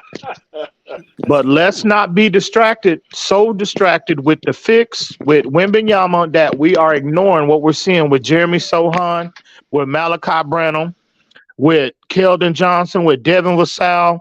Bro, please let's not overlook the growth that we seeing, and that's the core of the team. And I'm telling you now, Loaded, I think if really He didn't put the fix in.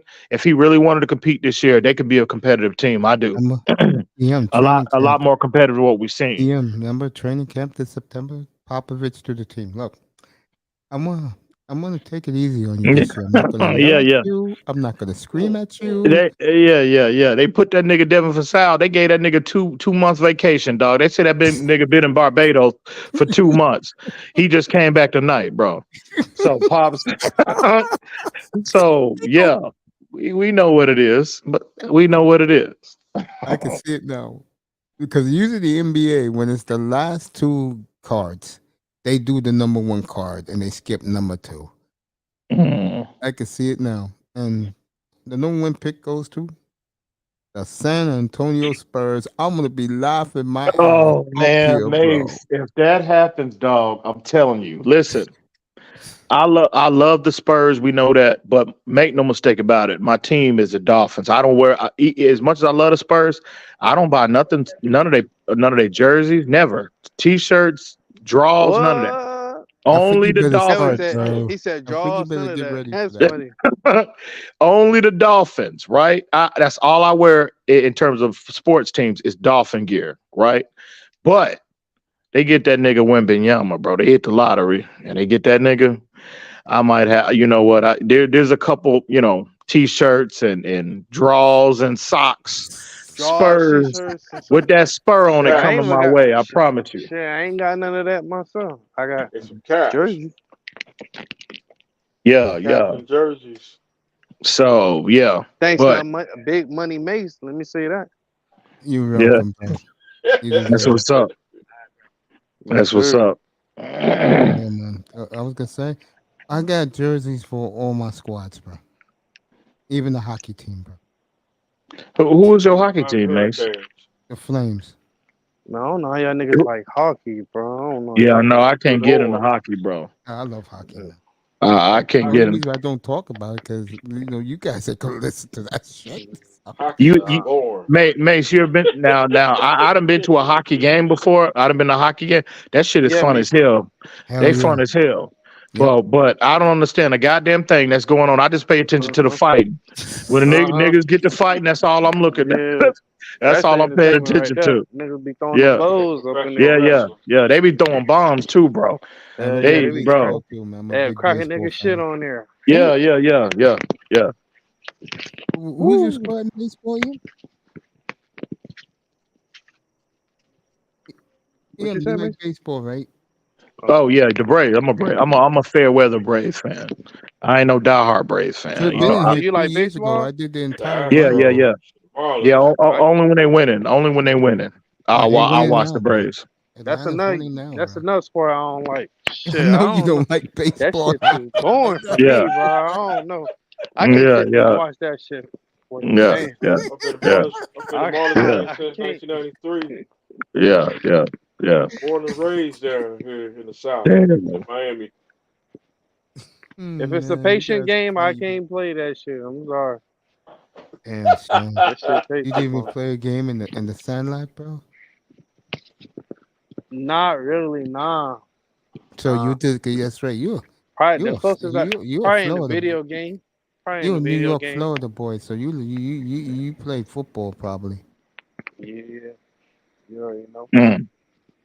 That's for WrestleMania next month. Don't worry. Oh yeah, that's right. It is. Where's WrestleMania gonna be at this year?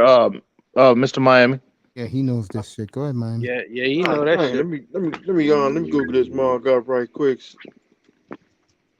Oh, he gotta Google it. Oh shit. Damn. He used to know that on the top of his head. That's your WWF connect right there, Mace. Mr. Miami. Oh yeah, I got him and Zano. I got a whole crew of them, man. Yeah. Man, I used to look. I got a whole crew of MMA guys. I can't watch that. I can't watch that WWE shit now, bro. I used to be one of the biggest wrestling fans, bro. Now that shit is ridiculous. It's terrible now, bro. I got it's in Hollywood. About track and field and swimming, Ian. It's in Hollywood, California this year. Oh, is it? Yeah. It's at the SoFi.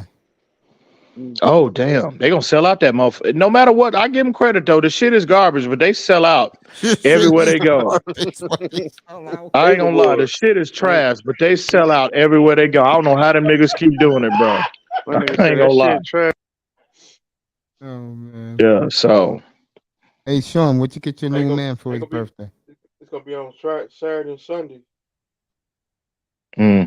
I like what I used to watch. I used to like watching the Hall of Fame ceremony too. When they have like to watch all them, Goldberg and Triple H and Shawn Michaels, all them niggas going to Hall of Fame. Then to me, the early 2000s, that's when wrestling was at its peak. You know what I mean? You had WCW, you had WWF too, and that shit, it'll never get back to that. You know what I mean? The way it was 25 years ago, no. It'll never get back to that. Never. Too commercial now. Yeah. The wrestlers are bigger than life. Yeah. You know, It'll never get back to that. That's when ECW You're right was on about that. too. Mm-hmm. ECW. That remember that NW? Did y'all watch WCW with that NWO shit? That to me, bro. That's when. Yeah. They had that. They had that. They had the white and black, and they had the red and black too. When they broke off, the Wolf Pack. That's where CB get that bullshit from. The Wolf Pack. That's where that nigga get that bullshit from. Hey, I hope that Wolfpack bullshit. I hope I showed you guys tonight and Hulk Hogan how I'm really not biased against Tua, bro. I mean, I just never liked him, but as a Miami Dolphin player, and I said this last night, he's not a scrub. Mm. You know, a lot of people talk about him like he's not a scrub. He's not a scrub. Who? Tua. Talking about Tua. Tua? Yeah, he ain't no scrub. Sometimes he be people playing like talk he's a about him scrub, like but he he is. ain't no scrub. I don't talk about him like he is. The only thing I say about him is that the little pineapple. Yeah, the little pineapple. It's That's bad. what you like to call. I think that fits his style best, and me and EM agree with this. And let me say this also, and I know someone up here disagree with this. If EM, God forbid, we bring in the Andy Dalton, somebody better go talk to Tyreek about not quitting on the team when number one's not out there. That he shuts it down. Like you did with Skylar. Yeah, man. Hell yeah. You don't. Oh, speaking of that, Mace, real quick. Speaking of Skylar, I know we talked about Skylar earlier, but do you think Tyreek ain't in Mike McDaniel's ear? He might be. That might have something to do with. They like y'all better not run it back with that nigga as number two. Of course. Oh, okay. Because I know there's a lot of Dolphin fans cannot accept this, but this is the truth. Tyreek is the face of the Dolphin franchise. Mm-hmm. When the first person the media talk about and they go crazy over, it's Tyreek. Mm-hmm. He brought the Dolphins an identity. I know that. I know the Tua and I don't want to hear that, but it's the truth. Mm-hmm. Tyreek is the star of the team, and that's why he left Kansas City, and that's why he picked Miami, to be real, because he knows if he go to Miami and he blows up, and he did. He's a mega star now, Tyreek Hill. Yeah. All-team, all-pro, first team all-pro. A mega star. He got what he wanted. Yeah. Pro Bowl. Yep, Pro Bowl, South Beach, living, bro. And now people really know who Tyreek is now. You know, when he was in Kansas City, it was Mahomes, then Kelsey, then him. In Miami, it's him. He comes first. And yes, EM, I totally agree with you. He got McDaniels just a nigga. I could tell you right now. Isn't it funny, EM, that when Carson Wentz was released early yesterday morning, when McDaniel went up to the podium, it's mighty funny when it came to the backup quarterback. He said, quote, "We will bring competition in here." You get it, EM? And our quarterback room will be very competitive. Yeah, because see, when you're dealing with, in my opinion, when you're dealing with Tyreek and Waddle, you got to hit those boys in stride. Yeah, you do. You got to be on time. You got to hit them. And again, and see, and I don't want people to think because I like a lot what Skylar brings to it. I still like Skylar. If he just I do needs a too. little more time. I But like Skyler. but man, it was a lot of plays he left, especially in that Buffalo game that he left on Left on the left field. out on field. Sure And did. I understand but Tyreek and them and them dogs like that nigga, they ain't trying to hear that you a rookie, bro. No, nigga, Yeah. you on the field. If you nigga, we wide open. How hard can it be? Just make the right read and get the ball to me. You know? Yeah. And Tyreek and them niggas, they at a stage of their career, they would even take that now. If Tua was out there fucking up like that, they'd be on his motherfucking ass too. They ain't trying to hear that. They trying to win now. Teron Armstead, Connor Williams, Tyreek, even Waddle now, Xavier Howard. These niggas are made men. Bradley Chubb, Christian Wilkins. All of these players, these are made men in this league, bro. And it's about winning now, right? So they ain't trying to hear that. So I thought about that. I said, damn, Tyreek. Wonder how much influence did Tyreek have on his decision to bring in some serious competition at that number 2 quarterback spot. Yeah. So yeah, I think he did too. I think they probably look. We like Scott. No, that nigga need to be the third guy. Let him run the scout team. Let him sit another year. But no, we can't go into this year. And as fragile and as shaky as Tua's durability has been, we can't bank on Skylar being a guy to come in and win consistently and win games for us. We just can't do that. So that's where we're at, man. And I agree with it. Yeah, because bro, I've been saying this all day. They don't have the time to be fucking around with some clown like Case Keenum. They don't have the time for that shit.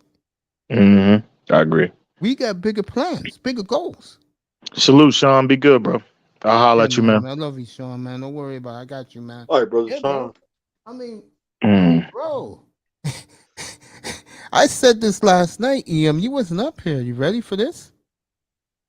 I got the Dolphins right now, 13-4, winning the division. You know what, Mace, though? I agree with you.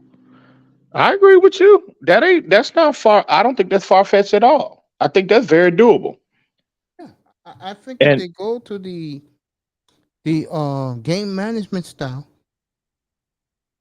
and Tua just give him that workhorse and balance it out, get him a tight end. I do like the tight end they have right now, the kid from Notre Dame, the guy. I think he gets better year after year after year. Durham Smythe. I like Smythe. I like him a lot. Bro. And remember what the coach said, the door is always still open for Gilsicki if he wants to come back. Because I think that was a waste of Gilsicki's talent, bro. But anyway, I think this team will be fine. I mean, you saw a tour in 2021. They won 8 of their last 9 games. They was playing game management. He didn't have Tyreek out there. Yeah. Tua can win games, folks. I've been saying that since day one. I saw him against Arizona, and I came to my conclusion right after that game. I said he's a game manager. Guys in here, EM lost their minds. Yeah. And they said, "Why you say that, Mace?" I said, "Because number one, in my opinion, he doesn't have the arm strength, bro. Like, let's say somebody like Wentz does. If Tua went down, you brought Wentz in, bro, it's gonna be the 4th of July on that team, bro. Because any time he goes back there, it could be 70-yard stride, bro. And that's what the 2 receivers like. I will also say this. He's out there for a 3rd rounder, bro. I'll go get Hopkins right now for a 3rd, bro. Damn, and bring him into the fold here. Bring him here. And just put Waddle in the slot, bro. Wow, man, that's an embarrassment of riches, bro. Wow. Man. I'll do that shit right now, bro. I'm like, yo, you gonna give me the only one's the 3rd? Yo, come on, bro. Yeah. You know the Cowboys, bro. The Cowboys are licking their chops, bro. Yeah. Shit. Yeah, I'm hearing though. I mean, that's a possibility, man. That's a real possibility. Him going to Dallas. They need somebody to pair with CeeDee Lamb, man.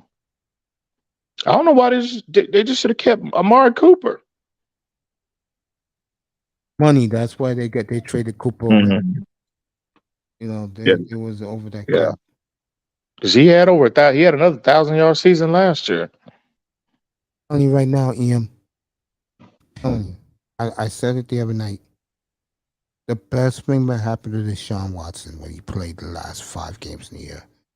Watch out for Cleveland, bro. Cleveland has to spend money. They do not have picks. Went to Houston. Yeah, Deshaun. They have to spend, bro. yeah. Watch out for Cleveland, bro. They're not far away. Yeah, I want to see Deshaun bounce back, bro. I don't want to see him. Just again, I'm a fan of the player. Whatever happened off, whatever he do with his personal life, that's his business. I'm the same way. But I'm a fan of the player, and I want to see him bounce back from that year he had. Bounce back big time, bro. Because, bro, like As long as he ain't playing the Dolphins, as long as he ain't playing Miami, I want to see the nigga bounce back. Yeah, yeah. Facts. Made players in the playoffs, but he's not playing us. Yeah, yeah. Well, I hope he trash if he plays in the playoffs.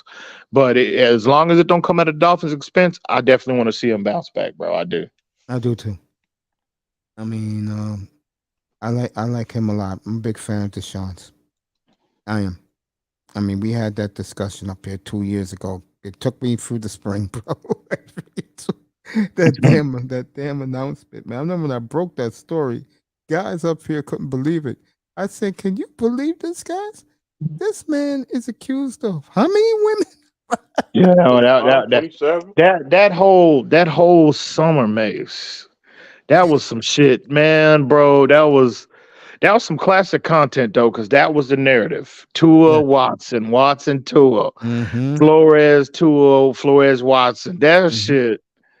Looking back, oh my god, bro, that was that was a storyline for the ages. And well, Shake is still there. I want to ask all three of you the question. Let's say if things don't work out, unfortunately, do you use your number 1 pick next year in the draft to get a quarterback? oh hell yeah, you gotta go get somebody. Yeah, you gotta go get a we quarterback. go 9-8, 10-7. Mhm. Yeah, they underwhelmed this year. Tua underwhelms. He gets hurt 5 games again. No, bro, you got to move. It's time to move on. Because to me, that's the only way he underwhelms if he gets hurt. I think him, the player, standing up, leading the team, he's going to win big for us. I'm like I said, 13-4. Yeah, I agree. That's where I got them right now. I think they can compete with Dallas. I know they can fucking compete with the Giants, bro. That's a fucking given, bro. Hey, Miami. I'm still here. We're going to have one of those Armageddon games in this room again against the Giants. Ain't nobody scared of Giants. You know I hate the Giants, bro, for passion. You know I hate the Giants since the early 90s. I tell you the team though, Ian, that I think will bounce back, and I know it's gonna surprise you a little bit. I think Denver bounces back. I want Green Bay. That's what I want. Playing Green Bay this year. Hey, bro, if you would finish third, you would be playing Green Bay in Miami again. You will get your rematch. I just want my rematch against the Green Bay Packers. I know that bothered you that day, bro. I was so pissed off. I wanted to knock out some windows. Yeah, no man. Like I'm Jacksonville. I already knocked my window out. Yeah, that piece of glass almost got in my eye too. Sorry about that. Shake, you still there, bro? I guess Shake is asleep. How was your day, bro? Today was pretty good. Yeah, that's good, man.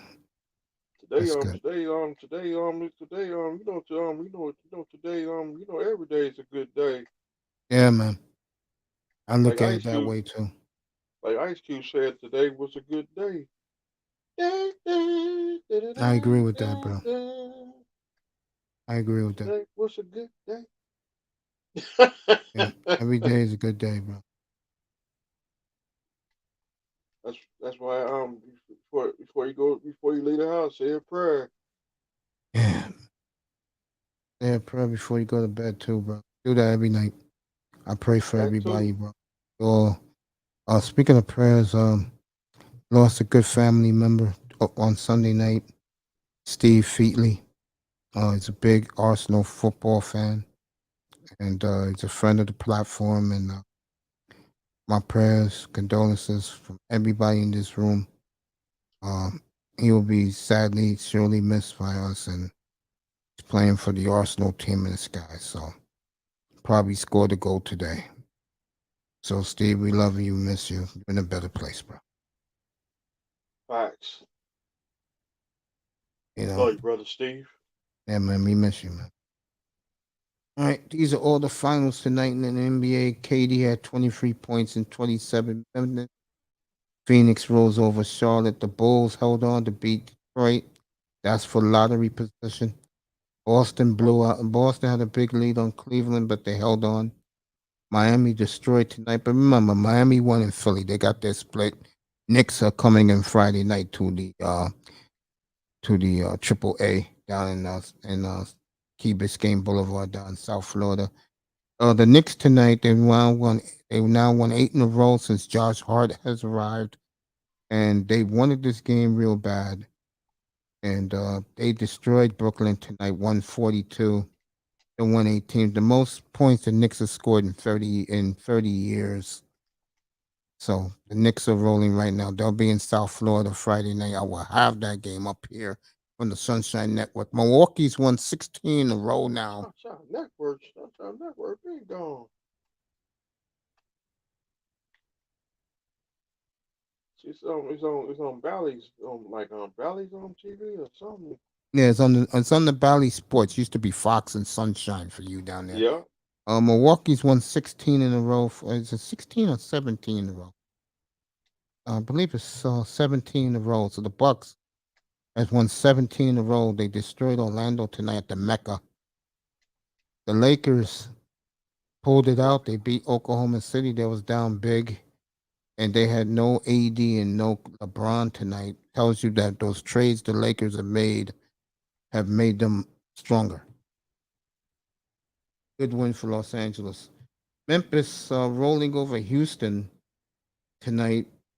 John Morant's story came out. I knew about the story weeks ago that he beat up a 17-year-old kid and came and pulled a pistol out on him.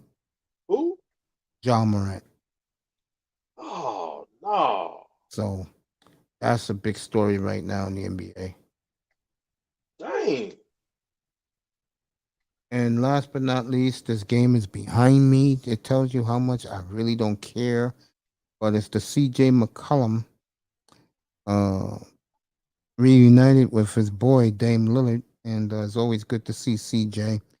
Portland's up by 2 early in the third, but no one cares about this game. These two teams are mediocre at best. And yes, the fat bastard is at courtside. One Zion Williamson eating a bag of Cheetos. Why doesn't that surprise me? Come on, man. Let that man eat mama's Cheetos. So that is the NBA tonight. Tomorrow night on TNT, you got the Clippers and the Warriors. The Warriors are getting better. Steph Curry will be back next week. And Philly and Dallas is your early game. So Philly took the flight from Miami International straight to Dulles Airport. So you got Philly and Dallas tomorrow night. That's your early game on TV. I'll be off tomorrow. I'll be back Friday night, and you guessed it, with more Dolphin talk. That's right, you heard it. More Dolphin talk up here on Friday night. Anybody want to make a bet? Mace be on tomorrow.